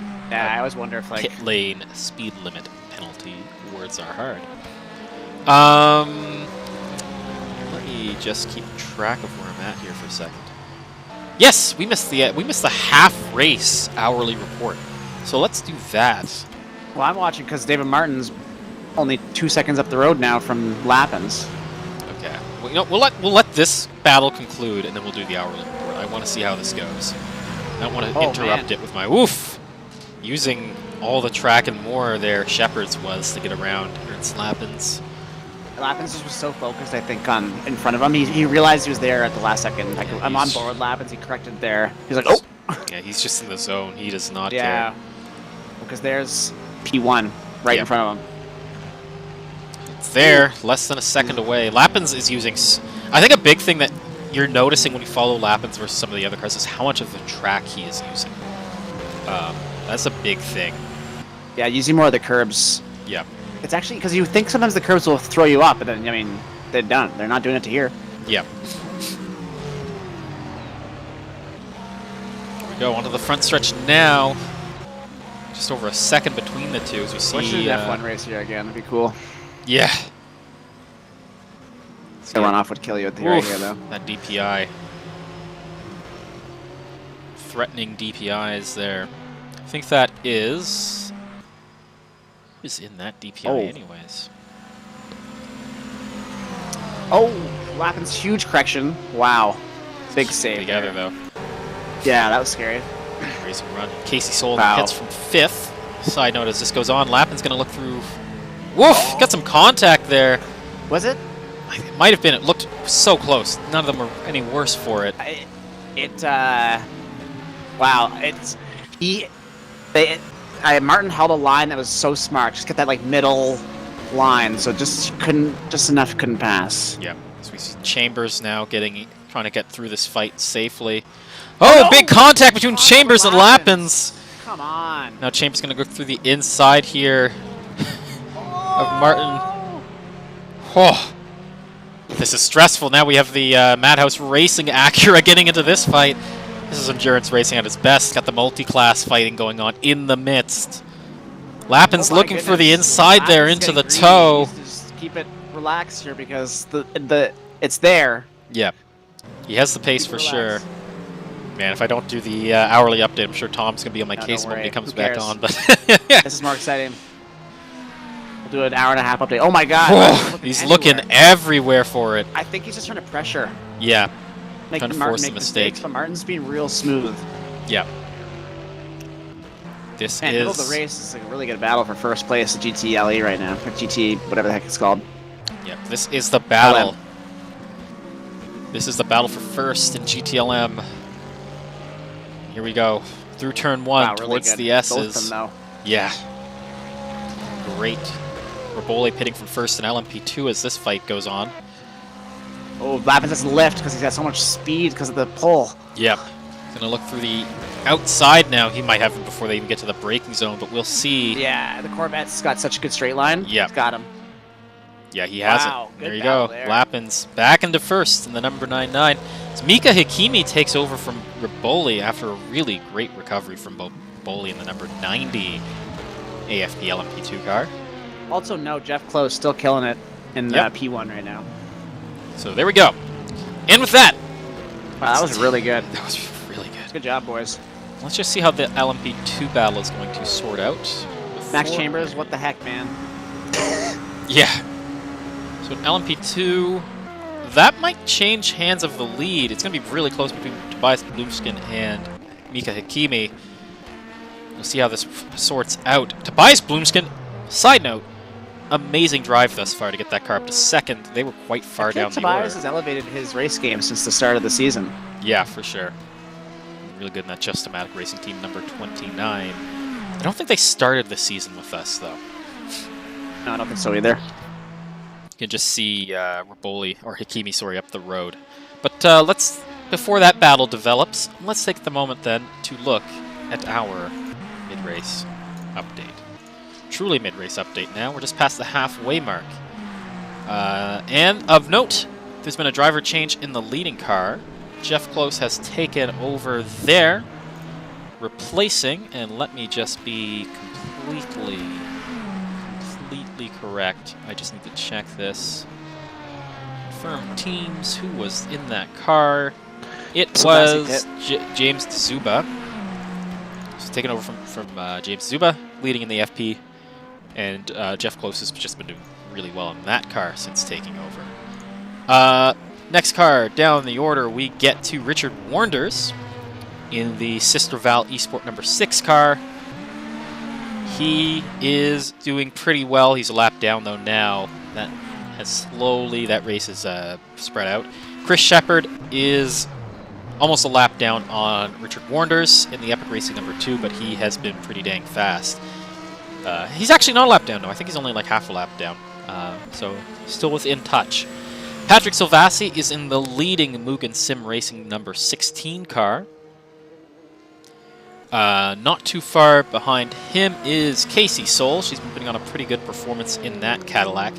Pascal Eggert, just a bit further behind her in the 137 Fine Avant Motorsport number 137. Bence Pankotai, he's been fast, but he's also been having a lot of issues with the stewards. That's sort of been hurting his race thus far more than anything. Behind Bence is Luca Gray in the 360 number 36. Ken Lauer had a rough run in that car, and Luca Gray's just been trying to do a good recovery drive, but he's 2 laps down off Bence. Daniel Kirby in the RE Racing number 23, our second Mazda. And then Colston Rasmussen, who was up there fighting for the top 5, had a massive accident in the last hour. And that has put him down in 10th and last in DPI. But, you know, hats off for being a trooper and carrying on in this race. Next car, what do I mean? Next class, LMP2. Mika Hakimi just took over for Massimiliano Riboli, who had an amazing recovery in that number 90. They were down to 5th at the top of the hour. They're now back up to 1st off an amazing drive from Riboli, and Mika Hakimi's taken over there. We know he's fast. Roland Zooks is in 2nd place in Mugen Sim Racing number 95. Tobias Blumskin, after the pit stops, is down to 3rd. He's been doing really well in that number 29. Not going to lie, that's been pretty impressive. Next car is Wong Wei Song, who's just taken over in the Val Esports number 33. Slowly been losing touch to Blumskin, but he's been doing all right for himself. He's keeping it on the road, and that's what matters here in these endurance races. You never know how that's going to split. Oscar Needham, he's taken over in the Sidemax Motorworks number 91. Kieran Milnes is still in the RH Motorsport number 49. I actually don't think he started in that car. I think he's also a new driver there. Eric Kumide in the Val Esport number 3. Gabor Havesi, he's in the Mugen Sim Racing number 22. And then Max Chambers in the, we'll say, ill-fated Delta Autosport number 56. They've had a rough go of it, the Chambers brothers, unfortunately. Yep. Then we bring it over to GTLM, where Ernst Lappens has just taken the lead back after, well, we'll just say the strategy didn't work out their way. The Code 80s pushed them down to 3rd. But Ernst Lappens... Blistering lap speed helped, though. Yeah, just been absolutely blistering. He's taken over in that car after a really respectful drive from Danny Robbins. He got that car into 1st, had a good fight with Martin Militai, and then held on to 1st, gave the car to Lappens, and Lappens has been rocketing off. Behind them is David Martin in the Solo Sport Racing number 14. They've had a really good run. Strategies worked their way as well. These are going to be some good championship points for the number 14 crew. Martin Militai in the number 88. Mugen Sim Racing car. Jeff close. His last lap is a 148. Could have been his first sector he could have spun in it maybe or something, because perhaps. Anyway, yes, Martin Militai, and just so you know, the top 3 in GTLM are also the top 3 in our championship points battle. And on top of all that, this is the penultimate round, and we're gonna have points being paid out at the end of this hour. So this is really gonna matter for the endurance championship in GTLM. Dom Bassel in the leading number 57 GRG Ferrari. He just took over in the last hour. Actually, no, Bassel's been in that car the whole race, I think. I think Dom Bassell's been in there the whole time. Nope, he took over from Danilo Battesi. I am wrong. So he just got in that car. Julian Vrack also just got in from Ramiro Perez in the 2nd GRG Ferrari. Maciej Guchtin, 2 laps behind that leading group. In 6th in the random racing number 13, the Fun Ferry Ferrari, as we call it in the commentary booth. Josef Frederick Suto, he's overtaken Spaldi to get that car up to 7th after a rather rough run, we'll say, for his teammate. I think that was Christoph Toth who was in that car. So Frank Christian Kabai is still to get in that car. I imagine he'll get in within the next hour or so. On Solbek Spaldi, the name that I have struggled with the most, I think, in all of VISC history. He's in the number 108 ground effect car, followed by Tony Corsaro. They've had some tragedy in that Madhouse Racing number 818, but they do have some good pace. They might be moving back up the order, but they've got a lap to make up to next car in front. Demeter Adam, they've had some penalties in the second ground effect car. That one's the Ferrari. But they do have Tony Corsaro on their lap for company, so they have someone to fight with. Then we get to David Plummer, the last running car in the Silver Elements, number 170. They've had a time in that Aston Martin. The retirement list has grown to include Aiden Coleman, the number 360. The 360 Motorsport number 30 Porsche. David Tordero had some technical issues on the software end of it, or I guess the hardware end in this case, in the Grimelli Motorsport number 147, the only BMW we have seen VISC thus far. Damien Klein and the Just-O-Matic Racing number 299, they're out. 222 number 44 is out, and Dylan Gross has also had to retire. So, you can always catch up with us on RF2 VISC. That's where I'll be posting the hourly updates for you to see in a PNG format. So it's saying Jeff Close is 2 laps up now. I think that's an update, because I think Chris Shepard's and Richard Warner should... It says he's only a lap up on them. I'm assuming that is the case. Possibly. Yes. Who are we on board with right now? We are on board... So in second 3. Chris Shepard in the Epic Racing number 2, and they're up to second place above Warner's. So I'll match Warner's pit. Yeah. Did you check here to double check? So yeah. Yes. So that strategy could actually go either way. That is not a done deal yet for second in DPI at all. That is a strategy fight that's going to be going to the wire.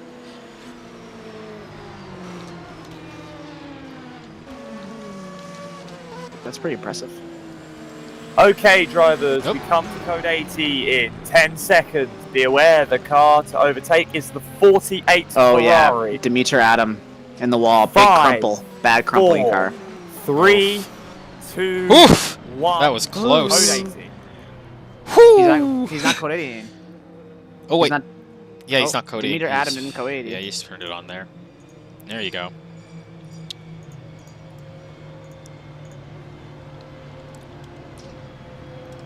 The cars currently out of the race right now are the 360 Motorsport number 30, the Grimelli Motorsport number 147, the Just-O-Matic Racing Team number 299, the 222 number 444, and the Corvette's some team, the no livery.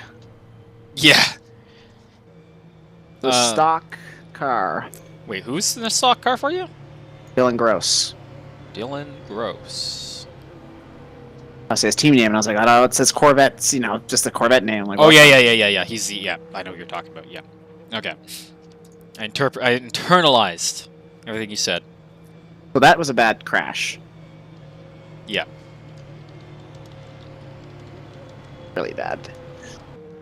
I wonder how bad the crabbing is. Yeah. Oh, it looks like it's pretty annoying. A little to the left.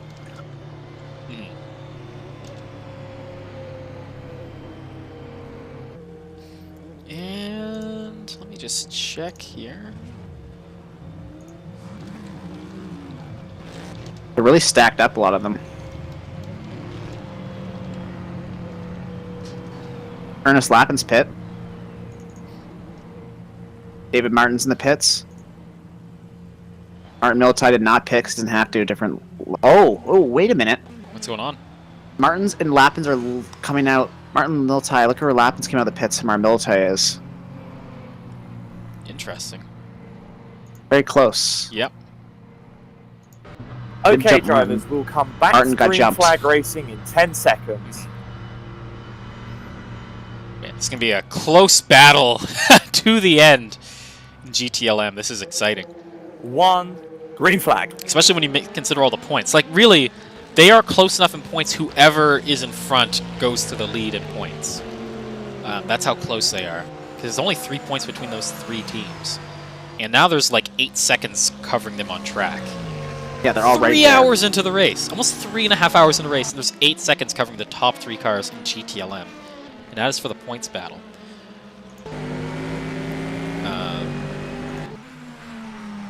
Same vein. It's going to be very close in DPI between Shepard and Warnders. And then Roland Zooks is really close to Mika Hakimi now. Yeah. There's not a lot of daylight between those two anymore.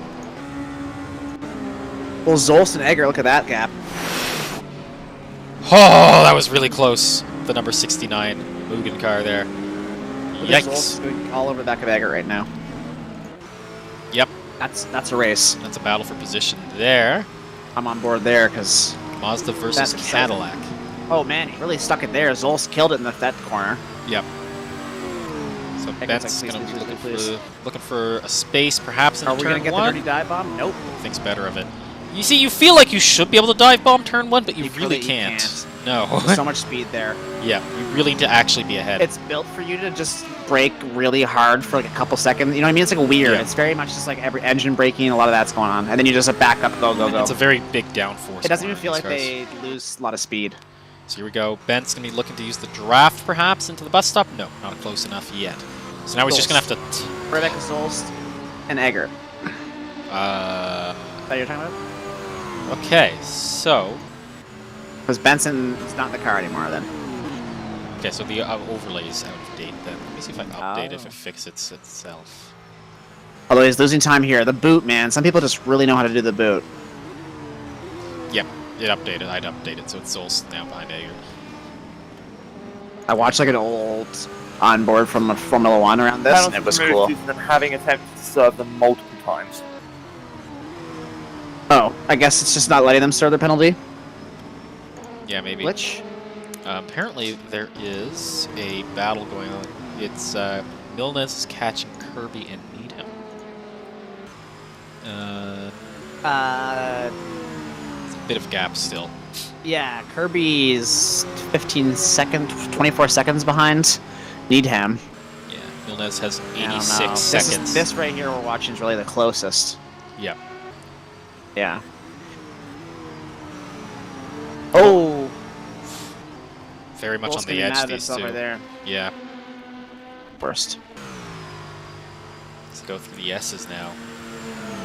Shepard's in the pits, so that's going to put Warnders back into the mix there in DPI. We'll see how long that Okay, stop ladies is. and gentlemen, back to code. Oh, that is 10 seconds. big for Shepard Same in car that as battle. before. 5, Yeah. 4, What happened? 3, 2, 1. Code AC. Which car is that again, sorry? Looking. Oof, somebody's off Oh, there. It's Demeter Adam again. It's in that braking, and you go uphill, Yeah. and he probably lost He's it. and just stopped He's in too death right mode. now. I wonder if the car's stalled and he doesn't have a he starter could button just set. be. He could just be face palming currently. Yeah. What's sad is Pascal Egger had purpled the first sector, Oof.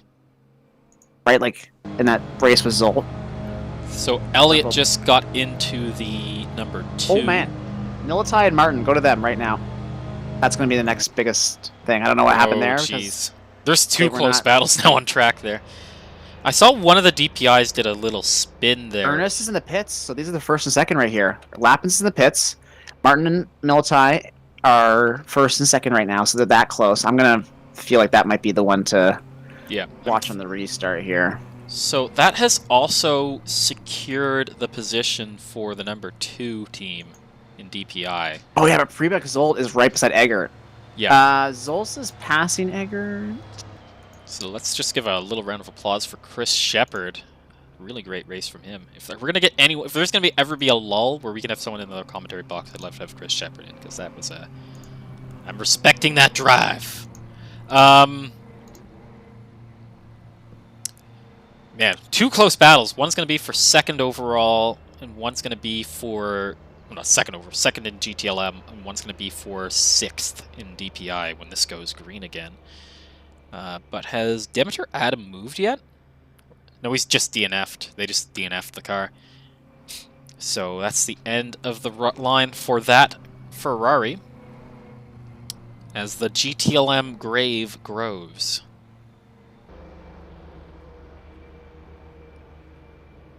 But look at the games Ulf's trying to play here. Yeah. Man, this is going to be so tight between Militai Okay, and drivers, Martin. we'll come back to the screen in 10 seconds. Nothing between these two cars. Aston Martin versus 5, Ferrari. 4, 3, 2, 1. Green flag. Here we are, green flag now. David Martin going to be looking for a way around Martin Militai. This is for first overall. Lappins is 23 seconds down the road. Man.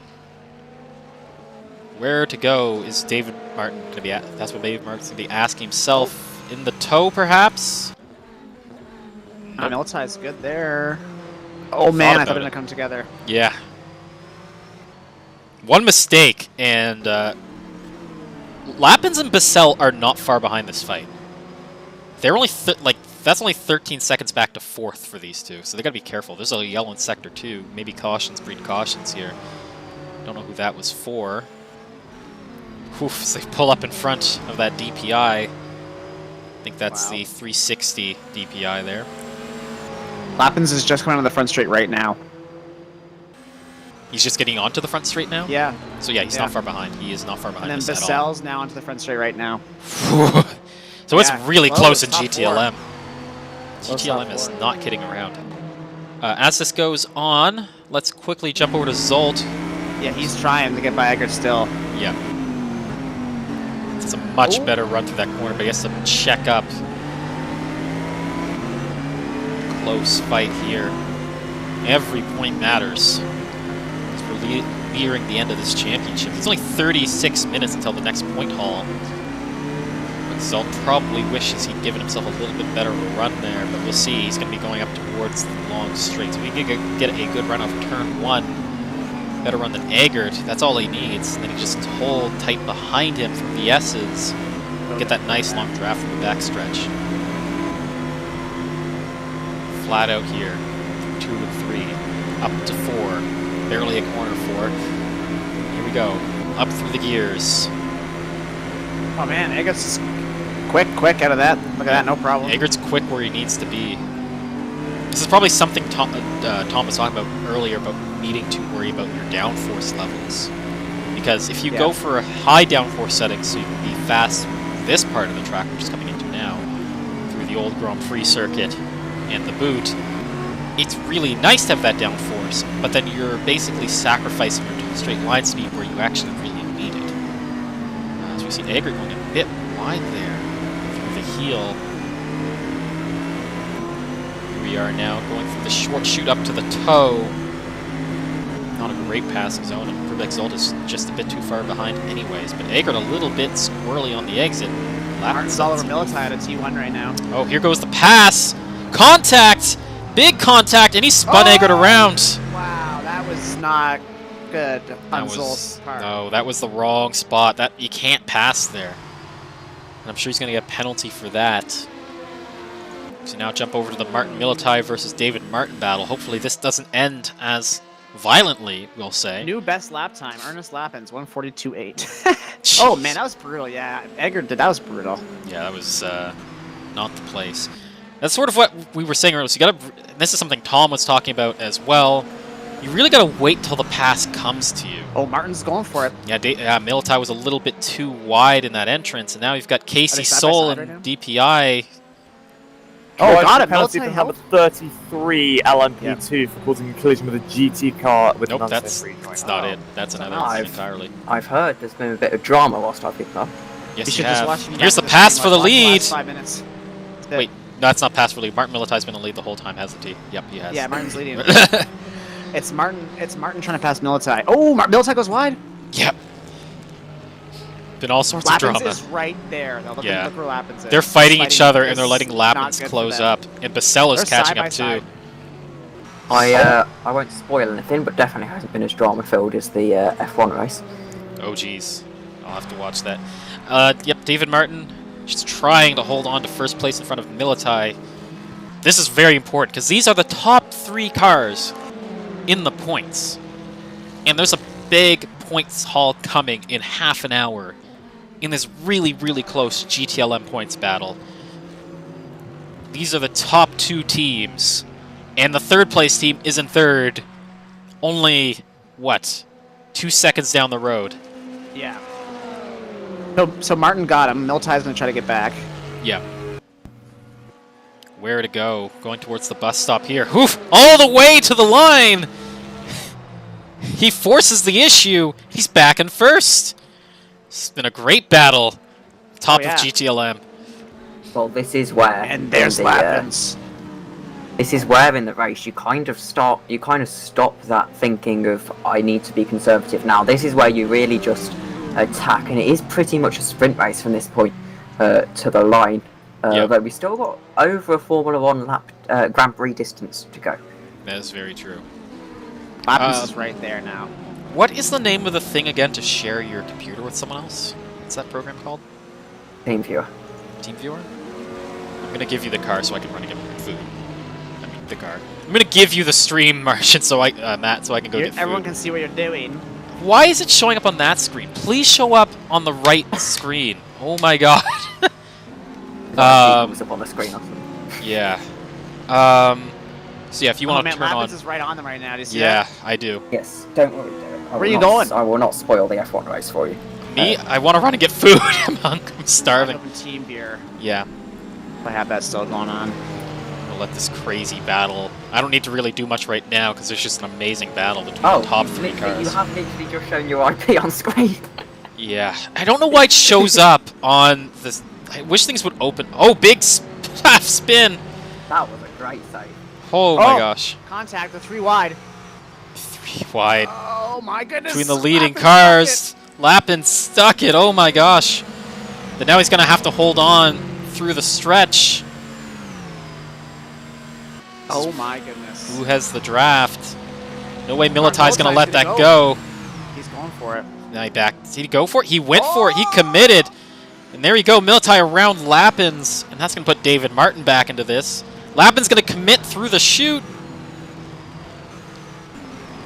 Here we go. That's through the outer loop. Lappin's big contact, forcing the car inside. And he's back into the lead. Some argy-bargy. Side-to-side contact. It's going to be hard to get Lappins back here. Out of control. Yeah. Lappins is truly the class of the field in GTLM. Yeah. Also very, very good LMP2 Did he blocking driver. those guys? Oh man, what did he do there? And in fact, if I'm correct, it was in GTLM, or GTE it's called in that particular league, that Ernest Lappins won the GTR 24 Hours of Le Mans, one of the biggest leagues on this game, which is just shows how consistent he can be in these GTE cars. You have it now, Matt? What's your... You're going to send me your password. What the password is. Well, you can just go back and... Yeah, I'm not going to say that.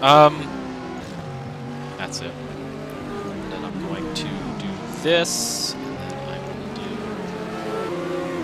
do this, and then you'll have control of everything. Who are you on board with right now? Like, who would be the... We're on board with... this is the David Martin versus Militai battle. Martin Militai versus David Martin battle. I need it so I can see the controls. So you can...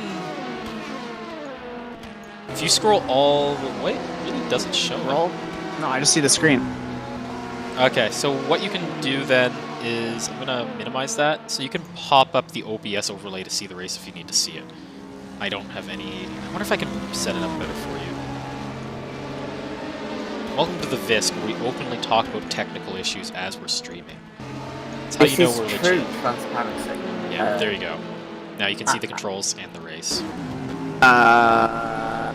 Maybe TeamViewer can get the heck out of the way. Wait. Oh my gosh. I'm so annoyed. TeamViewer, why are you doing this? I definitely hear it in your voice. Anyway, I think if we have a look at the thing, if I'm correct, it's actually a... there you go. Okay. Yeah, I don't have control of the... Normally when I have it, there's like half the screen as the controls. Yeah, it should be the standings on the left, controls in the center, stream on the right. Alright, I'm going to show you what I have, so you stop questioning me. What on earth has happened to the Val Esports entry that Massimiliano Riboli was driving? No, the... never mind.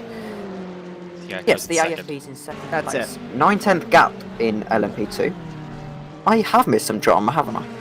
Yeah, they had a big moment. So you can only I was- see... Oh, it's on the wrong display. I know what's wrong now. Okay, one sec. Okay, I know what we can do. I was speaking to Chris Gistov and he wanted an interview, so if you don't mind, I will ask him if he still wants that interview. Do it. Which car is he in? I think the GTLM Aspentino Force Bologna. So I Okay. could be wrong. He's either in that or the LMP2. It's one of the two. Uh-oh. Perhaps knowing Chris, it's probably an LMP2. Okay, I think I have saved everything. Yes, okay. Now, it should work. Tell me if it's working for you, Matt. Yes. Great. I'm gonna go get food.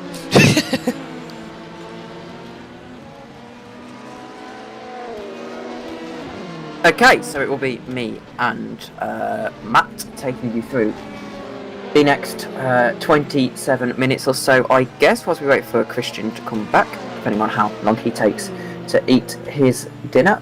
Longer waited, though. He has been commentating for 4 hours.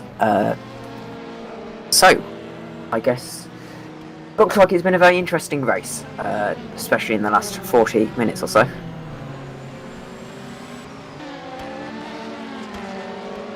And it looks like we've also lost Matt, so... No, I'm here. Don't worry. I've just I've used this team viewer like twice. You know what I mean? They just dump it on me like I'm gonna know how to just use it Yeah. right away. So I'm like, I swear it's that one program that all of the tech scammers use to steal Grandma's credit card.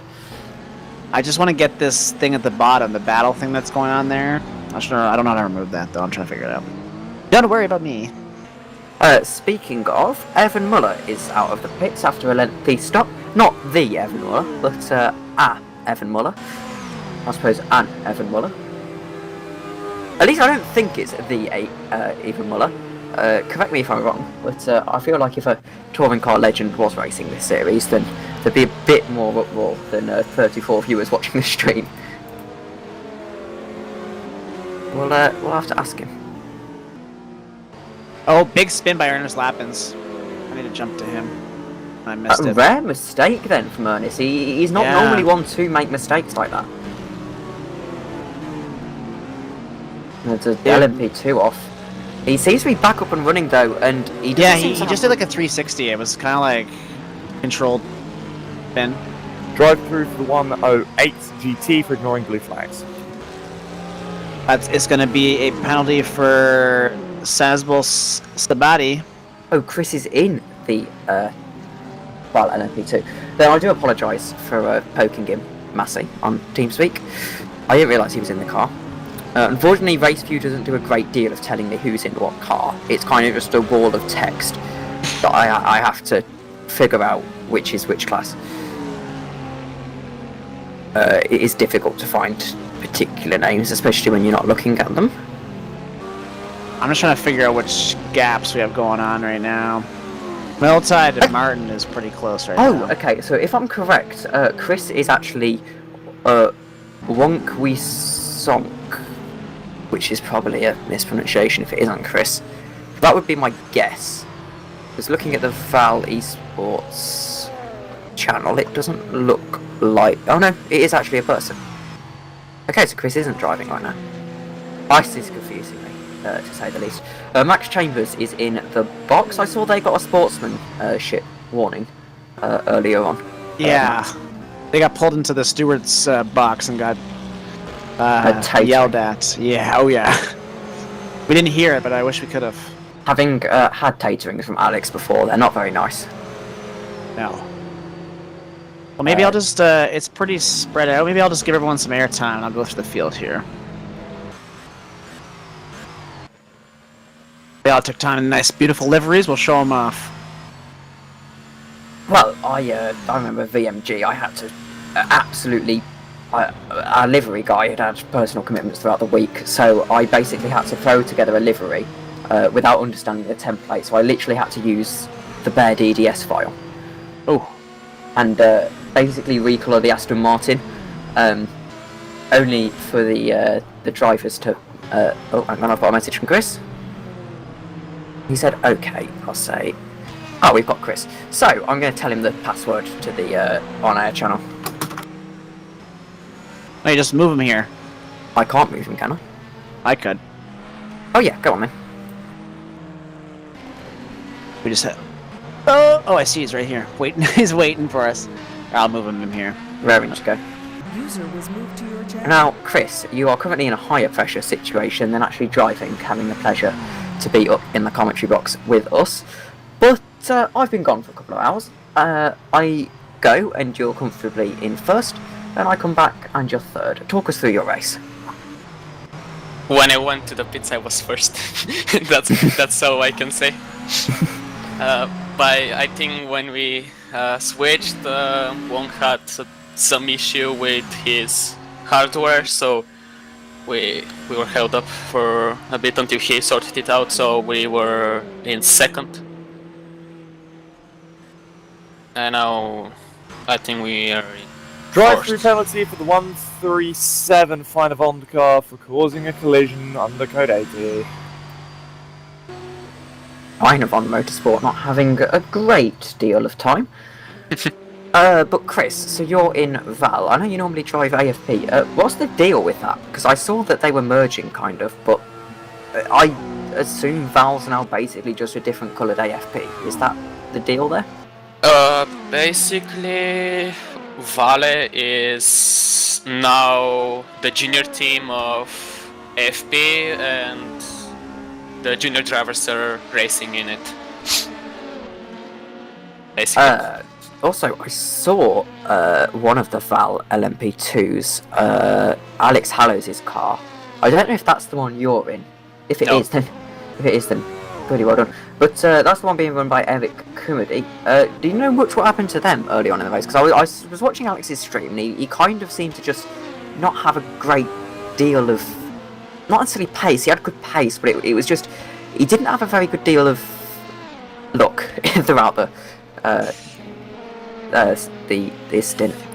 You mean the traffic, maybe? He seemed to have a lot of accidents. Yeah, it was kind of hard for him. He's done really good job being calm and doing his best. Yeah, it wasn't really easy for him. It wasn't really easy for the most of us because we were trying to be extra safe with the GTs, because some of the times they were just cutting us off and doing some sketchy things, so we wanted to stay away from incidents, because in the end, even if you have all the pace, if you have incident with GT, and if you crash, that's pretty much like 3 minutes taken away from your time and all the efforts. Well, I saw he had a 243-second stop, I believe it was, at the very start of the race. Someone who was in that position before in Belle Isle, it's not a particularly nice situation to be in. But anyway, as for your race, do you still think I mean, if I'm correct, it's, if I look down the race view live timing,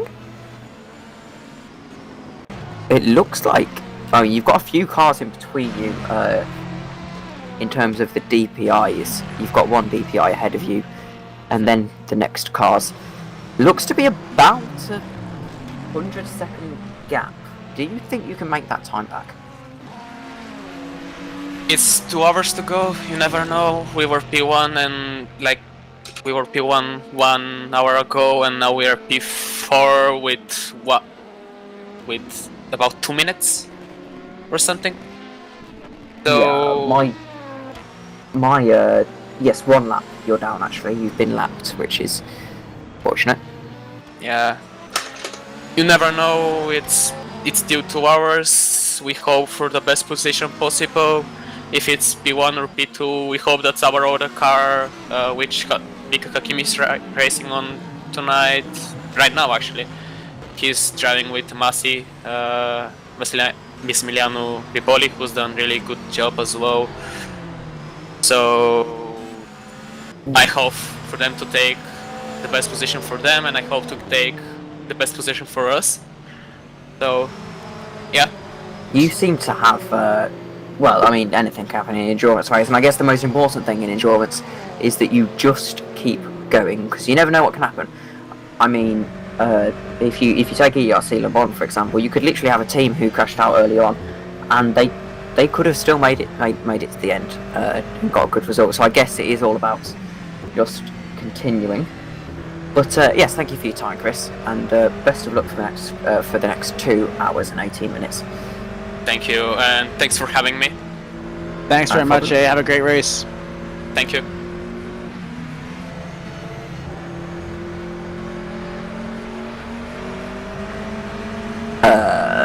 User left your channel. I can't remember last time. Obviously, we interviewed Chris quite a lot, and I can't remember the last time I interviewed Chris, and he sounded happy with his Yeah, race. he's usually a guy. Oh, well, you know.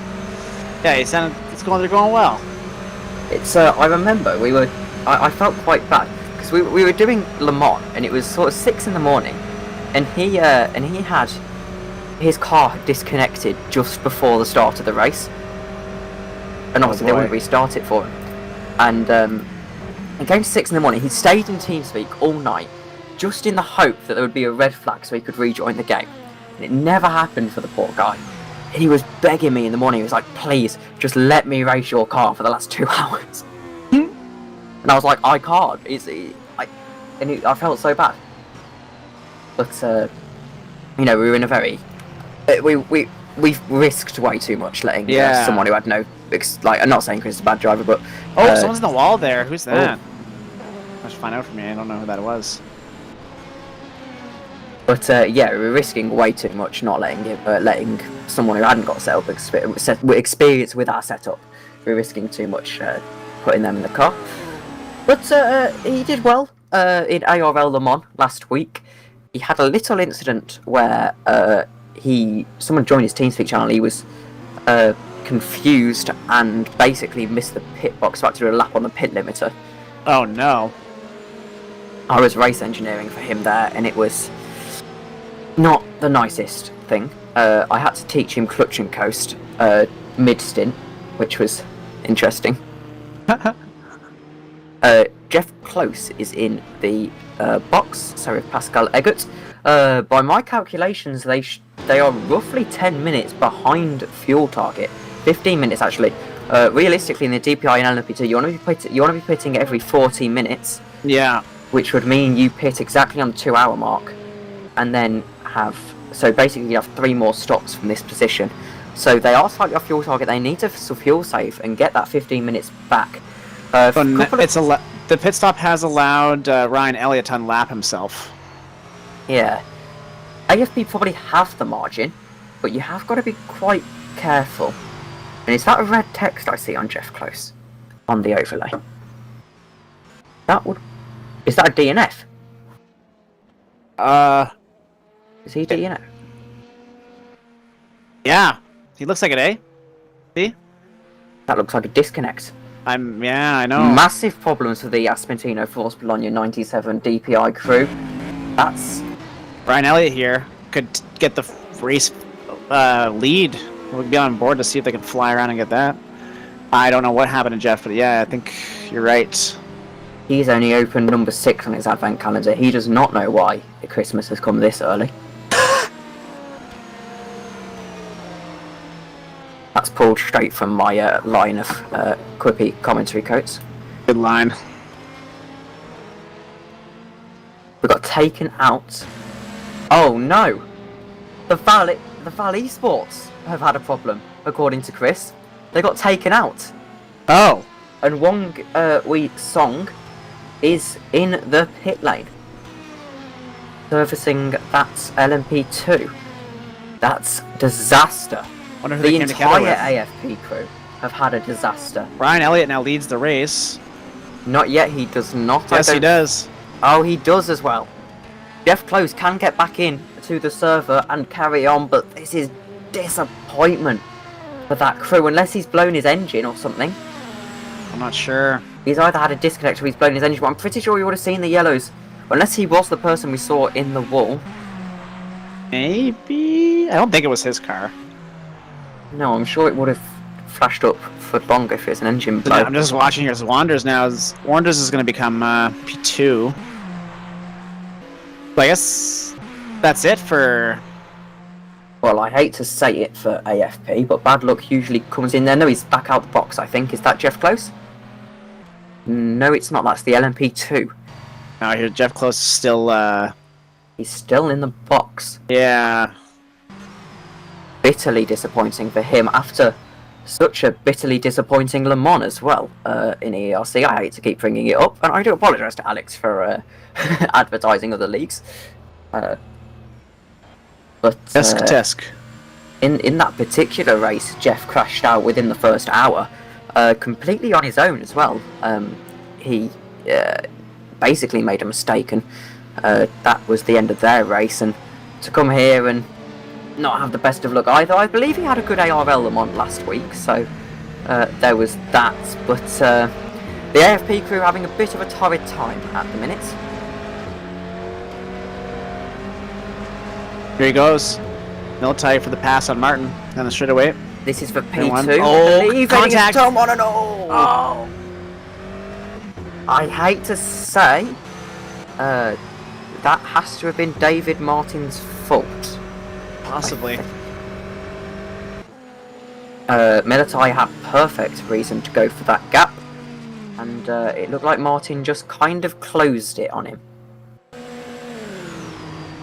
I'm not sure I can have much sympathy there. Looking at it again, yeah, that's completely on David Martin. He just turned in on him. And I suppose quite characteristic for a Ferrari car. Oh boy. How's the stream doing? Okay. It's lagging a little bit. I as know. you'd expect, but when Christian comes back, it should be fine. It's the trouble with TeamViewer. Okay, I'm going to go on a bit of an investigative hunt to find out what happened to the AFP crew. Yeah.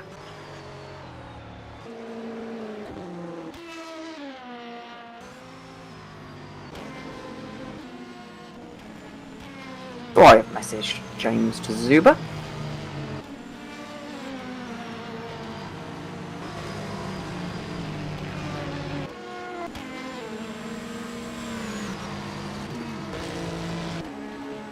So eventful as well, and in fairness, you've now got to look at it in the fact that they've missed out on an entire haul of points. If Jeff would have just DNF'd all but, well, quite literally 15 minutes later, he would have had a good haul of points from this race anyway. And they've been leading all race, and bitterly disappointing. Okay, we're now on board with the Ferrari of David Martin.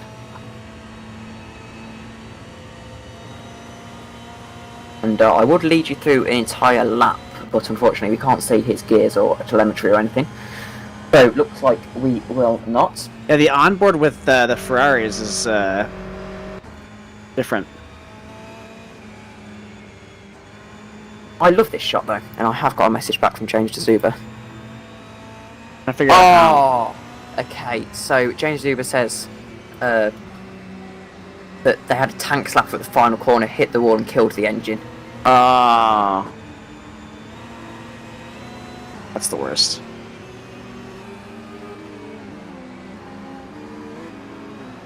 I'm trying to figure out if I should just stick. I'm trying to figure out how to get the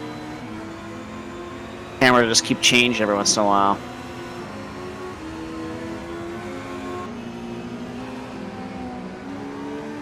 But yeah, feel sorry for the AFP guys. I mean, in all fairness to Jeff, it's so easy to make a mistake like that. And 9 times out of 10, that kind of accident doesn't end up in your engine blowing.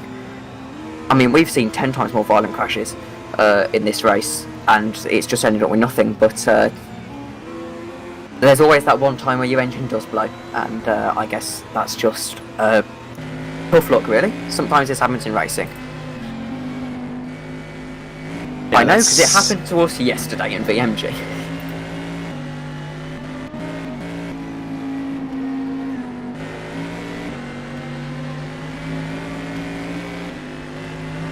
East with the Sunbelt DPI now in the Val Esports car. I'm just trying to figure out if I should just leave the team viewer if that'll make the stream look smoother. Yeah, what was I going to say?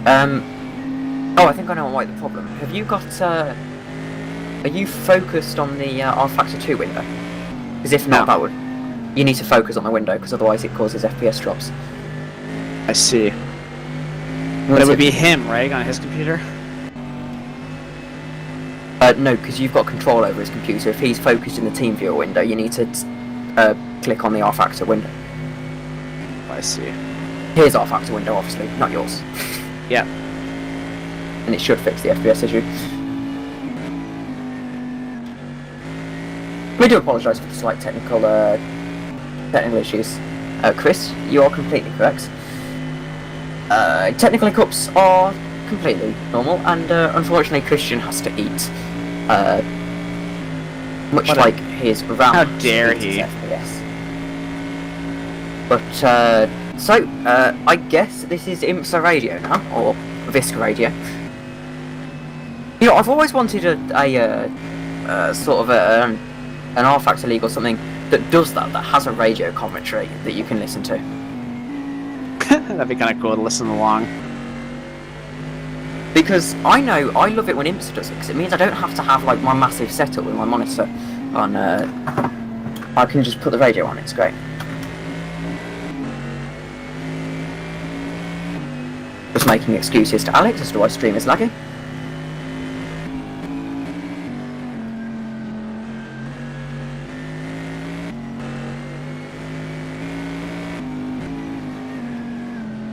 But yeah, once again, we do apologise for the thing.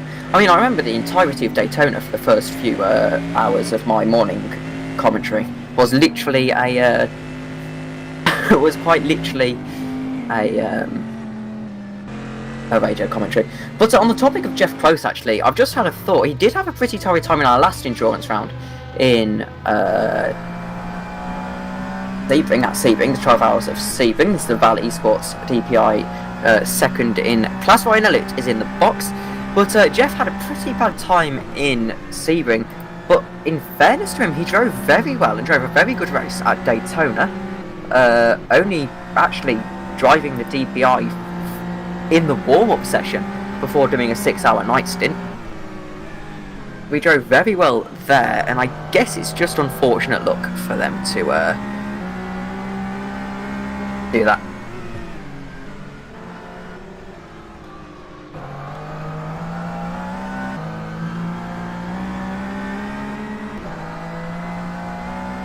Anyway, just me giving Alex excuses as to, oh dear, that is an Aston Martin that's glitching all over the place. I'm going to double check if they can hear us properly. Yep, they can hear us properly. My audio being a lot better than it was in Sebring. Yeah, that's good. For some reason in Sebring I was 10 times louder than the other commentators, and it made me sound like a bit of a... It's hard to annoying. control that too. Cause Yeah.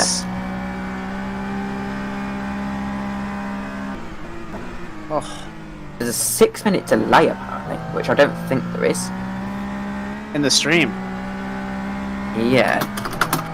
Ow.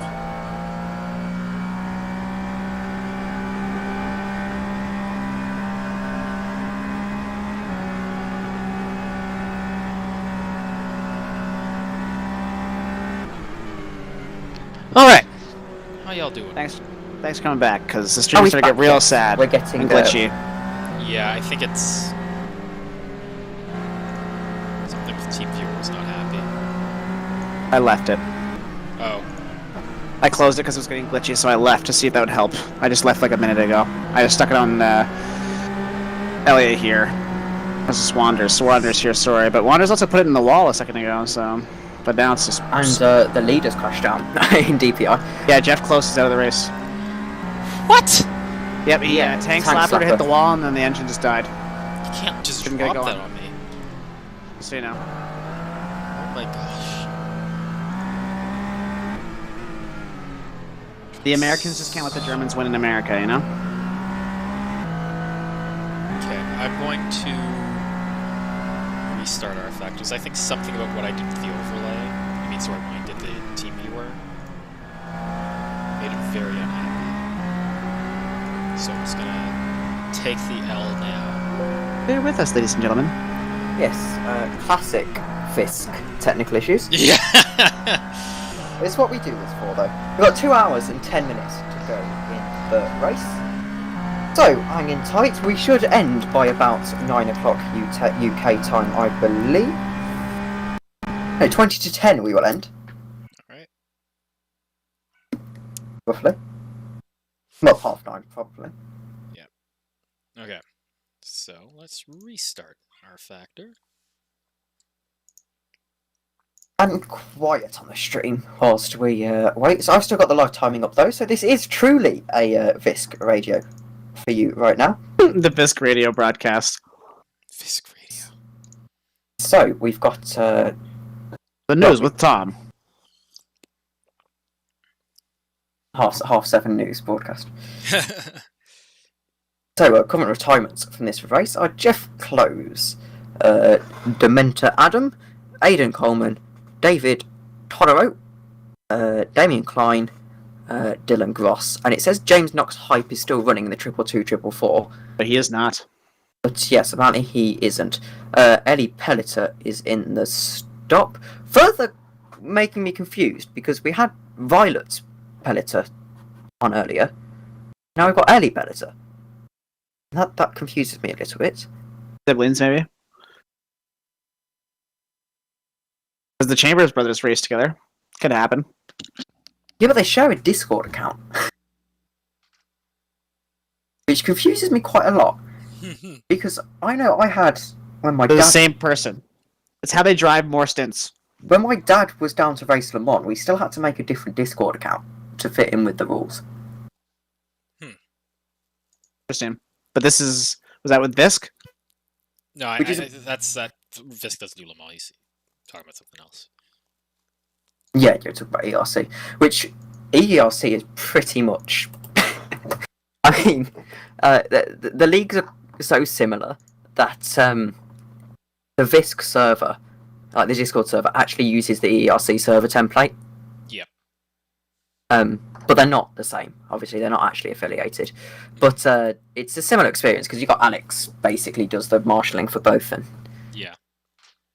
I feel like he's more serious in VISC for some reason, but I don't know. I mean, I know in Road America he allowed us to literally come back from the dead for the last 20 minutes. I don't think that would necessarily happen in VISC. But yes, all in good fun. And to be fair, VISC is probably one of my favourite endurance leagues on this game. just chillax. Yeah, it is a good time. It's fun. I don't know why I said chillax. There's a big... It's a big field, too, so... Yeah. Yeah, I remember, I think my car was like the third to sign up or something like that.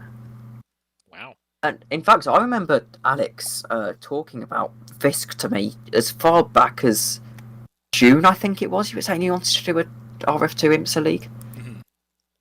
I think it must have been before ERC Hockenheim he first mentioned it to me. Okay. It was interesting. Just give us a few more moments here. We're back into the game. Yeah. I don't know what was going on with that. And of course, VISC is almost a spiritual successor to his failed R Factor 1 GT3 League that died after one race. That's unfortunate. Not even one race, it died after half a race. 4 hours of Bathurst and it died after 1 hour. Oh, they tried doing Bathurst, that's why. Don't do Bathurst first. On R Factor 1. Oh. Yeah, that's rough.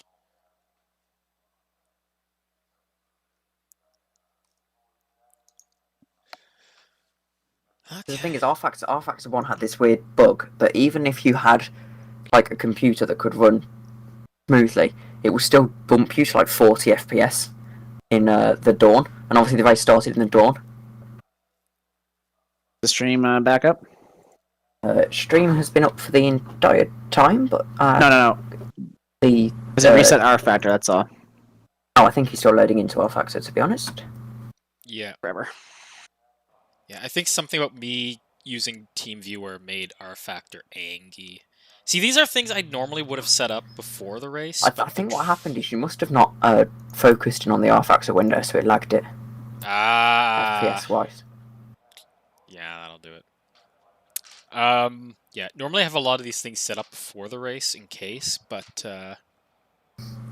unfortunately, the whole let me just restart the stream for Discord as well for everyone. There we go. Awesome. And we're back, just like that, as if nothing had happened. As if nothing happened. And then we just gotta get rid of that. And look at that! It's a Porsche at Watkins Glen in the wars. We're back, everyone. And the Porsche. The Porsche is probably the best all-around GT car on this game. It's very, very nice to drive, actually. I just hate the engine sound. It sounds like a bird is constantly dying, and it's horrible. Not a fan of flat 6, eh?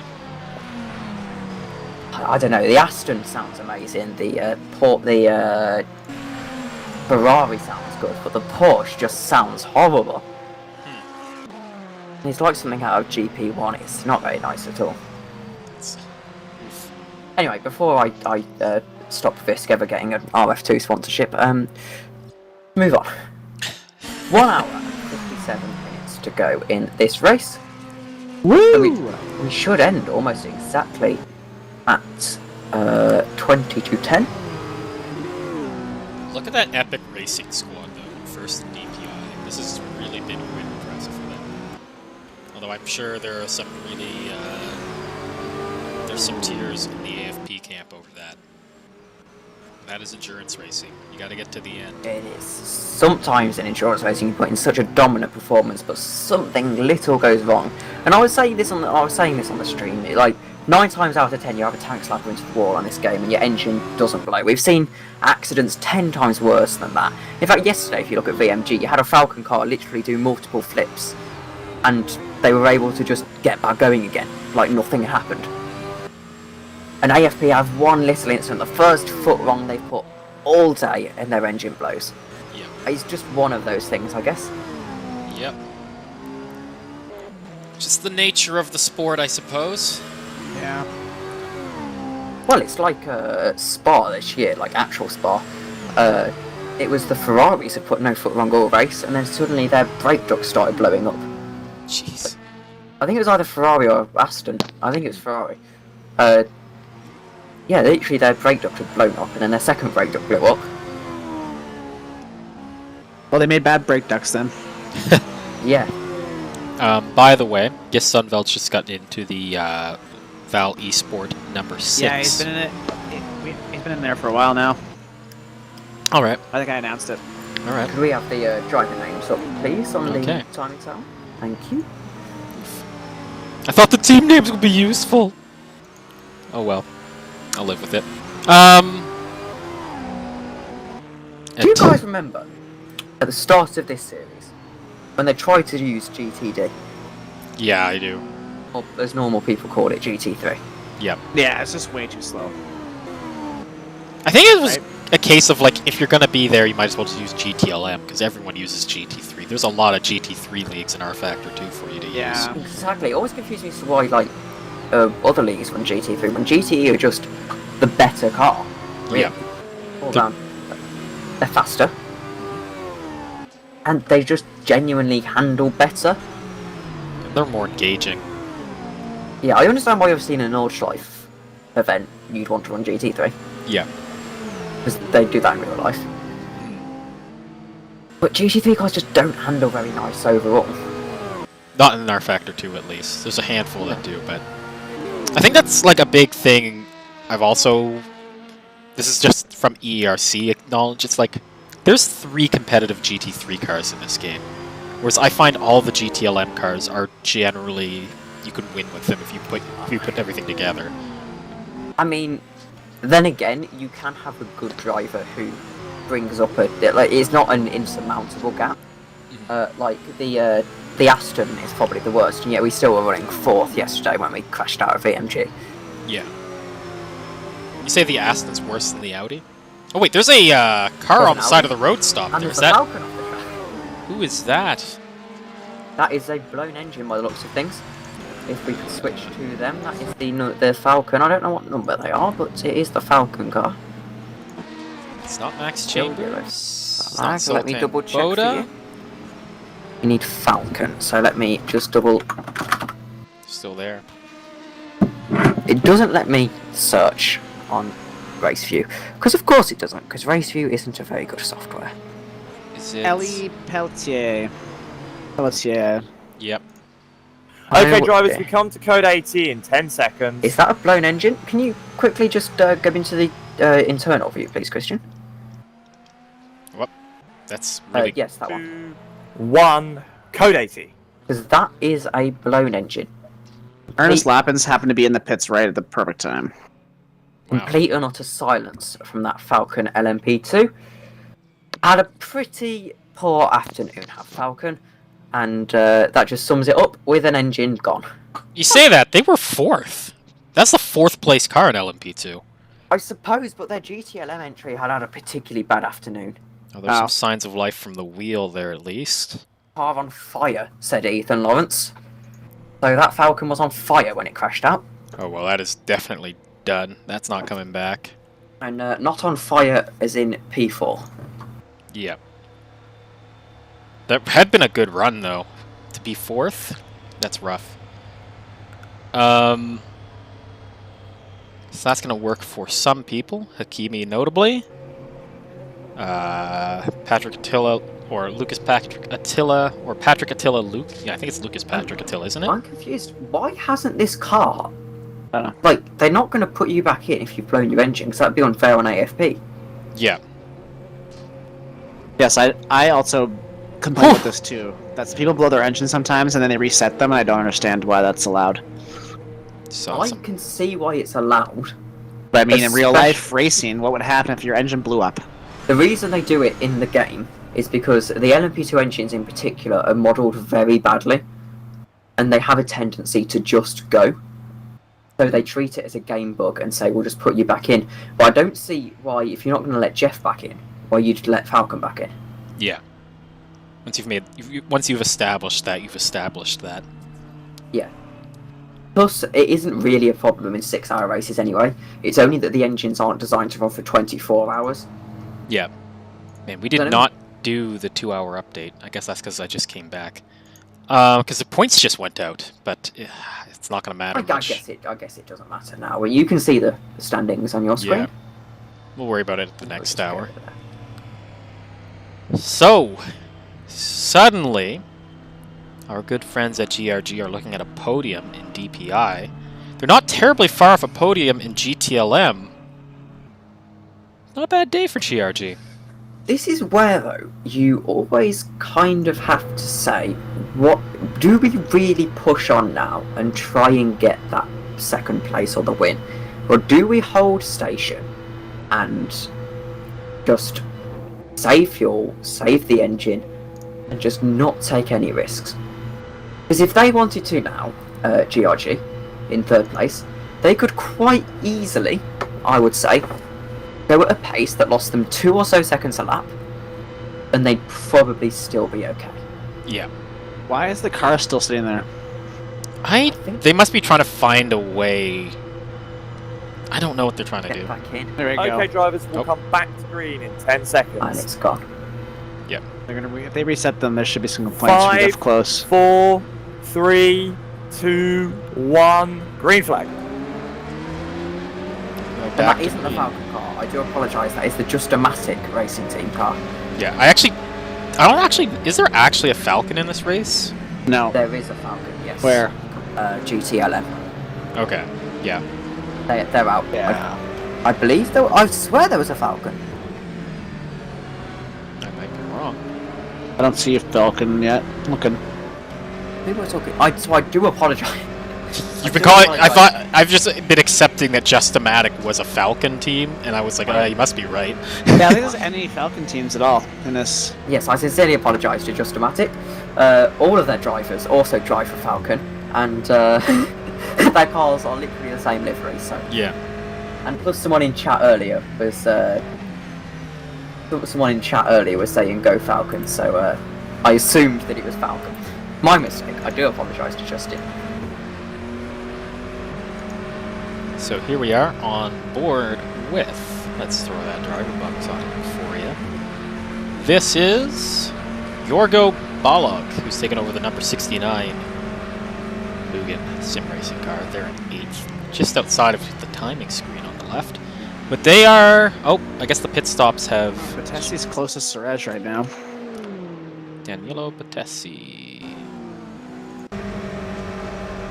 Yep, this is a close fight here for the final rung of the GTLM podium. This is probably going to put AFP on top in GTLM in the endurance Yeah, because table. it's Ernest Lappins, then David Martin, then Adam Surej, then Danilo Patessi. In this championship, is it a teams or do the drivers win the champ? Because I know It's a team. Because I know in Davidson's WEC, if you have a substitute driver, the drivers get points, not the team. This is the whole team gets points. It's not. It's the car particularly. You're all the car, yeah. Oof, some contact there between the Funfetti Ferrari and one of the DPIs. Are Just we still ahead. calling that Ferrari the Funfetti Ferrari? Of course. Commitment. It's like more ingrained in my head than the actual name of the car at this I point. don't even know the actual name of the car. Exactly. Funfetti Ferrari, that's why. I think it's random racing. Yeah, that's it. It's random Yeah. racing. What happened to West Ham car? I don't know, but I know who you're talking about. I haven't seen them for. I don't think they've been in the last 2 rounds for sure. Because Is that the one near Patessi? The white and gold? unless they got a Whew. that was Yeah, I don't remember them being in this race. unless West Ham car did literally get a rebrand, because I mean I don't know why if all football teams would want to. All That's sorts so of tight right here. drama Oh, right everyone's all there. over the place up there. Number 49 for ignoring same class blue flags. Same class blue flags. This is some close cutting through here. Heart in the mouth moment there for second The place. number 49. Third place in. That's Cameron Cameron Hayes? Oz? Yeah, got the penalty. So this has put Adam Sergey right on. Surej. Yeah, there's not much between these two now. It's only 1.8 seconds between that Aston Martin.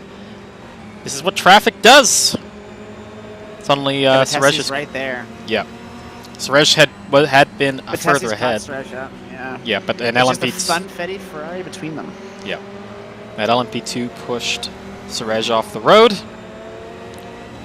Very sketchy moments, and now here we are. Patessi now looking at a podium. At this point, you can't not fight for it. Even if you're in 4th and it's okay points, third's Yeah, you right gotta go there. for it. Yeah, Because it's the overall, the championship's too close to be playing games. especially I think GRG, the number Needs them. 57 crew is going to need them if they want to go move forward here. You want to just look at the I standings really like quickly. their they have a really sweet delivery. Yeah.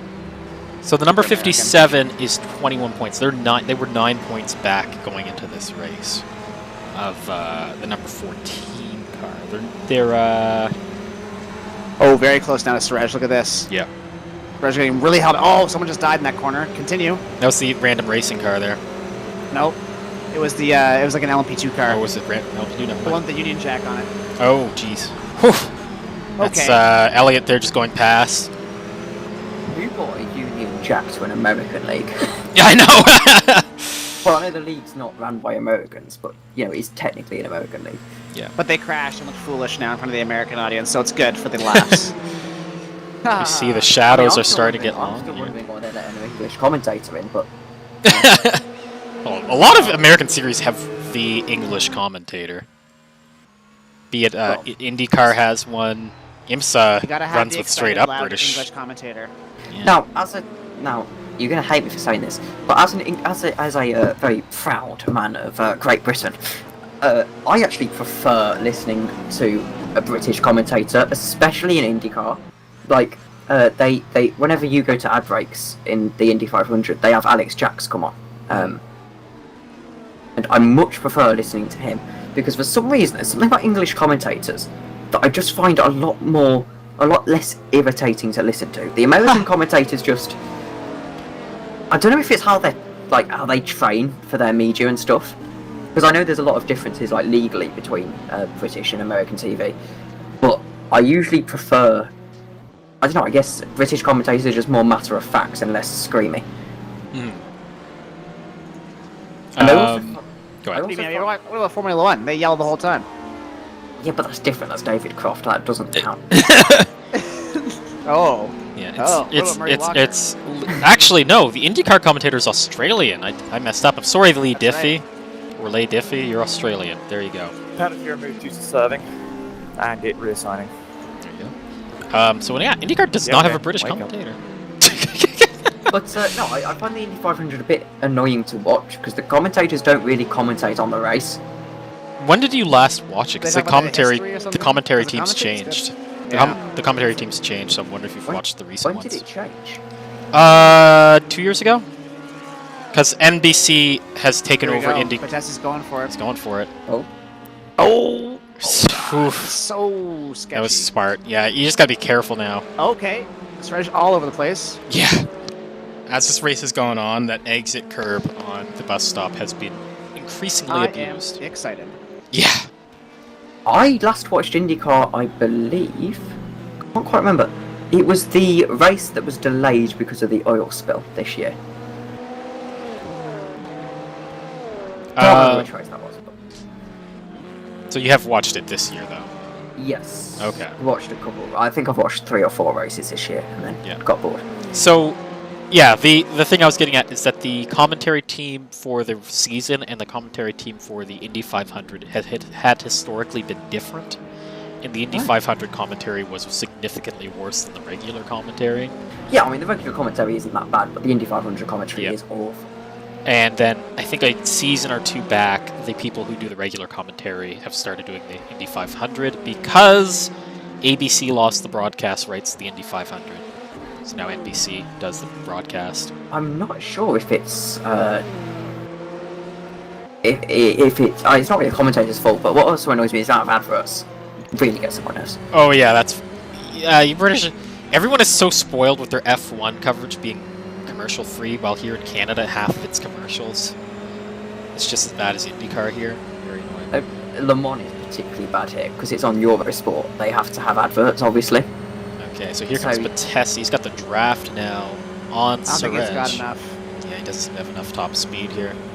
The This- Ferrari this- and the Aston are pretty on board, seems right now. Oh, With the, caught up oh, with with him the brake. so much in the braking. Oh, he's a little bit out of shape though. Gonna use all that That's exit. a moment where you They apply both a got out bit of shape a more- little bit. That's a moment where you apply a bit more brake pressure than you'd like. Yeah. Just sort of got lulled into it. Oof, a little bit of a lockup though from Suraj. Gets the car into that corner though. That's Wow. why I wonder if an element of that isn't a mistake from the GRG car, but more like daring the Aston, kind of saying, I've got more pace than you, watch out. Yeah, that could very well be the case. Because I know there's a lot of little dirty tricks that you do, particularly in kart racing, where you can go up to someone and rather than, you sit on their bumper for a bit and you kind of give them a few love taps just to let them know you're there. Yeah. And there's a lot of little bits of showmanship like that kind of happen in racing. I wonder if that was one of them. It's how to moments. block without looking like you meant to block so hard type stuff, you know? Yeah. Or like being under pressure, so you cut a corner slightly and make it look like a lockup. Yeah. Here we go. This is the fight for the podium in GTLM. This has been... Who will be second and third in GTLM has been up in the air this entire race. How did Vrak end up 2 laps behind Batessi, though? Because when I left, they were on the same lap. So something happened to Vrak because... Fun, maybe? Yeah, because Vrak was in this leading fight. Ernest Lappins had a full 360 spin but didn't hit the wall. Just now? No, a while ago. Oh, I just okay. realized that you weren't here for that. Oh. As I- you I- was bunch of stuff. I guess Ernest just got a little bit bored and was like, I'm going to put on a bit of It was like a show. Jim Connor move, yeah. It was right here, like right around this right-hander. Jeez. He just got a full 360 going on. And So while this has been going on, I'll just have you know, in LMP2, Lucas Patrick Attila is only 4 seconds behind Hakimi now. oh, wow. So that's a close one to watch as well. As somehow the Ryan Elliott has taken that car to a convincing first place in DPI now that the AFP is out of the way. Ever so tragically. Yeah. You can see the shadows just starting to get a bit longer Poor now. Callan Hambley. Switch on the stream to see his car was stopped. Yep, Sad. that was unfortunate, Chief. This race has had its casualties. We're kind of predicting it because...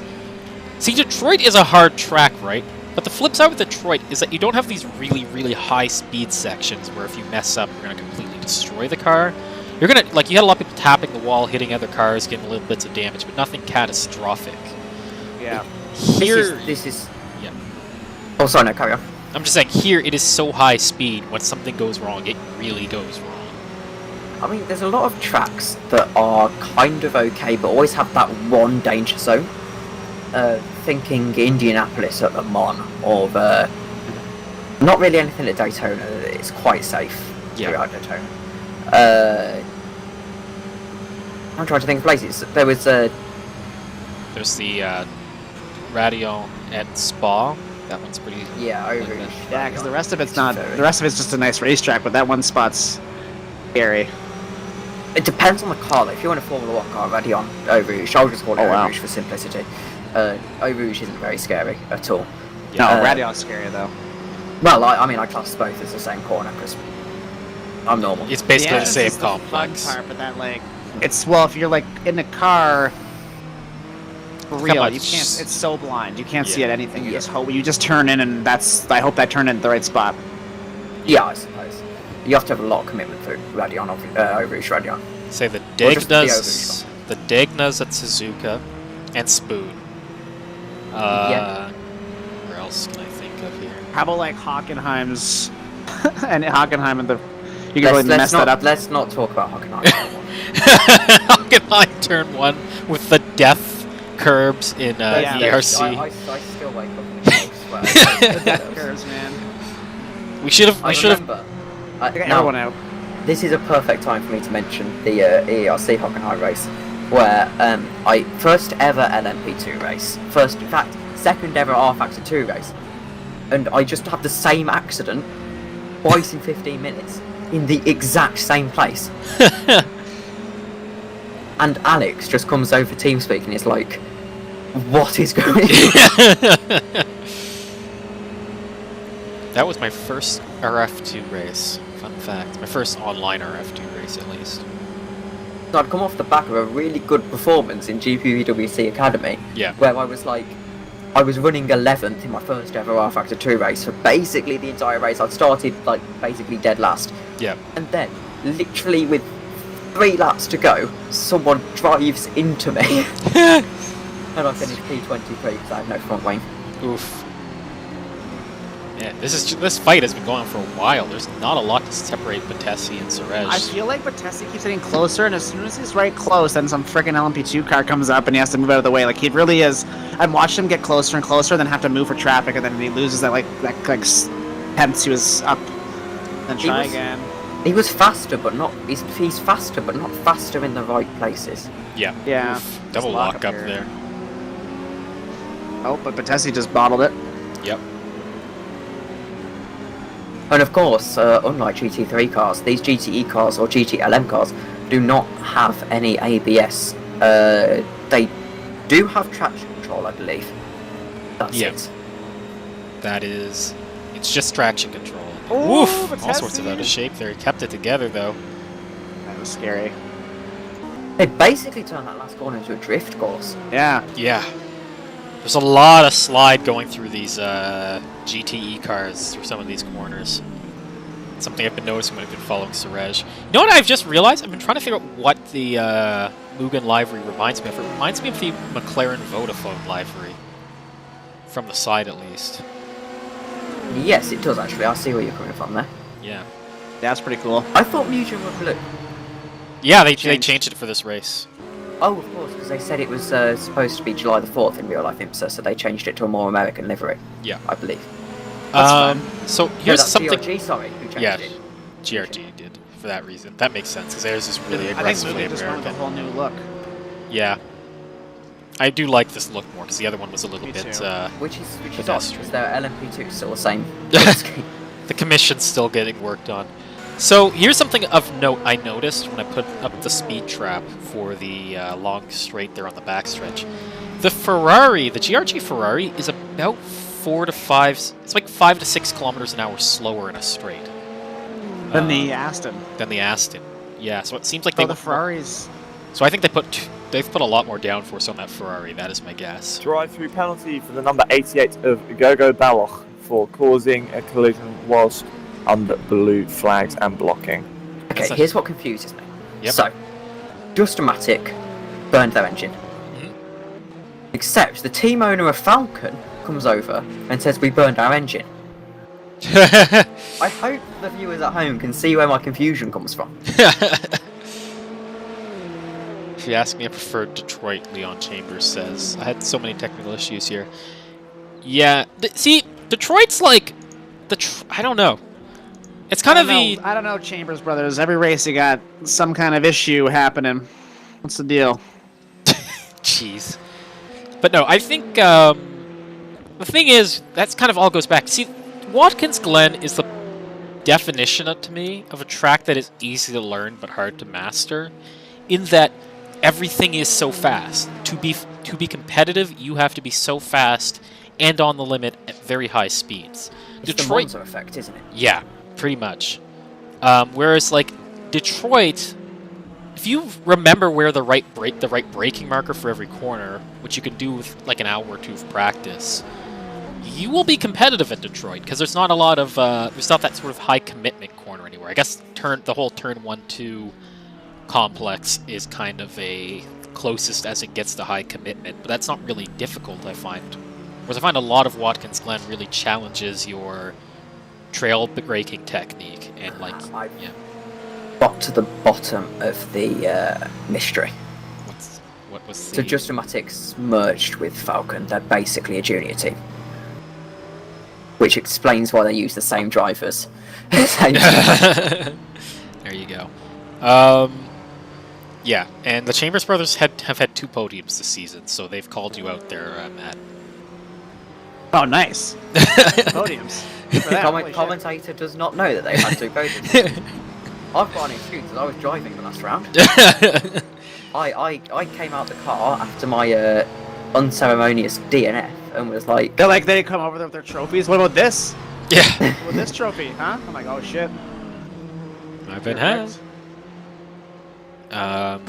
So Mika Hakimi slowly been putting a gap on Lucas Patrick Attila at the top of the stands in LMP2. At the same time, Lappins is steaming ahead of the entire GTLM top 5 right now. He's got a 32-second gap now to David Martin. Oh, Rubber Bandit's brutal. Michael Rosasa, something's wrong with the timing, because it says he's 2,989 seconds behind. Yeah. No, that's because Ellie Pelletier Is he out of the laps race. behind? Is that why? And then it's... No, it's because Ellie Pelletier is DNF, so it's messing with the timing. Oh.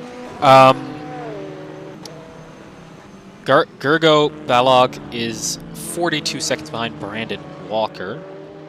That's the back half of... That's for 8th and 7th there. Other place, Zoltan Boda is catching up to Lucas Lichtim. There's a 15-second gap there, and that is closing in LMP2. That is for 1, 2, 3, 4. That's for 5th in LMP2. That's a fight for 5th around there. Well, yeah. Why am I saying that? They're on the timing screen. It's 5th and 6th. Crazy. So that's kind of the interesting things that are going on as we stand. Of course, the closest battle is this one between Adam Sergey and Danilo Patesi, who've had each other's mark for about 6 or 7 laps now. This has been... At this point, I feel like Danilo Patesi's just elected to just stay behind Adam Suresh for now, not do anything risky, save some fuel, save the tires, catch him on the pit cycle, because pit cycles have to pit lane.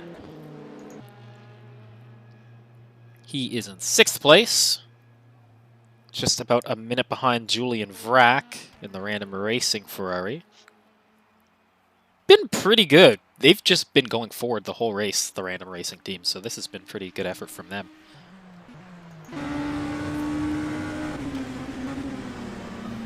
This is an LMP2. Haven't heard much from the LMP2 field actually this rate. Which is... I don't know, man. There's been some close fighting in LMP2. It's just, it hasn't been as sustained or as dramatic as it has been in DPI or GTLM. And it was so spread out. Yeah. At the moment. This is unrelated, but I've just looked at the thing on this server. This TeamSpeak server, has been up for 106 days, 17 hours, 21 minutes, and 59 seconds. Oof. That's a lot of time. Yeah, and to think, there was a time when computer memory wasn't stable for more than 2 weeks, and here we are on a server that's been up for over half the year, talking just fine. It's also the first TeamSpeak server I've seen that's actually on Linux, which is nice. Yeah. Glad to see I'm not alone. There's two of you then.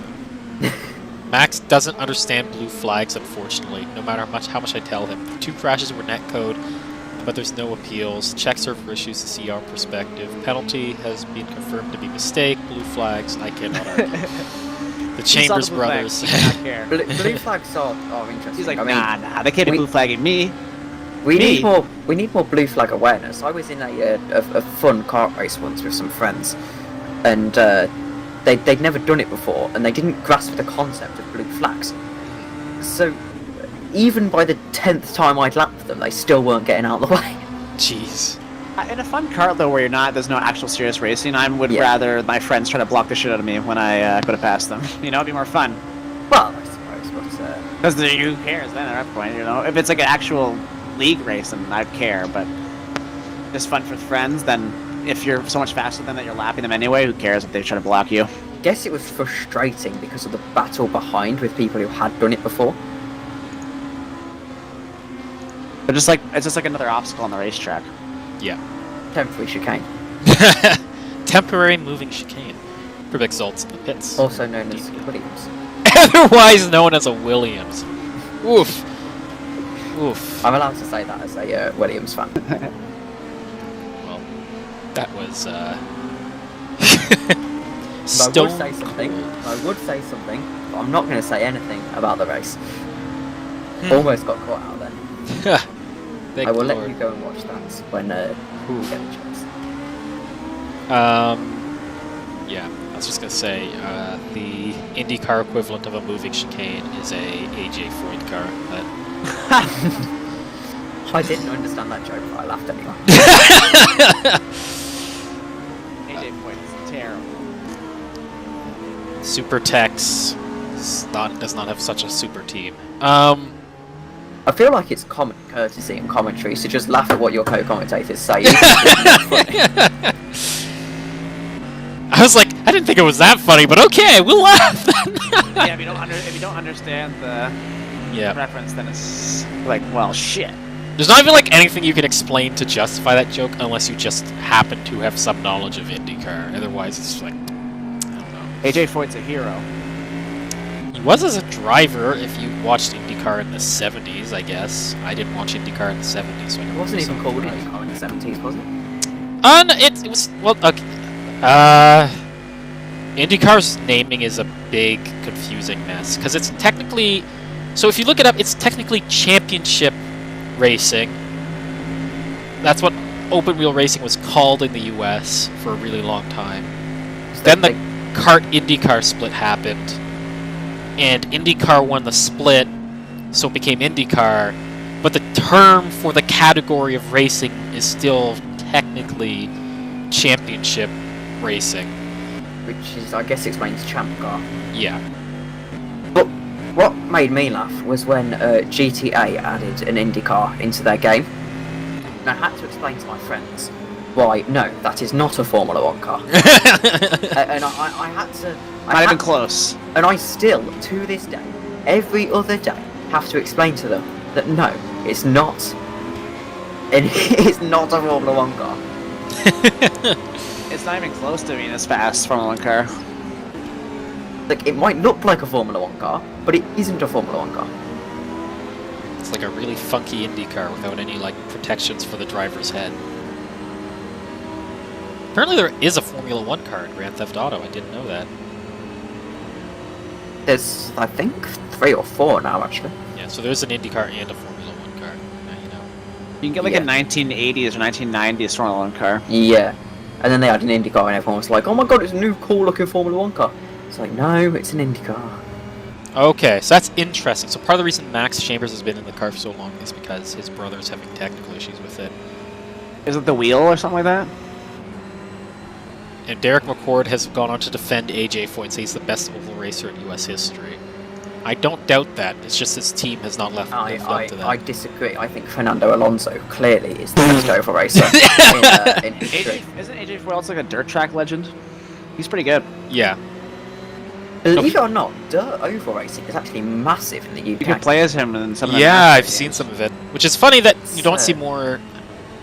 Actually, I was going to say, it's funny you don't see more British IndyCar drivers, and I'm like, in my head, it's just like a long list of British IndyCar drivers. It's like, oh, never We- mind. We've got like we've got a series called Briscoe, which is actually basically your World of Outlaws but bigger, I think. And they've actually got multiple divisions. They've got like F1 and F2, and it's actually quite big. Because it is literally a bunch of farmers racing. It's just a bunch of farmers racing. Brisca Formula 1 stock cars. Started in 1954. I think you'd call it modifieds, but I'm not too sure. What is it called? Because I know modifieds is one thing. Dirt modifieds, actually, I think you'd call it. Although they do race on tarmac as well, but all the tracks are like 400 meters. Yeah. So a modified is... They're called sprint cars. That's the word I was looking for. They're called sprint cars. Ah, okay. The modifieds also race on dirt, but they look more like stock cars. Leon James is describing a rubber banding, which is actually a massive issue in RFX 2. I have had in 2 occasions now in 24-hour races. Believe it or not, at 1 AM in the same stint, I have had issues where my game has just started dying on me, basically, and doing exactly what he's describing.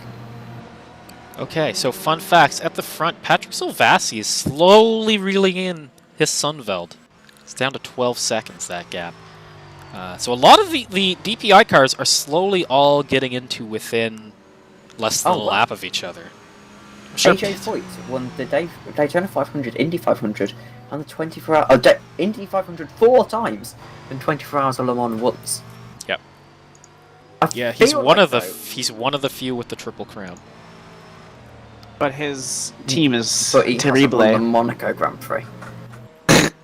Who wants to win that? That seems stressful nowadays. It doesn't seem as prestigious and more just stress. Yeah, I'd say winning Monaco and Le Mans to an extent isn't as big as it used to be. I still think there's like, I think Le Mans depends on the year. Like right now specifically, it's not a big thing because Toyota's so overpowered. But I think Yeah, in that's what I 2, mean. yeah. But I think if you I go feel like back next 3 years and you go forward a year or 2, it's different.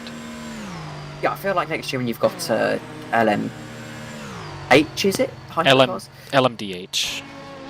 I didn't think it was LMDH because that's confused me.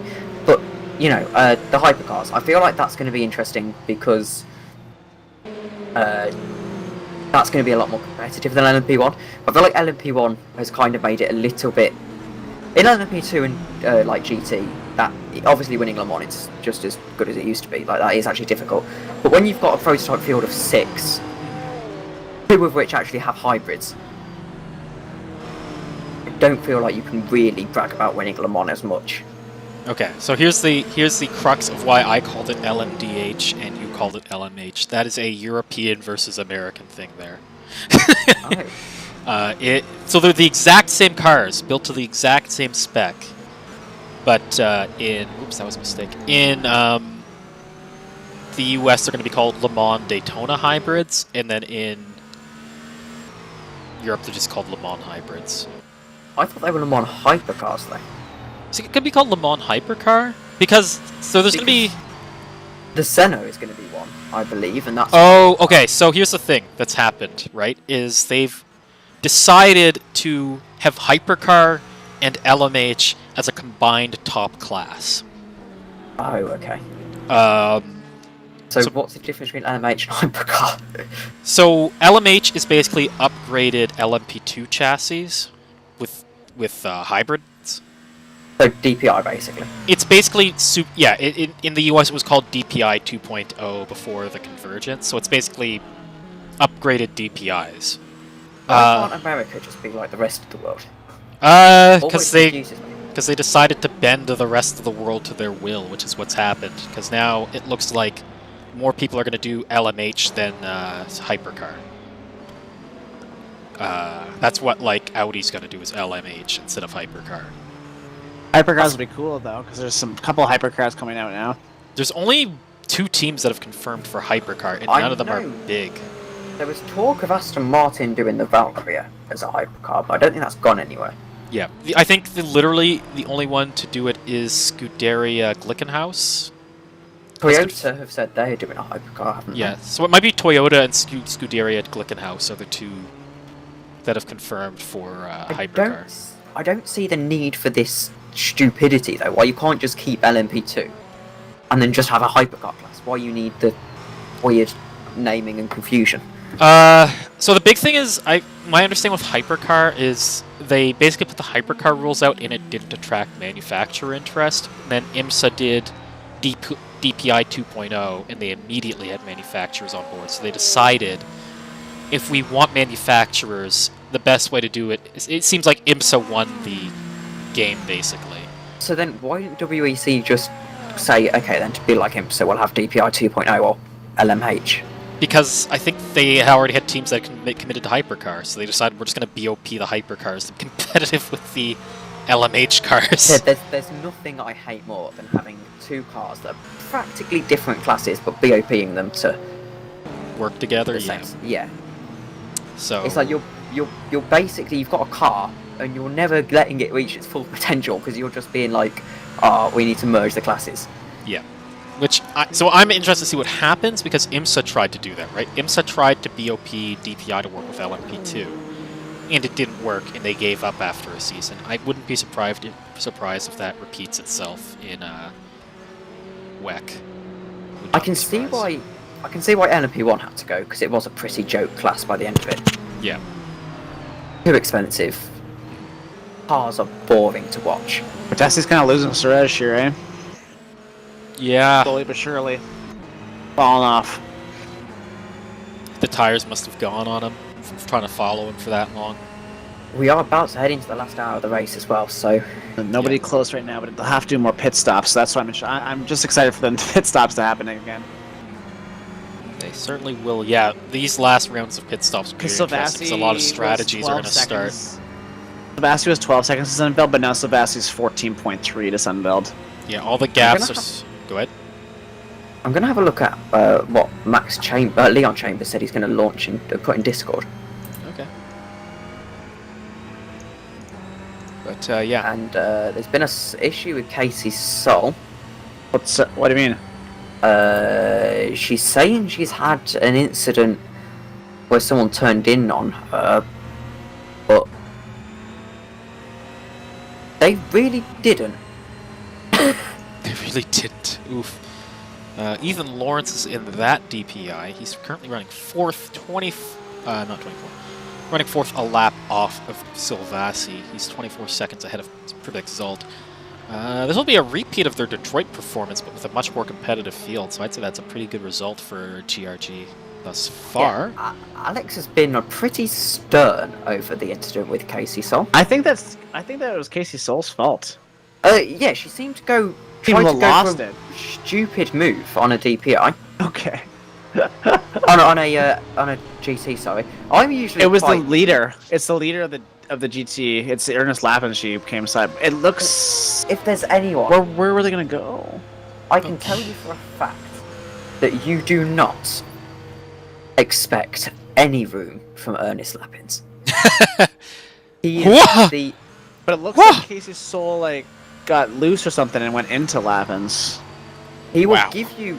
He will. Are you watching you the same room. thing, Christian? No, I just watched one in the pits. Lawrence just came in, but Kumade was in. I don't know if Kumade doesn't know this isn't iRacing, but Kumade Oh, yeah. actually came inside of Lawrence in his pit box. They didn't hit, but that was very, very sketchy. Because you can not drive through Kumade cars. has all in the this damage in game. the back of his car. Go look at Kumade's back of Kumade's car. Oh, Look at the crunch. To be fair, Lappins will give you enough room and he will race you fair, but he won't give you much after that. yeah. I just... Especially when Lappin. It just looks like... Soul got a little loose maybe, you know, or something there. I don't know, because it looks like they both had a bit of a... I'm quite an aggressive driver when it comes to lapping GTs, but I don't think even I'd go for that move around the outside. So here's the interesting thing about that round of pit stops, right? Because Lawrence pit there, Lawrence is going to have to pit again. Like, the two cars that just pit are going to have to pit one more time still. Well, whereas we're going to see if the leading, some of the other cars can get to about... So Sunvelt's going to have to pit again as well. As he's going to put him into third behind Silvassi, unless Silvassi's committing to pitting him. So it looks like all the DPIs are committed to there needing to be another pit stop. Because these are second last pit stops. They're not going to make it to the end on this set of fuel without a lot of code 80s. It's now getting dark enough, people are starting to turn their lights on. People have had their lights on all race, actually. Okay. It's getting dark enough, I'm noticing people have their lights on. A lot of the time it is just better to just have your lights on all race anyway. Yeah, probably true.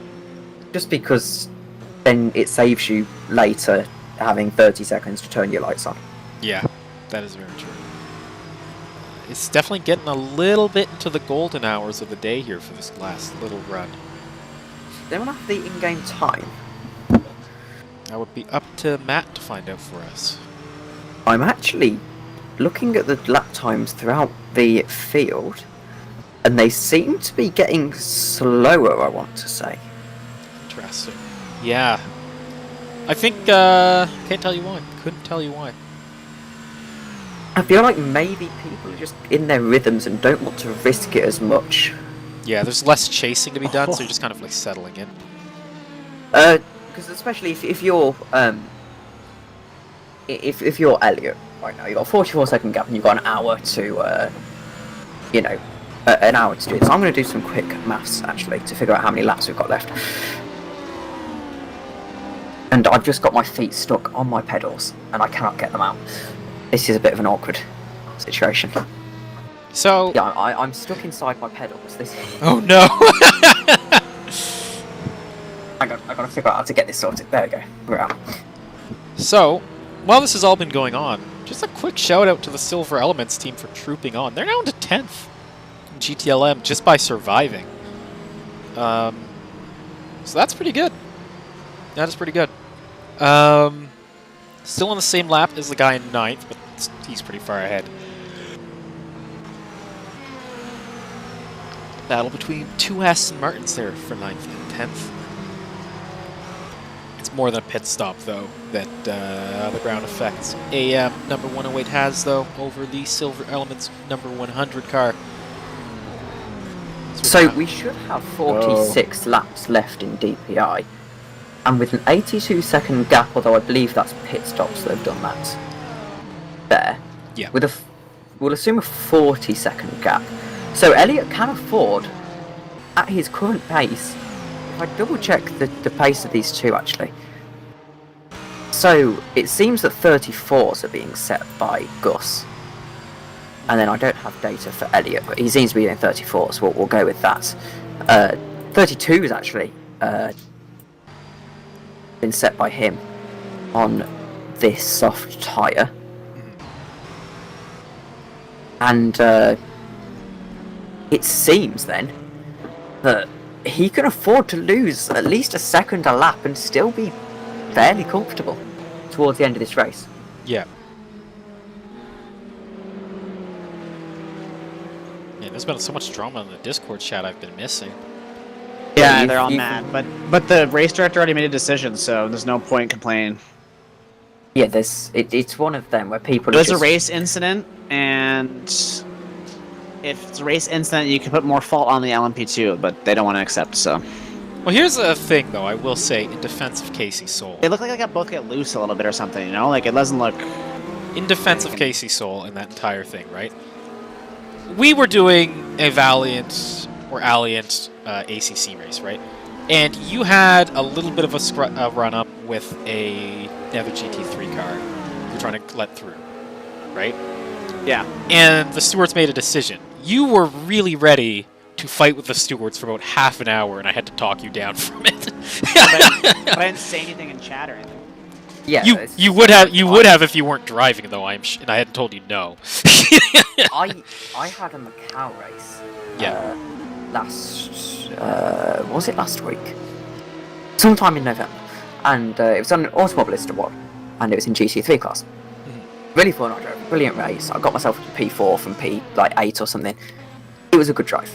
Yeah. I was happy with it. Photo finish to the line as well. P4. It was quite nice. But yeah, I was happy with the race. But on that one, I'd gone for a move around the outside of someone, which was a bit of a brave move, but they broke early. I wasn't very happy with how early they broke, so I thought I might as well just go around the outside. They're hard to pass. What could go wrong? And pretty much they got a bit of understeer, came into me, and they crashed. Yeah.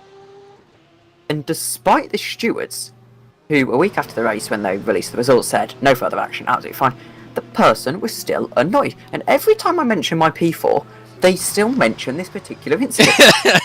Like, it has been 2 weeks. Calm down. It's what annoys me, and this is quite a divisive opinion, I'll say, is how serious some people take sim racing. At the end of the day, it's just a fun time. Exactly. How worked up people get over certain incidents. I will say, though, for me, I take sim racing like I took hockey. I played house league hockey, right? I was not playing competitive, trying to get to the NHL hockey. It was house league. But in the moment, it feels like you're in the middle of Game 5 every time. I used to do when I was younger. Sunday And Batessi's just spun. Batessi spun. And save it. I used to do Sunday League football, which I imagine is the same as what you were just describing. Yeah. Pretty much.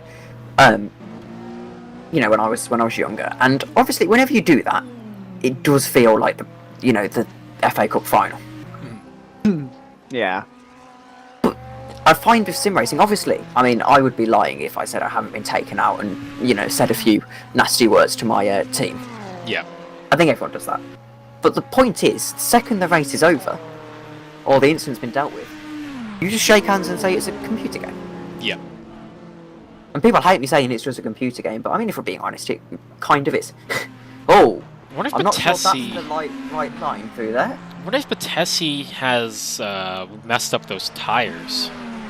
Because he seemed to know real quickly he was not going to make that corner. Because that was certainly a very interesting line to take there. Yeah. I'm not sure. I've done that before, where you go to commit, and as soon as you know the car so well, where you're like, it's not going to happen. I'm just going to kill myself here, so I got to just take the runoff road. And he let off the gas, right? He coasted through the whole runoff road. Yeah. So I think he's okay now. Yeah. He just knew. He probably that moment was like, He crap. definitely gained time through it, though. I think the stewards would probably prefer him to break through there. Yeah. The thing is, they've knocked down the... someone hit the second barrier there. You used to have to do a little bit of a juke move. Yes, it forced you to slow down originally, which was the intent, but someone's completely demolished the slowdown barrier there. Sebastian Vettel-esque. Pretty Gus much. is on a charge in that Valley Sports number 6. Yeah. Well, he has to. Bertalan Savagna's fast behind him. 33.5 that last lap. He's got 80-second gap to Elliott, the leader. I think Lichten is all over Boda. Gus is going to need more time if he wants to get this win, but it's definitely possible. Here we go. Battle for Boda. fourth. That's actual race, yeah. Yeah. I don't know 2 where they are in seconds. pits. At 2 seconds a lap, Gus could get Elliott here. Whew! That's going to be a lot of work, because 2 seconds a lap, that is enough. That would be enough if you can maintain a constant 2 seconds a lap, but you don't know if that's max Chambers with another penalty. Big F for the Chambers and the Delta's crew. But this is the point in endurance racing. I think your dog has just entered the room there. This is the thing within. Yeah, I think Christian's just had his dog barking very loud. No, that wasn't me. Oh? Well, I don't have a dog, so, I mean, rule of elimination. Oh, let's look back at that sound, I wonder. Anyways, besides the point. Cats. A ghost dog, then? The ghost dog. Yes, what were you saying about this point in the race? Go ahead. This point in the race is where you kind of just have to keep driving, going as fast as you can, and hope you'll catch them, and then just be like, knowing if they spin, then I have a chance. Yeah, that's very true. But you still have to drive as if you catch them. Yeah. Well, I mean, so- I'd liken it to Le Mans, but at Le Mans we were 10 laps down by the time. This point in the Number 2, race. Epic Racing DPI forcing an avoidable collision when Wait. lapping. Epic Racing That DPI is is the leader. Was that a stop go? I couldn't hear him properly. What kind of penalty was that? Is Drive it, through. Drive through. that is Believe it or big. not, this is exactly what I was that'll- talking about. That'll cut that lead down in half. Yeah, In it's which not. case, at this Go ahead.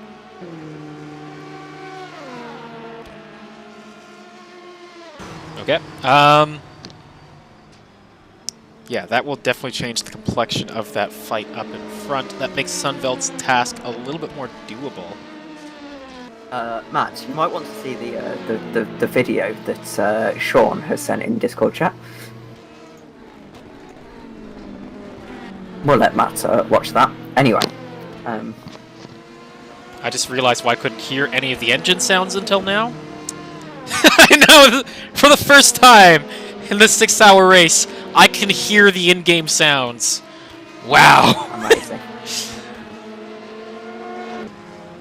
That was weird.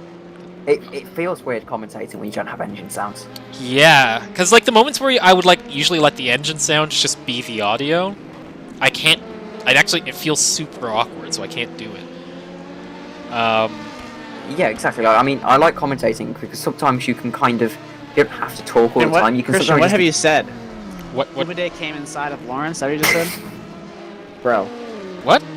They clipped what you said on the stream, and it's you I saying thought it Kumade. was Matt, not Christian. Oh, so good. The general. Kumade actually came inside of Lawrence. Oh, good God. I'll say it so they can clip all our voices, and we can just play all our voices saying it over top of each other. So Like I- nightmare fuel. I like to think that I say the least clippable things on stream. I've never had an awkward stream moment where I have been clipped and said something really Did you bad. see this meme they have? The Virgin GRG and the Chad Delta. Let's not talk about that. I do not want to get into whatever that says on stream. I I'm won't, like, nothing that bad. is something for later. But here we on track though. We do have a close fight between Valley and Mugen. We just licked in, only a bit ahead now of Zoltan Boda. Less than a second between the two. And 1 hour left, folks. 1 hour left of racing here at Watkins Glen. So let's take the moment. Christian's lost his fellow commentator team. This is lost. 10 penalties per race, no problem, let's fly. So let's take a look Each brother is at still the based. mid-race standing. Well, mid-race, I say. There's an hour left to go in this thing. Ryan Elliott, the benefactor of AFP's rotten luck, we'll say. Let me get that over here.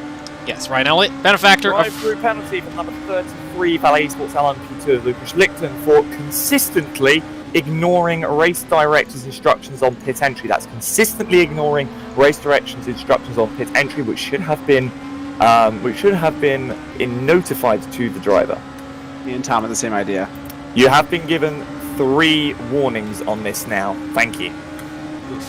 Okay, so, 1 hour to go. Ryan Elliott taking the Epic Racing car to the front. They just had a penalty, but they are still in the lead. not far behind, just about 60 seconds behind. His Sunveld in the Valley esports car. Penalties removed Chambers. He has served the penalties, and I have seen him serve the penalties. Yes, his Sunveld slowly catching in, but he's got a lot of work to do if he's going to catch him in the hour. Bertalan Savania in the Mugen Sim Racing number 16 there in third, and just behind him is his teammate Pribek Zolt in the number 17 Mugen Sim Racing car. Ethan Lawrence has taken back over command of the number 5 GRG DPI from KC Seoul. Matthew Klipp has stepped into the number 23 Fine Avon Motor, or it's 137 actually, it says 23, but it's the 137. Matthew Klipp in the Fine Avon Motorsport, our leading Mazda. Luca Gray in the 360 Motorsport Cadillac. They've had some drama, but they're 7th. Colton Rasmussen had that incredibly massive accident, probably the biggest accident we've seen on the stream today, at least. Not too long ago. You see a change for position at LMP2 on screen, actually. But yes, that has put Colton Rasmussen a few laps down and way out of position. Daniel Kirby in our second Mazda. RE Racing number 23. He's trying to claw in Rasmussen. And Jeff Close, unfortunately, had that incident while I was gone. Number 97 AFP Acura, or a Cadillac, sorry, out of this race after that tragic turn of events. With that, we turn it over to LMP2, where the number 90, after its pretty decent recovery drive for around 4 hours, or around 2 hours into the race, they're back into first, and they've had a commanding lead there. Lucas Patrick Attila in second in the Mugen Sim Racing number 95. Alex Tyler's in the Sidemax Motorworks number 91. I think that's on pit strategy right now. We'll see how that filters out. Lucas Lichten in the Valley Esports number 33 with Zoltan Boda. They've had a close fight going on. That will probably be decided by pit strategy. Kieran Milnes in the RH Motorsport number 49. They've had some drama, but they're still running, and that's what matters. And the Chambers brothers in the 90s, number 56. Delta Autosport Orica. They're the last of the running LMP2s. In the Just-O-Matic Racing number 29, Ellie Pelletier had an engine very catastrophically fail on her. I think that's her. It might be a he. I'm super sorry, Ellie. Either way you want it. I'm wrong, probably. Number 29, they had that tragedy. They're out of the race. Then we take it all the way over to GTLM, where it has been dramatic, to say the least. Ernst Lappins took over that car after a really good opening stint from his teammate, and he's just put on a commanding performance since then. Behind him is David Martin in the Solo Sport Racing number 14. They've had a very good battle with Adam Surej in the number 88 Mugen Sim Racing Aston Martin. And not far behind that is Daniele Battesi in the leading GRG Ferrari. That's the number 57 car. A few laps down then is Michael Rosasa, who's actually up to 5th. I think that car started something like 13th in class. They were nowhere near the top 5, but it's been a really impressive performance from the Random Racing Squad. Jaguchjin and Rosasa putting on a really good performance there. Really hoping to see what they can do with that at Road Atlanta. Ramiro Perez in the second GRG Ferrari. They've slowly been falling off the pace in the back half of this race. And I haven't actually seen any particular drama that's caused it. Maybe there was, we missed it. But, yeah, they've been slowly sliding backwards in that car. Just ahead, or just behind them, is Gorgo Bilog in the second Aston Martin. They've had some penalties and some drama that's pushed them further back. Tony Corsaro, they've also been caught up in some drama in the Madhouse Racing number 818 Porsche. Gorgo Vittori in the Ground Effect AM Aston Martin. They aligned the teammate. Ferrari is out of the race, but they're the last Ground Effect car still going. And Joe Brown is the last of our running cars. Just a really patient, respectable performance to keep that car in the race and slowly move up the order into the top 10. Good work, guys. And here's our DNFs. Demeter Adam is our most recent casualty. We had Aiden Coleman go, David Todaro, Damian Klein, James Knox Hope, Dylan Gross. That's the 222 Just-O-Matic Racing Team, number 299. Carmelo Motorsport 147. We be 360 Motorsport number 30 and the 4018 ground effect car all out of this race. And now we have an hour of racing to go. And can I just say, Christian, before we carry on, I have been really beside myself looking at this general chat. Ernest Lappins is driving. is posting and memes. Like memes, like gifs and stuff. How good of a driver He's am I? driving Oh the my god. fastest of the GTE field and still posting memes. I feel like that, Live Memes goals. are not poor GRG. Is all I gotta say. jeez, I gotta get that phone out of the car, man. Dangerous stuff someone here. in chat has put one out going, it's squeaky bum time. And I would normally agree, but I feel like it's having a squeaky bum in a racing car with no windows is a little bit of a bad idea.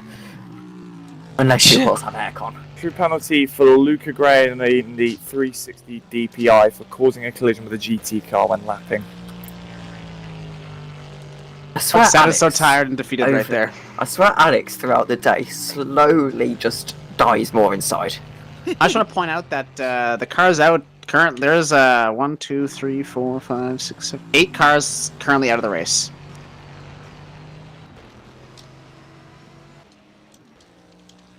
Eight souls lost. Oh, a car's flipping the wheel in over. the final corner. Car just flipped over. I don't know who that was, but not There was good. a car without a wheel in the I final watched corner. the car do a barrel roll. Which car? Trying to find, but you know.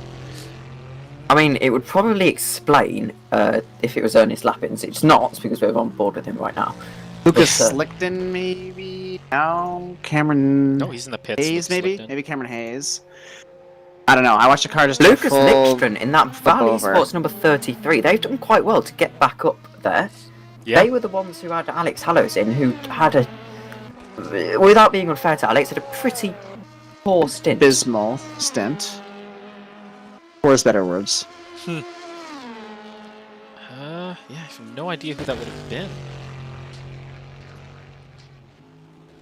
You see the commentator, what's posted in the commentators there, Christian?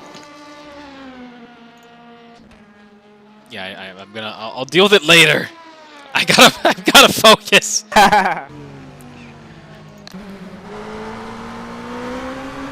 So, on the note of focusing on the race, close battle between Ethan Lawrence and Matthew Clip once again. It's only 5 seconds for the last top 5 spot. Never mind, Matthew Clip is pulling off into the pits. They're gonna need one more Matthew stop. Clip. That is a name I have not heard in a long time. I don't think I've heard that name since Daytona. Maybe he was there at Sebring. Oh no, several people typing. If you guys are not in the Discord, I will post the link for you. Birchland Savania has his Sunveld within 2 seconds. I don't know if that's... I'd have to know when they last pit. That is really close. Elliot's in the pits right now. All the people pitting right now in DPI and LMP2, I'm guessing, are going to need one more stop. They're going to be really marginal on fuel to the end. But, I posted the Discord link, and it's a very interesting read, actually, so far. Ernest is still posting memes, Oh my whilst gosh. consistently setting the fastest lap times in the GT field. So Elliot is pit and come out now and stayed way ahead. Yeah. I think we'll be... They great. will not get to the end, though, which is crucial. Are you sure? I Yes, would be you can't shocked. make a tag last 50 minutes. GTLM can probably go to the end now, so like Martin could go to the end, the number 14. But I don't think DPI or LMP2. They're going to be... LMP2 marginally might if you hyper fuel save. DPI certainly can't. We'll see. Maybe we're about to be all proven wrong. Oh dear, Alex has made a mistake. What? He's given a penalty to a car for something that their sister car did. Oh. Uh-oh. They, yeah, basically the Val car that got a, or the car that got a penalty for ignoring race director directions had 3 warnings, but they only had 2. They didn't actually get the 3rd warning. Oof. Oh wait, Boda's out. Zoltan Yeah, Boda out? Out of the race. Was that the car that Accident. crashed? Maybe. Maybe. Did a full rollover? Well, Yeah. You can't fix a wheel loss in R-Factor 2. If it's a front Definitely. wheel, you can. You can't replace a rear wheel loss. So interesting to see now. So the Chambers brothers to stay alive. They make some good points here. Yeah. They've Make had my like words. Licton and had, Kumide are right on top of each other right now. they've had about 7 penalties and they're still going. Yep. I respect that. So there's 2 close battles developing. It's the battle for second and third in. Let me do Gapton next. I think that, you know what's really been messing with my... Whoa! Together. Iceman's also on the back of Surej. Billy Iceman's back in the number 14 Solo Sport car.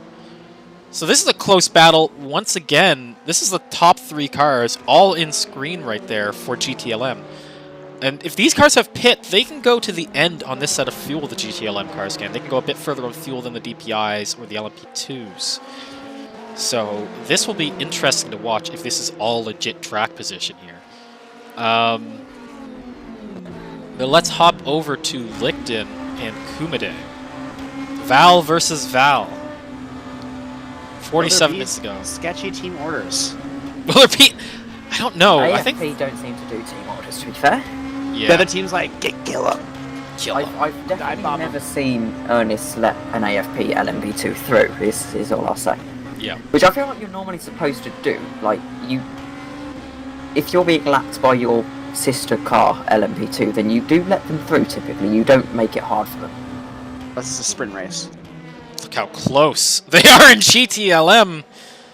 Daniele Patessi's in second, but he won't be for long if Surej can pull this off. Ernest is still. Now, Surej, Wow, Daniele Patessi's side going to by have the side. inside line here going And in then Eisman's to right the there. teal. Eisman's right there. Heisman is right Oh my there. God, bumped and run him. Bumped that and run. Is LMP, that LMP2 is not going to be having a nice time right now. No. It's a bump and run though. I don't know how that's gonna go over. Oh, he's going to go for the 2 of them. Eisman's there. Oh, that was very precarious. Eisman's Ooh, dive bomb. big lockup from Iceman. Yes. Pulls it together. Oh my goodness. There's racing. This is kicking off. And in Zolt is all over Lawrence as this is all going down. I know. He's going to have a good run here through the S's. I don't know what to watch. The P4 in Yeah. DPI and overall. But look at this. I don't know what to follow, man. Trying to take a stick. Wow. Hi, he's ay, ay. on the limit right now. Oh Also, my 5 gosh. minutes to go, and the racing is as close as it's ever been. Yeah. 42. All the fuel strategies and the quiet running. Oh, went wide. He's wide, and that loses everything for... sorry, that is Oh, Patessi. that LMP2 again. Oh, is just gonna be cut so through it. difficult to get through. As someone who's been in Nice. these situations where you need to get past a gaggle of GT cars who are battling, it's such a More of a gap now difficult. between Kumide, but Oh, it's all this. It's right here between Eisman, Patessi, and Surej. Man, So close this battles is- all around. this is Gus Sonneveld and Savanta. This is Ethan Stats. Lawrence and Tribik Zolt we're Oh, watching. okay. Because apparently P2 and P3 are also battling. Yep. Oh, that's a 1 second gap actually. That is Whew. 9/10 now. Sorry. There's a battle between Kumide and Licton. Oh, big accident there! Big contact. None of them ran off, none of them spun, but you gotta wonder if there's damage to either of those DPIs. But that will put... That's Zolst and Lawrence. yeah, Zols is through there now. Oh man, Eisman's gonna go for it now, and Surej going for it outside. That's a good move. Outside's not bad. Around this corner. Oh, contact. He's off a bit And wide. Surej not worried about putting contact onto other racers when it No. comes to That's- passing. Oh, LMP2. It's the 2 fighting Vals! Oh yeah, that's Those 2 That's battles! amazing. Oh Those my two valves goodness. Better hold station. You do not want to fight your teammate in this circumstance. And oh, he's always round, and he's Oh my goodness, he's Patessi knocked is him holding round and Surej then off fucked big him time. back up. Oh. Boda's back onto the track, by the way. Here we go into the braking zone, Oh wow, and he's through. Surej nailed it, but Patessi's going to have the run. Oh, he's a bit Oh. wide there, though. Taking the NASCAR line. Always confuses me about American tracks. Why they have tents at the back and not just have garages? Because people sleep there a lot. Like, they kind of do like a tailgating deal where like, no, you're allowed to, like, it's in the at the back they have the garages for the cars that are tents. That's where the temporary one is. The main, because it's race day, I don't know. They don't care as much, like... They both just ignored that second part of the chicane. From my experience having gone to different American races... Oh god, man. I'd say the big thing is that there's permanent garages, but there usually isn't enough permanent garages for both the main series and all the support series. I know Le Mans has 60 garages, like enough for as many drivers as many cars as they need. But this is the GPI battle between Val and Val. He's going to go around the outside actually. It's actually Mugen versus Val here. Oh, Mugen versus Val. I just do apologise there. What's this in class? Oof, some contact through the bus stop, but his Sunveld holds on to second there. These two need to be fighting for the lead. They're only 36 seconds off. They don't need to mess around with this. Yeah, whatever you say. I'm all about the drama. Remember whose side you're on. You're on Team Drama. We're the Team commentating Drama. team. While this is all happening, you still have we want Clint Boyer sliding across your roof to finish the race. That's what we want. I'm coming from the perspective of a pretty terrible, albeit, but an endurance driver who just wants to see people get to the end and not necessarily have such reckless battling. Have reckless battling when you're trying to go and win a race. I want to see Savania try to win.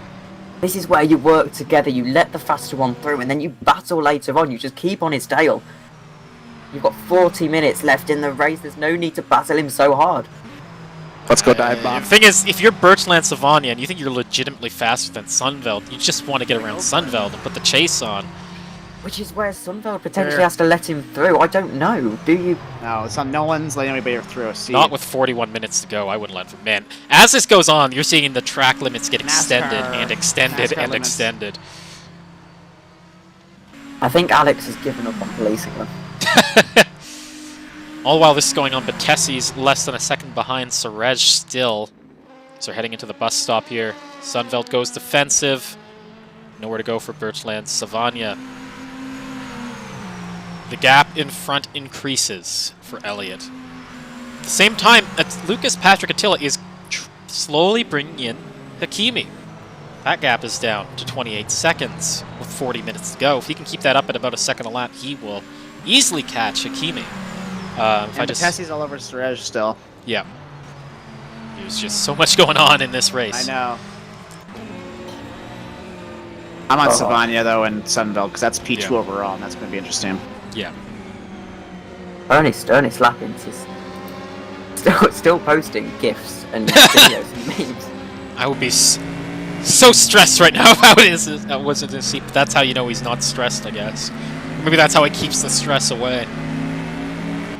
Man, truly into the golden hours here. Yeah. Yellow in Sector 1 briefly. There's been a pretty big accident in LMP2. I imagine that's the one we missed. Yeah, probably. It won't load for me, but Oh, big hold up for Sunveld. It's going to give Savania a really good run now down the back stretch through the S's. He's all over him. He's going to be looking for a pass here. He won't be far enough alongside him for the braking zone though. The car hasn't stalled out though yet. He's on the outside though into the bus stop. Sorry. Ooh. And he backs off. Just on a limit, eh? Yep. Gotta be. Sunveld is really clean. This has been going on. Air Kumide still fighting with his teammate Lucas Lichten in LMP2. That's a close battle. Where to go? Woof! Big slide from Lucas Lichten. That's going to hurt him through the rest of the lap. That's the big thing here. We've got Ellie Pelletier in waiting for an interview channel. All right. Are we going to track her in? Let's go talk to Ellie Pelletier. Channel switched. User joined your channel. How's it going, Ellie? User joined your channel. Well, I mean, it was going well until my actual my wheel rim failed. Wow. And I'm guessing Yeah, you don't have the Pagano backup wheel just across you from in the living room, eh? I had the backup rim. I had the backup rim ready to go. But Okay. because of what happened, it killed the engine. Oh no. Did it just was it just Sounds like they stuck? left the engine there for too long. Like, yeah, so it just wouldn't shift. Just kept not shifting. And then, you know, bang. That's unfortunate. Yeah. I know exactly what happened because it also is connected to something with my wrist, which happened yesterday, but I'll probably get shot if I keep mentioning it because it caused quite a bit of an argument yesterday. Well, it's a nice move actually there from that DPI. Yeah. So, Easy as you like. oh yeah, that's for second. Yeah, there we go, Bertland Savania. So how is looking back at the race though? Are you guys looking? Are you planning to be at the sprint race in Mosport, or are you just looking for the next endurance race at? Without a doubt, we're going to be there because the fact that we showed we had podium potential pace means if we can for the sprint races we're looking okay. Yeah. And actually, I'm not sure what the maximum drivers is for the sprint race, but we may, because it's 2040, potentially keep the same lineup of a car. Yeah, well, I'm glad you're looking back on this with positives because you guys had a really great run until unfortunately some technicals got in the way. Yeah, I mean, I took it quite hard, not gonna lie, but realising now that I got my spare rim, which had issues before, but I think I did a firmware reinstall. It's got it working. We got the spare rim working again. I mean, just annoying the fact I had everything ready to go, just to be DQ'd and undQ'd and to swap the rim out. Yeah. And just the engine. That's unfortunate. What rim are you using? What's your setup? It's a T300, and I usually run quite high force feedback, but something happened yesterday. Yeah. P300 is the PlayStation TX, isn't it? It's the Xbox. You mean Xbox because it's a PlayStation rim if it's a T300. Yeah, it's a I have the same one. It's a mixed PlayStation PC rim. Yeah. So the TX is the Xbox version, basically. Yes. Yeah. Yeah. It's I still don't know why companies can't just have call the wheel the same thing, but have one PlayStation and have one Xbox. But you know, here we are. But that's Fanatec. Yeah, I guess that's Fanatec true. do that. Yeah, Fanatec. Just do you have a pocket? Just do you have a pocket for it? Yeah. I'm still just gutted. Yeah. Well, if you show that Because go ahead. I'm sorry. Looking at race view, we were faster than the car that is currently P2. I'm Wow. not sure if they did a driver swap or not, but we were faster because the guy who's in P2 right now is a bit slow. We were faster, so it could have been a fight to catch for P2. And the person in P2 is actually catching P1, so that says a lot about the pace. Had a driver swap then. Yeah. If I just check. Oh wait, I closed race view. Wow. I am stupid, you know. I don't close race view. I mean, yeah. Let me just get race view up. According to my race view, and I hate to be that guy, but Patrick Lucas in P3 right now is doing consistent 35s. Looked to be doing 34s in the last stint. 34s. If I look at you, or that Justomatic 29, I don't have much data there, but it seems to be looking at the sort of 36, 37s. So it probably depends on the lap and traffic. Yeah, that seems competitive if there was traffic for sure. Well, I'm just glad that you are taking a positive with this. I hope to see you all at Mosport, going forward through the rest of the season. Like, the fact we know we can show pace, the fact we have the podium pace, we just want to stay and keep this lineup and just go again. Yeah. Well, we'll come to you. A lot of endurance racing is luck of the code 80s going your way. Not getting into drama with technical issues. There's so many things that have to go right to win an endurance race, and I'm sure the luck will fall on you folks if you keep at it. Yeah, I mean, we had awful luck yesterday in EMG, which is what happened. We caused my wheel. That clip was certainly something. Wait, you've seen the clip? I mean, your flying teammate did. Porsche? Your teammate did send it in like 3 servers. It was pretty yeah. difficult to not see. I mean, yeah, so that is what broke the wheel, because it had a seizure, and it really, really hurt my wrist. Yeah, that is the thing with the T300. It can really output a lot of power, but it doesn't seem to have the reliability to maintain that power. The thing is, as someone who's on Thrustmaster myself, you when you buy Thrustmaster, you know that the reliability is bad. I had pedals break on me after 2 months. Oof. These pedals are running now almost 3 years, not a single issue. I have the Maybe I just TLC. got aggressive throttle. I have the TLCMs, and they're new, so I'm interested to see how long they hold up. Yeah, I mean, I'm just absolutely gutted still. Yeah.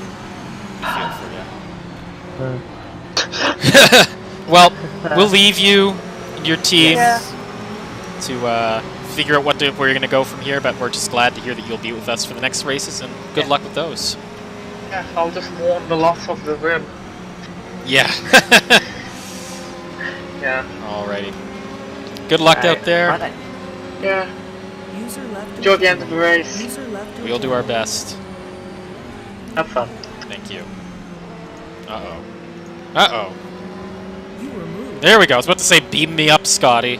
Alex, we asked for the This- broadcaster rights, but I never got the broadcaster rights.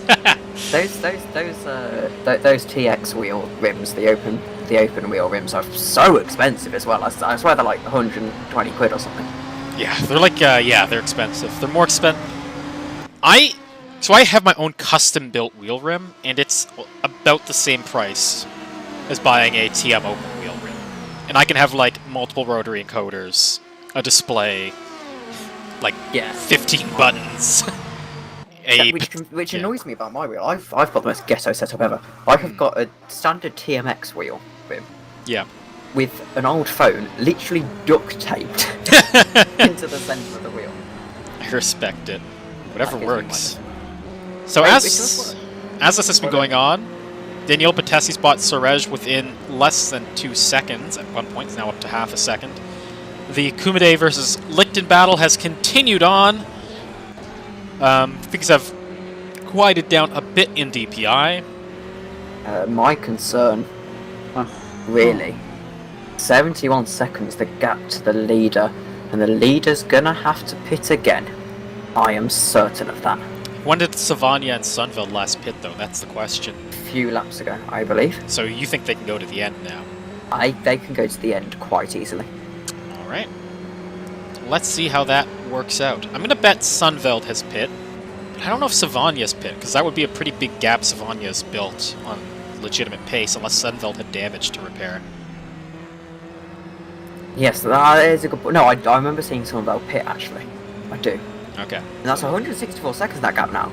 Mm-hmm. No, it's basically missing. I was wondering what happened there. But on the subject of that Falcon car, Just-O-Matic car, Yeah. that are running a Falcon livery. Yeah. Like, they literally used this Falcon livery from yesterday. That clip from yesterday is absolute gold. If anyone hasn't seen it. I'll have to check I it hate out. to be this guy, but I do have to run. All right. Well, Alright then. you don't get to see the cool ending of the race. Oh well. I know. 5.5 hours and he's going.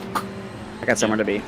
Oof. Well, good I'll luck make sure out to mark there. it in my availability. He's got to explain to his girlfriend why he broke up with her, because someone said sim racers don't have girlfriends. Yeah, I gotta go. I gotta go move out. Gotta go move out. Have fun. We'll do our best. Adios, Matt. Bye. User disconnected from your channel. So here we are, 28 minutes to go. Some close battles kicking off. Probably a battle for the top of DPI going to result of the... I think that's the... what's the Ryan Elliott team there? That's the Epic Racing car. It's Epic Yes, Racing. the Epic Racing number 2. They're going to have to pit. They're in all sorts of traffic. You got to wonder if maybe now is the time to pit, though, just because you're in traffic. Maybe you'll get some clean air if you get out of the way now. Yeah, but the thing is, if they pit now, they're really... They're I don't know, I just feel like it wouldn't be beneficial to them. Yeah, maybe not. Because if they pit with the 10 minutes to go like I expect them to, they can have the last few laps of absolute... You know, they don't have to put a full tank in. Because the stop will be significantly shorter than if they pit now. That's a very good point. Man, but Tessie and Surej are very much extending the track in turn 1. I think everyone's extending the track in turn 1, to be honest. That's probably I think true. once you get to kind of the more wear your tyres get, the more understeer you pick up, and I think it just comes naturally there. That's very true. Oh my gosh. There's a lot of- So much traffic. Oh, jeez, the GRG's all kinds of sideways. Cars going through the grass. Oh, Oh my god, we've genuinely just seen a GTLM overtake an LMP2. wow. That was stressful. Perez is in the pits. That's the second of the GRG Ferraris. But I'm still confused about this Violet Ellie thing, because they sound exactly the same. The two... Yeah. I don't know. I've got a brother, and he doesn't sound exactly like me. I mean, he is also half my age, but that's not Maybe they're twins. I don't know. You're thinking I know a lot of twins, and none of them sound the same. I can't tell you. It's a mystery. Maybe it's just the Discord is making it sound like they sound the same. Man, that traffic lost Batesi about a second and a half to Surej, unfortunately. Watkins is still winning with a 62 second gap, Wow. despite constantly posting memes. And Surej I is... find quite insane. Yeah, I know. Surej is about 5 seconds to Billy Iceman. So Iceman slowly built up the gap he's going to need to carry this home, I think, in second. Truly the effect of driving a Red Bull when there's a Mercedes out there. That's what it seems like. I've been in that situation before where you've got the second, I was in a kart race once, and because obviously the karts aren't all equal. Yeah. I had the second best kart. Well, maybe not the second best kart, but I had a kart that just didn't quite have the pace. So Matthew Clip, oh my goodness. What happened to Clip? 31.9. The leaders are doing 34s and fifth place doing 37s. He's in clear air. That makes sense. He is completely alone. I thought he just found a lot of pace then for a second. Matthew Clip is the owner of Royal Blue Racing, I believe. So Ethan Lawrence just did a 37. Obviously for traffic, but if there's a big differential in pace, that 24 seconds could shrink really quickly. But I've been in the position where you're in the second best kart and it is the most frustrating thing ever. Yeah. Because you just... You want that extra pace, you're going as fast as you can, but no matter how fast you go, it just isn't enough to match the guy ahead. Yeah. It's rough. It is very rough.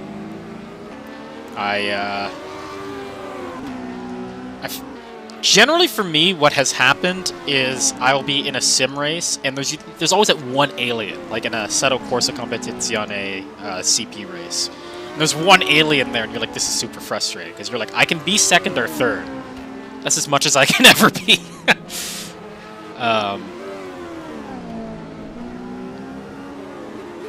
And you always... Sometimes... Okay, we come to code 18 in 10 seconds. No overtaking. This changes a lot of 5, things. 4, 3, 2, 1. Code 80. Elliot boxes now. He's got to box. He's got to. Keep an eye on that. Where is he in the track, though? He's I know it's... going through the heel, I believe. There is a car stopped on race view. It says number 1, but then its initials aren't correct. Unless it's number 7. Could you quickly switch to Elliot? I'm on Elliot. He's going Oh, along you are? fine. Yep.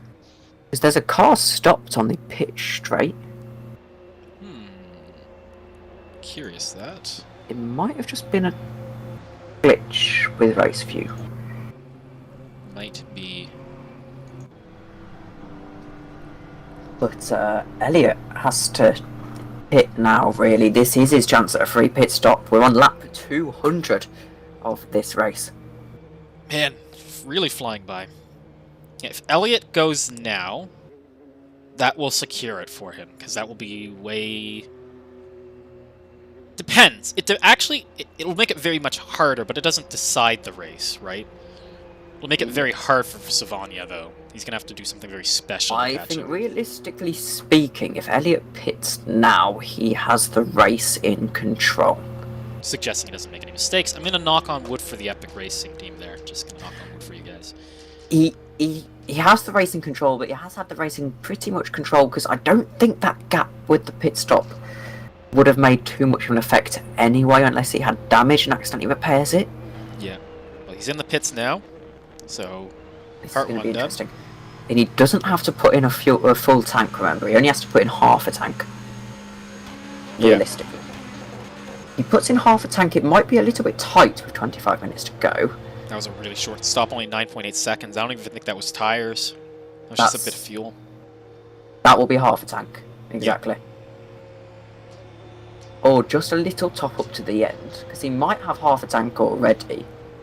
And then he's topped it up a little bit to be safe. Because, I mean, you can probably make it like... Okay, drivers, we'll come back to green in 10 seconds. You can probably make... 5, 4, 3, 2, 1, green flag. Why did he say each one of those numbers with, like, bitterness in his voice?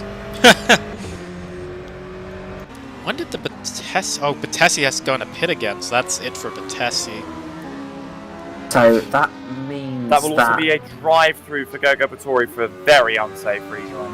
Well, Batori? Who's Batori? I haven't He's- seen him today. he's the last running car right now. So, little note for the Silver Elements team, they are no longer last running. They have moved that car into 9th. Lots of I've respect. I've been in 6-hour races where you're just happy to not finish last, and it's never nice. Yeah. Well, they're far from last for what it's worth. Because so many people died. Which I don't know how much that's worth to you, usually. Well, I got a Le Mans podium because basically people ahead of me died. Yeah, so...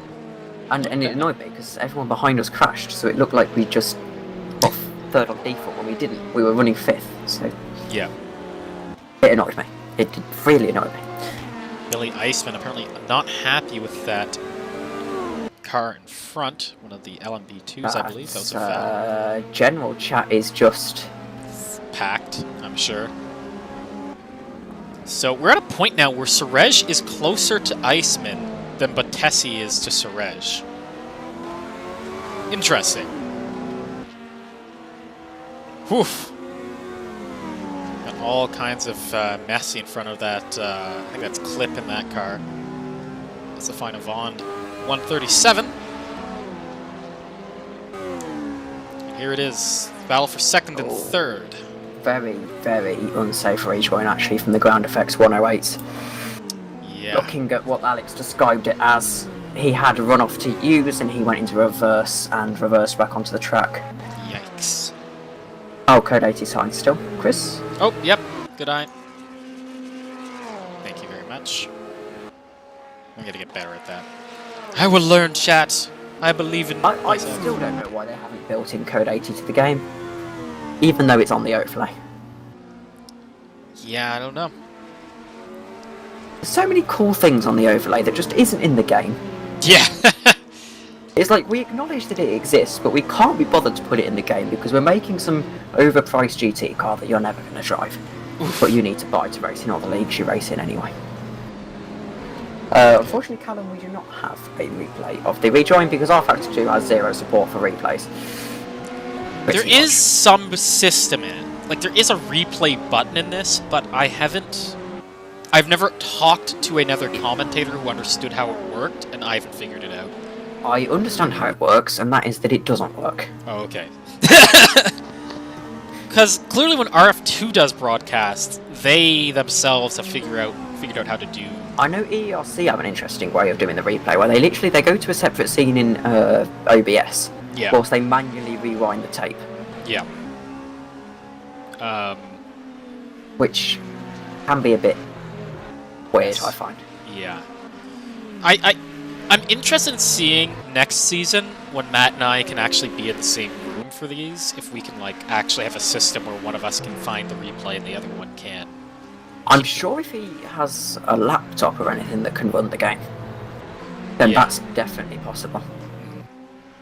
I've never commentated with someone in the same room as me. Yeah. It would be interesting to do. I don't think we haven't had the chance yet. I think the trouble you've got there is Yeah. the mics, actually. You don't want the same mic picking you both up because your audio levels will be messed up. That's very true. You'd have to get... Two thank you for very that, Callum. discreet shotgun mics that only look in one direction. Yeah, because you'd also have echo problems. I think this is why most broadcasters have lip mics, but I looked at the price of lip mics because I thought that would be a fun joke to actually have a lip mic to commentate with, and they're like £400. Woof! So as we're watching this, why are they 17 so minutes to go, expensive? it says. Suresh has brought Billy Iceman down Warning, to 2.5 57th seconds. sportsmanlike driving in battle with number 88 on lap 167. That was Nothing a will be while done, ago. but warning nonetheless. That's the Batesi. He's half a minute behind that. It might be worth me pulling up the championship standings, actually, from the last round. Yeah. Announcements. Team standings, that's the one. Yeah. Okay, so GTLM looking at it, and that is a horrendous colour scheme. Who put red on black? I cannot see anything. So AFP will keep their lead, pretty much. Yeah. They're leading the Uh, overall. Yeah, it looks like... I'm not sure what it's going to... Oh. I believe that Val will close their gap to... No, they will not. They will not. Never mind, ignore that. The Val are doing well, but just the wrong car's doing well. Yeah. I feel like they're in the endurance race, and the championship isn't really what people are going for. They're kind of going for the individual race wins. Yeah. Championship is nice. Race wins are... Usually some of the race wins, though, feel cooler, though. But yeah, I feel like I would rather win, say for instance, in WEC, I would rather win the Le Mans 24 hours and miss out on the championship. Yeah. Just because no one really cares if you've won WEC, but they do care if you've won Le Mans. Yeah. Same with Daytona, I think. It's I don't know if NASCAR... Oh, you mean the 24 Hours of Daytona? Yes. Yes. It's like, I mean, if I ask you to name 5 Le Mans winners, you can do it. If I ask you to name 5 Whack. WEC winners, Yeah. you probably couldn't. I'd probably just throw out the same Le Mans winners and hope I was right.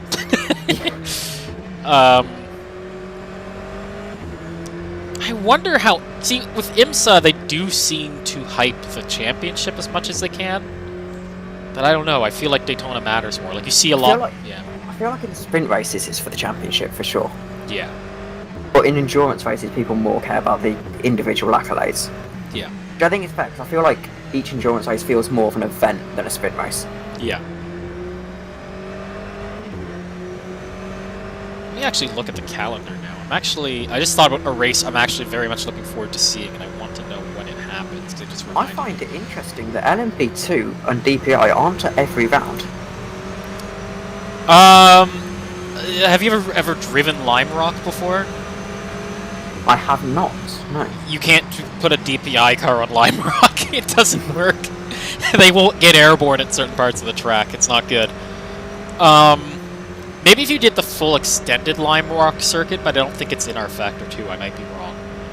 I think I will probably be commentating with you for Lime Rock then, Exciting. and Virginia, if I'm allowed, of course. Yeah. Virginia, you 100% could put DPI cars on Virginia. It's just IMSA doesn't, and in turn, I don't think VISC will. Yeah, I think it'd be quite brave. Yeah. You can do it. Like, it's a large enough track. It's just the entire first sector would be hairy, but you could do it. You just have to be really patient. I mean, there's certain things you can do in sim racing that you couldn't do in real life. I mean, for example, I'm driving a league at the minute that's doing a hot lap challenge all this month with WRC cars at Isle of Man. You couldn't do that in real life. Yeah. Frankly, because I don't even think it'd be too dangerous. I think it'd be perfectly safe, but Clip I feel like is going to be wishing there was another hour left in this race. Because 5th would be in sight if there was another hour in this race. But Tessie, another person wishing there was an hour in this race, he is closing in on Surej again. I feel like to an extent though, it's weird because if you have a 3-hour race, Yeah. the gaps usually look exactly the same as a 6-hour race. Yeah. And the same with the 24, even though people approach the driving completely differently. Yeah. Here's the thing I always wonder about. You know what it is? I think the car with the highest learning curve in this is the Orica, because that is For where sure. the gaps are the largest. As someone who drives the Orica mainly as my main car in the game, it definitely has a steep learning curve. I'm not there yet. Yeah. Warning for Hidge Sonneveld in the number 6 Valley Esports DPI for unsportsmanlike driving, brake checking another car when trying to lap a GT. Interesting. But as someone who drives the Orica a lot, I always say it's a lot more difficult than DPI. I have a lot more respect for the Orica drivers than the DPI drivers. Because, as I said earlier in the stream, I feel like there's DPI drivers who are not necessarily... They're only necessarily above the Oricas because they're in a DPI, if you know what I mean. Yeah. Whereas obviously a good LMP2 driver can be up there with the DPIs. Yeah.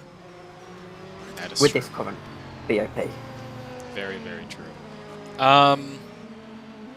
So as we currently stand...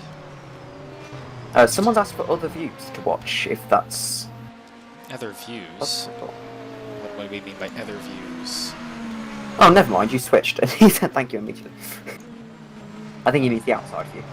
Oh. Yeah, maybe. He wants to watch the 24 hours of Nordschleife where it is literally just onboard views for the entire time.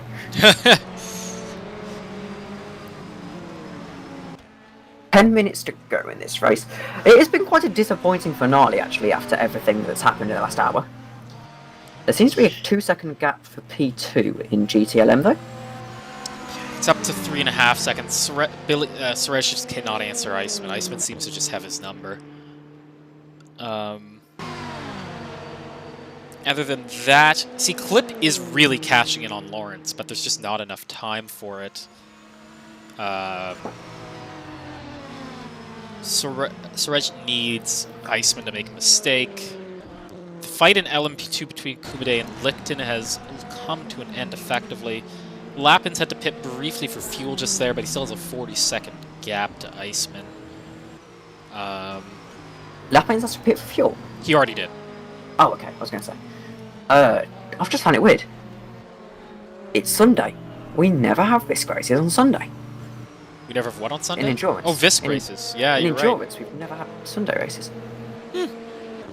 Which is odd, because I have to actually get up in the morning. I think it's two. Oh, that's a Valhalla without a wing. Which one? We just passed it. The DPI, without a wing. That's... Sunveld's in a DPI. He's in a Val. He has a The other wing. DPI. Val. Let me check for you. We'll get a code 80 in a minute. Number 33, Lucas Litchen, I think it is.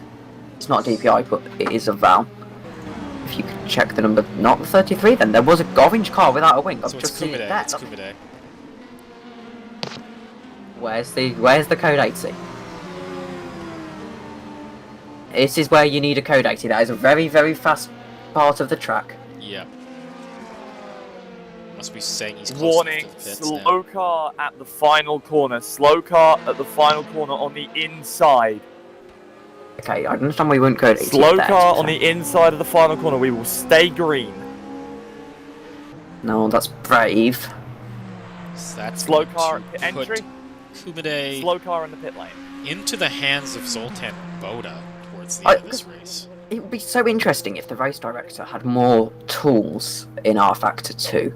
For example, could throw yellow flags in certain zones within the game, and then as you go through those zones, it says code 80. So you can actually have slow zones without having to just memorize the track. Yeah. There's a lot of things that would be useful for race directors in R Factor 2. 'Cause people say that that's not realistic, but real life cars do actually have yellow flag lights on them. Yeah. I forgot what the system's called, but the FIA have one in F1, and it's actually in, they actually just recently added it to ACC, so in the car on the dash there's this little display there that's actually built into the car that displays the yellows and which sector they're in. It'd be great if it had corner numbers as well, but I guess that would require the drivers to memorize the corner numbers, so I guess the sector is just what you gotta go with.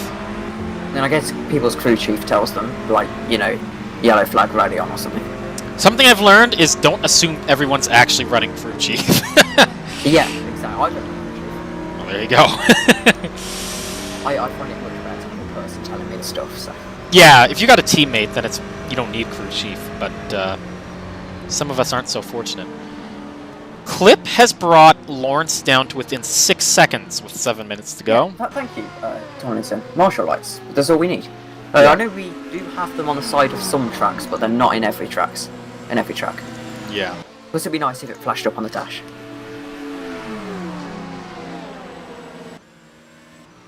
Also, would be nice if we actually had better dashboards in the game. Yeah, actually You get modeling how they no work properly. information Yeah. from them. You need Like- a third-party display. Yeah. Yeah, I have my SimHub dash that is actually the LMP2 dash, but that gives me more information than what it is in the game. Yeah. It's like weird the game would output that much data, but they wouldn't actually model it in the cars. Exactly. They've slowly gotten better. Like the current Ferrari is probably the closest to having everything it needs. Because in an ideal world, I'd be able to run no HUD from the game whatsoever. Yeah. Very true. It would be nice to have a system where my teammate could do my pit stop stuff for me. Yeah. That is also Like true. a virtual pit wall or something. Yeah. Man, Matthew Clip is probably just wishing there was just a little bit more time in this race. He has done amazing work to close in on Ethan Lawrence, but it's just not going to be enough. That Valve car in the LMP2 of Kumidi has had such a brilliant race as well up until the point of that incident. They had Yeah. such a difficult early stint, and they've got themselves back up into 6th position, 5th position even. Yeah. Very impressive from the Val number 6 squad. I think it is Val number 3 actually. There we go. That was Alex Hallows who ended his first lap 2 laps down. That was very tragic. 5 And minutes that's to go. that's all. So Is that's that blue flags or is that for the position? so that was Matthew Clip unlapping himself on Sunville.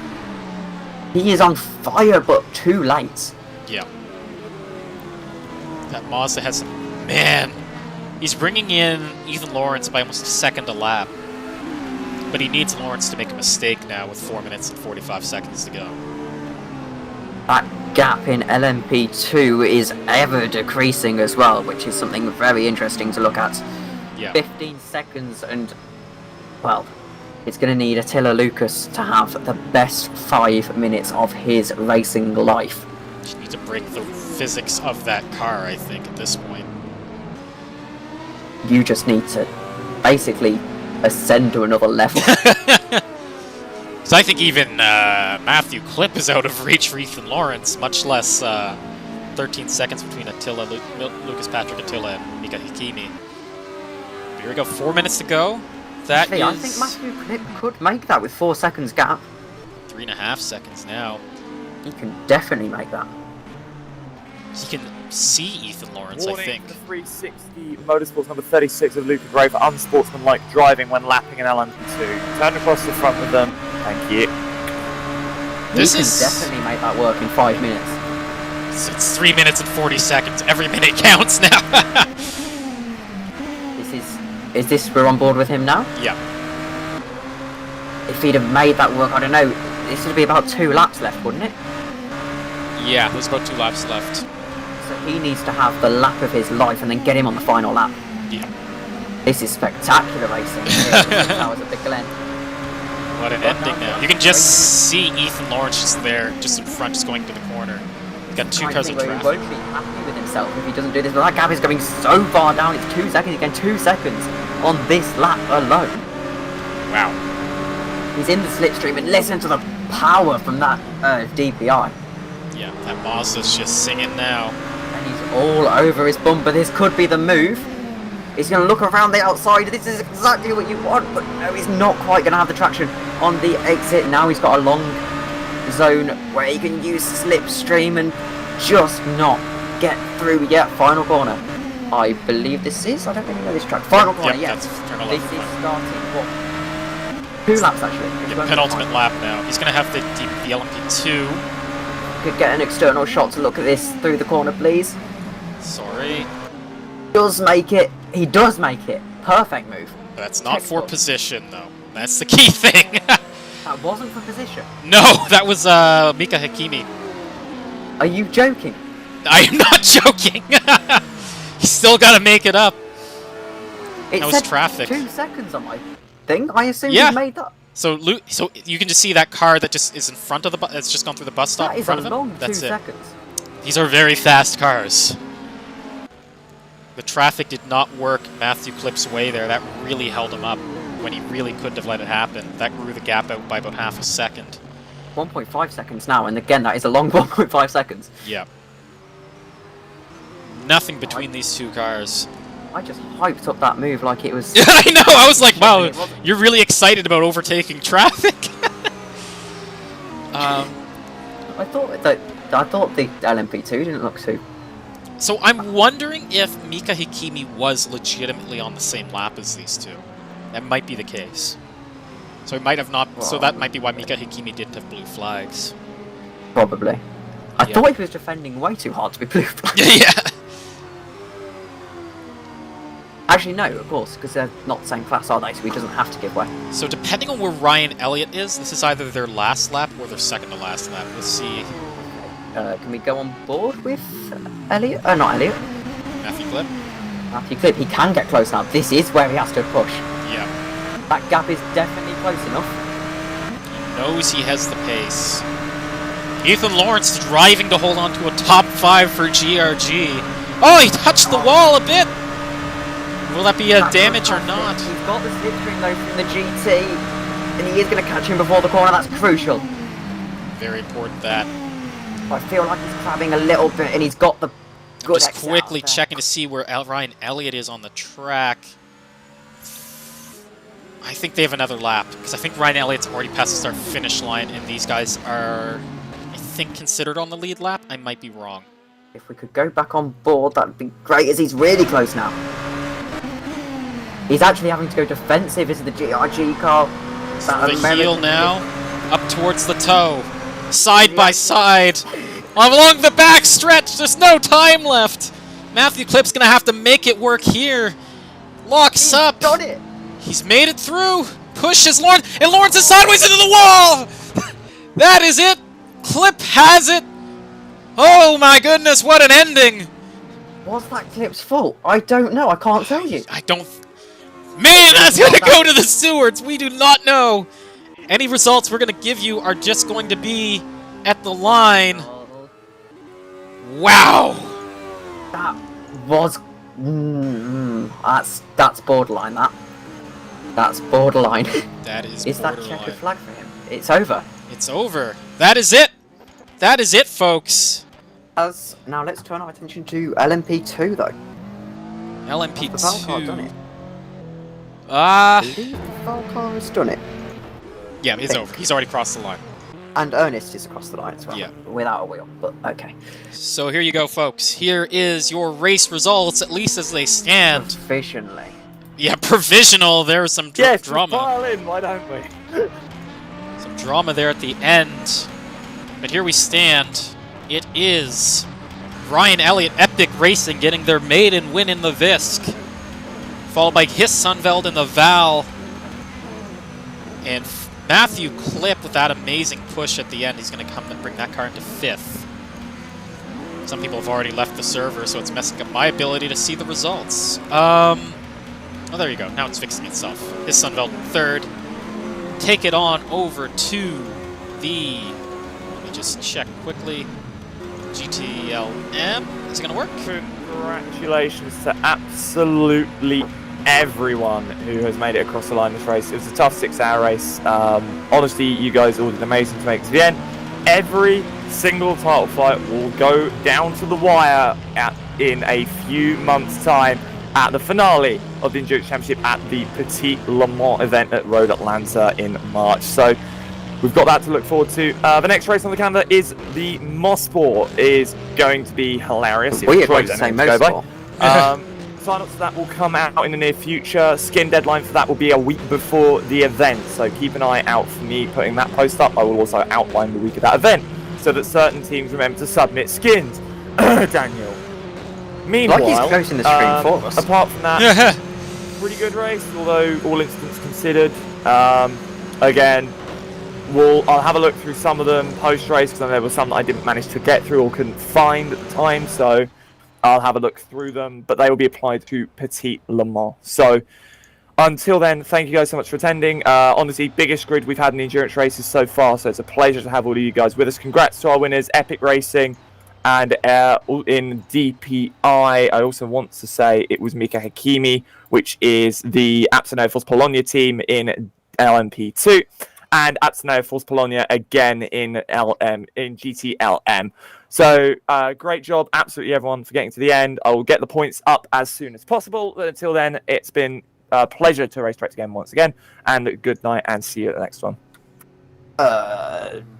I still don't know why they don't call GTLM just LMGT to keep in with the naming. But anyway, that was okay. Fun, Christian. That was. Are we going to run through the last thing now? Everyone's left the server. Or are we just going to? I'm going to see quickly. There is someone who I feel we should talk to if we have the chance. Yep, of course. I have got time. I want to talk to Ethan Lawrence and Matthew Clip. I definitely want to talk to Matthew Clip. Right, let's get him in. Let's see if we can find Matthew Clip here. He's probably going to be in the GRG chat, eh? Oh yes, I haven't got GTLM up. So, oh no, he's not in GTLM, is he? He's in DPI, of course. Yes. No, they're gone. He's said goodbye and he's off. Oof. He's off on his merry way to have a cup of coffee and something to celebrate. He has left the GRG, folks. So let's see if we can find quickly then Matthew Clip. Holy shoot, that ending. Wow. You said it's been a little bit disappointing how this ended. I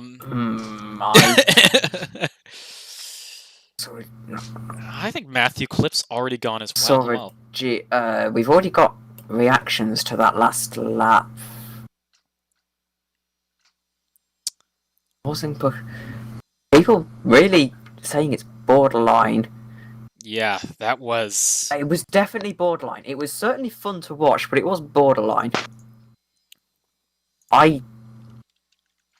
Part of me thinks if he hadn't have spun, there would be no penalty there. I'm just going to ask Derek McCord if he wants to be the representative for Ethan Lawrence there. I'm super curious to see what their perspective is on that. Because that was very dramatic, but wow. That was edgy as all heck. Yeah. The server has reset, so I would have to save the results quickly. It just seems like he kind of ran him out of road. I've seen it twice. He definitely ran him out of road, but yeah, it just depends on how far he ran him out of road. I think. As I said, I feel like he kind of ran him onto the curb, and then there was a little bit of snap oversteer from putting his foot down on the curb. Yeah. Like, if there wasn't a spin, that would have been good racing, but this shows what aside. Either way, he will keep his P5 because penalties get applied to next race. Yeah. Well, does want an interview. Let's go down. Okay, let's head down. User left your channel. Channel switched. Well, Derek, that was an exciting race in many ways. Mixed result between the three cars. The DPI had some good pace today.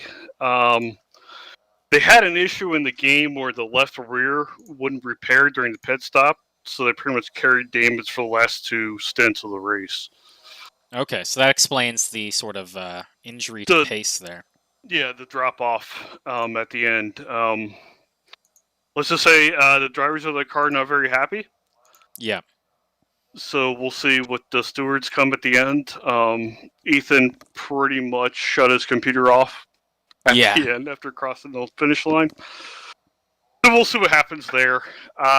75 had a rough day. A couple incidents, couple collisions. Just didn't have it today. Kind of disappointed with the 57. Right before our final stop, scheduled stop, we had a incident with the 360. Yeah.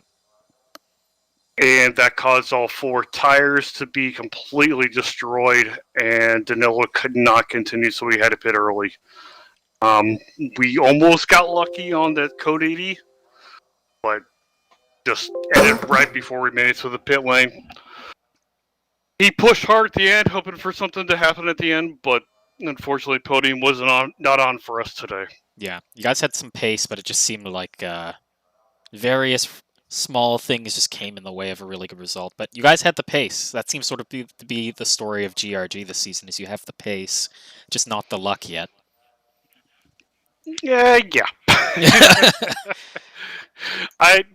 After 6 hours, I'm glad that we didn't get lapped with the 57. I mean, that's a good positive take out of it, but I'm pretty disappointed we did not get a podium with that car. That's just what it is today. It just sucks. Yeah. Well, one of these days we'll get a endurance race victory, but not today. We at least got Mid Ohio, and it's getting better. I think what hurt us this race is I think the top 3 cars were on the Le Mans Aero package. Yeah. And we were not. Yeah. That is definitely... That was the biggest difference for us today. Yeah, word of advice from the LMP2 and prototype side of things is that the Le Mans Aero package is extremely overpowered in this game. Oh, no. The DPI was on the Le Mans Aero package. Oh, was it? The Ferraris were not. Okay. When did the DPI have it? It has a Daytona Aero package. Oh, so yeah, it's the exact same concept. But yeah, I'm rooting for you guys to do well in Mosport. That was a good effort. Some good soldiering on from you guys. At least you're getting decent points, I'd say, and hopefully. I mean, that's the thing. Is just we try to be consistent. I mean, we're up there in the top group every single time. And it's a long haul for the season, and hopefully, with Petit, we can finally get that result that we want. Yeah. It was a good effort, man. Well, I'm sorry with how that ended for you guys in DPI. That was unfortunate. It was exciting to watch, but it was rough. I could feel it. That was the first time Ethan got in that car. I think him and Case did a very good job. Yep. I just feel bad for Ethan. Yeah. Well, better luck out there next time, I guess, for Ethan. He put on a good show for us. He did. I was very impressed with him. Now I gotta talk to him and be a shoulder for him. So good luck in that role, man. Appreciate it, guys. Thank you. Thank you very much. Have a good one. Oh, we've been asked if we want an interview with Mika. Do we want an interview with Mika? We could do that. I've also poked Pascal Eggert, who was on the other side of that incident. User left your channel. We'll see. Whoever gets here first, we'll take them as our last interview, and then we'll probably sneak away. I have to respect... oh, they want Ernest in. Okay, can you drag Ernest in, please? I can't drag people, and we're in a chat. Anybody can join. Anybody can just drop in this chat. Just tell Ernest to get in here. First come, first serve for this last interview. I respect... User joined your channel. Oh, Ernest, he's here. The absolute legend. the man who can apparently text, drive, and still be the pace of the field. Okay, you need to explain to me how do you set yourself up in your rig so that you can text and drive? I need to understand your technique. Well, I mean, I have a second monitor and I have a mouse, and I switch with the mouse between one monitor and the second one, and I mean, yeah. So I just do it on the straights, and then I have another like I have a keyboard on my left side, so I just slowly type out the letters like corner by corner, and then I just send my message. Fair deal. So, looking back at that race, that seemed like a pretty easy ride for you. Yeah, well, Danny set me up in a good position, I think. But I think I'm not too sure, but looking at the Endurance Championship, I think we won it in GTE. Not the sprint one or the overall one, but just the endurance one. But I don't know. We have to take a look at that. Yeah, that is. It was close going in, but I don't know how much you guys won at basically every point you could today. So that was pretty big for the whole AFP squad. Yeah. So we just was. So we just want to win today, so we don't have to go to the next tournament. But you guys are gonna try and get out of Petite Le Mans? You guys don't want to be there for that? Well, no, we're probably gonna be there, but I don't know if I'm gonna be there or what, because I mean it's pretty far ahead. We don't know what will happen, but yeah, that's very true. We will definitely run the car, but maybe with different drivers. Yeah. Maybe get some new folks in there to get them all practiced up. Yeah, it was a really dominant performance from the Corvette today. Yeah, I don't know, man. That was just really easy for you guys. Just flag to flag, not too much drama. Got caught out once because of a code 80 coming when you didn't want on your pit stops, but your pace, both you and your teammate, were just wacky. This is really good pace from you guys. Wacky slush. Wacky. Awesome, man. Well, yeah. Thanks, man. Congratulations, and you have a good one, man. Yeah, you too, man. See ya. Thank you. Alrighty. So, folks, that's it. It's all said and done. 6 hours of the Glen. It was great fun. It was great fun. I want to thank everyone who joined us in the booth. Most importantly, Tom and Matt. Guys were great. Joined your channel. Oh, wait. Somebody joined the channel. Who joined? Who is this? It was Anthony Nikopon. It's Anthony Nikopon, the other man from the AFP team boss, and also our emergency admin from the day. How are you doing, Anthony? I'm fine, but I mean, I'm only here to hype up my man Mika Akimi, who we need to give credit for his first AFP win. Yeah, that was a really good drive in LMP2. Did I see something about Mika Akimi running in real life? That is actually true. Oh, very, very interesting. I think he does some kind of GT racing in real life. Yeah, he's gonna be doing some next year. And I mean, it was a good race for us. We wanted a triple win a lot, but yeah, I mean, we had the engine blow up and Valley were very unlucky. But I mean, yeah, I don't know what to say. I'm very disappointed that we couldn't get that triple win, but we'll get it next time. I promise you that. You can count my word on that. We'll get it at the next endurance event. I will count your word on that, and I will call back to this exact moment when it happens. Hold on, let me just call Mika here. Mika, come on the team speak. Mika, come on the team speak. They want an interview with you. User joined your channel. Here's Mika. The legend himself. Hello, Mika. Hello there. Yeah. How you doing? You must be pretty buzzing after a pretty much perfect drive.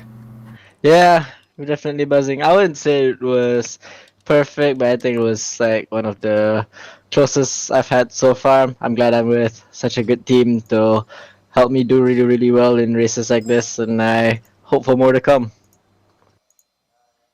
So here's an interesting thing I always wonder, just from your perspective, when you're sort of seeing that this is a series with DPI and LMP2, what's your draw for wanting to do LMP2 over DPI in your perspective? I think I'm just a lot more comfortable. LMP2 is just a car that I'm a lot more comfortable with, and I have a lot more hours on the LMP2. I started R Factor 2 with that car, so it's a bit more natural to me. And just the amount of hours I spent on the car, I think LMP2 is a no-brainer. But I think It was a tough choice for me because I really wanted to drive the fastest class, like the DPI. And most of the time in other leagues, the LMP2 is the fastest class, so that's why sort of like one of the reasons why I took it. So I kind of wanted to take the DPI because it's the fastest class, but I think my best performance would always be in the LMP2. Well, certainly User you joined won your today. channel. So Oh my what God, was it's a party. Yeah, I know. So what was the so what's this about you doing actual GT racing in the next year? You're a Toyota Junior driver, aren't you? Yep, so Toyota Gazoo Racing Malaysia, they signed me up to be in their Young Talent Development Program. So we're going to start a lot of touring car races. It's going to be quite fun, a lot of street racing as well. So I'm really, really looking forward to that, and I'm really happy that I've been in the past year and a half, I've been able to use sim racing as a platform to springboard into real life motorsports with the opportunities that are available where I am. So yeah, slowly achieving my dreams, and hopefully 5 or 10 years down the road, I'll be racing at Le Mans. Man, really excited for you, man. It's really great to have you know, people like you here kind of using this to get yourself woo, what was that? It's great to have folks like you in the VISC. Really shows you that the talent level here is serious, and it's I don't know, man. I'm just excited for you. That sounds really great. Thanks, man. Appreciate it. Yeah, and really congratulations on the win today. That was impressive drive from both of you and your teammate. It was great. Yeah, the pole position lap that my teammate did was really awesome. Yeah. Had some drama, but you guys all pulled it back together. It was great. Is he having a sip of water down That's good, man. Yeah. Yeah, really appreciate you guys talking to us. Hope to see you at MoSport. And unfortunately, are we going to interview Pascal, or are we going to? Let's give Pascal a quick. I want to see the final. Yeah. And follow AFP and Mika. Keep me on Twitter and Instagram. Thank you. Goodbye. Yes, please. Goodbye. Thank you. Yeah, Oh, you guys have a Disconnected great one. From your channel. But it's my bedtime. Okay, you can if you want to go, you can go. I just want to quickly No, ask. I'm just joking. I want to see the Disconnected from your fine channel. Avon perspective of that last lap, because that was something to watch. Those last few minutes. Whoa. I did not know Pascal was a Cyberman. That's an interesting comment. Okay, so Pascal, what were your thoughts on the race? His mic might not be His working. mic's gone. So I guess we are going to end the stream there then. Yeah, unfortunate. I don't know. Follow us on Twitter, and we'll give you an update on how that goes for sure. But yeah, really appreciate you guys all being with us today. It was great fun. And with all of that said, I want to wish you all a pleasant adieu. Oh yes, goodbye. That's it. Oh.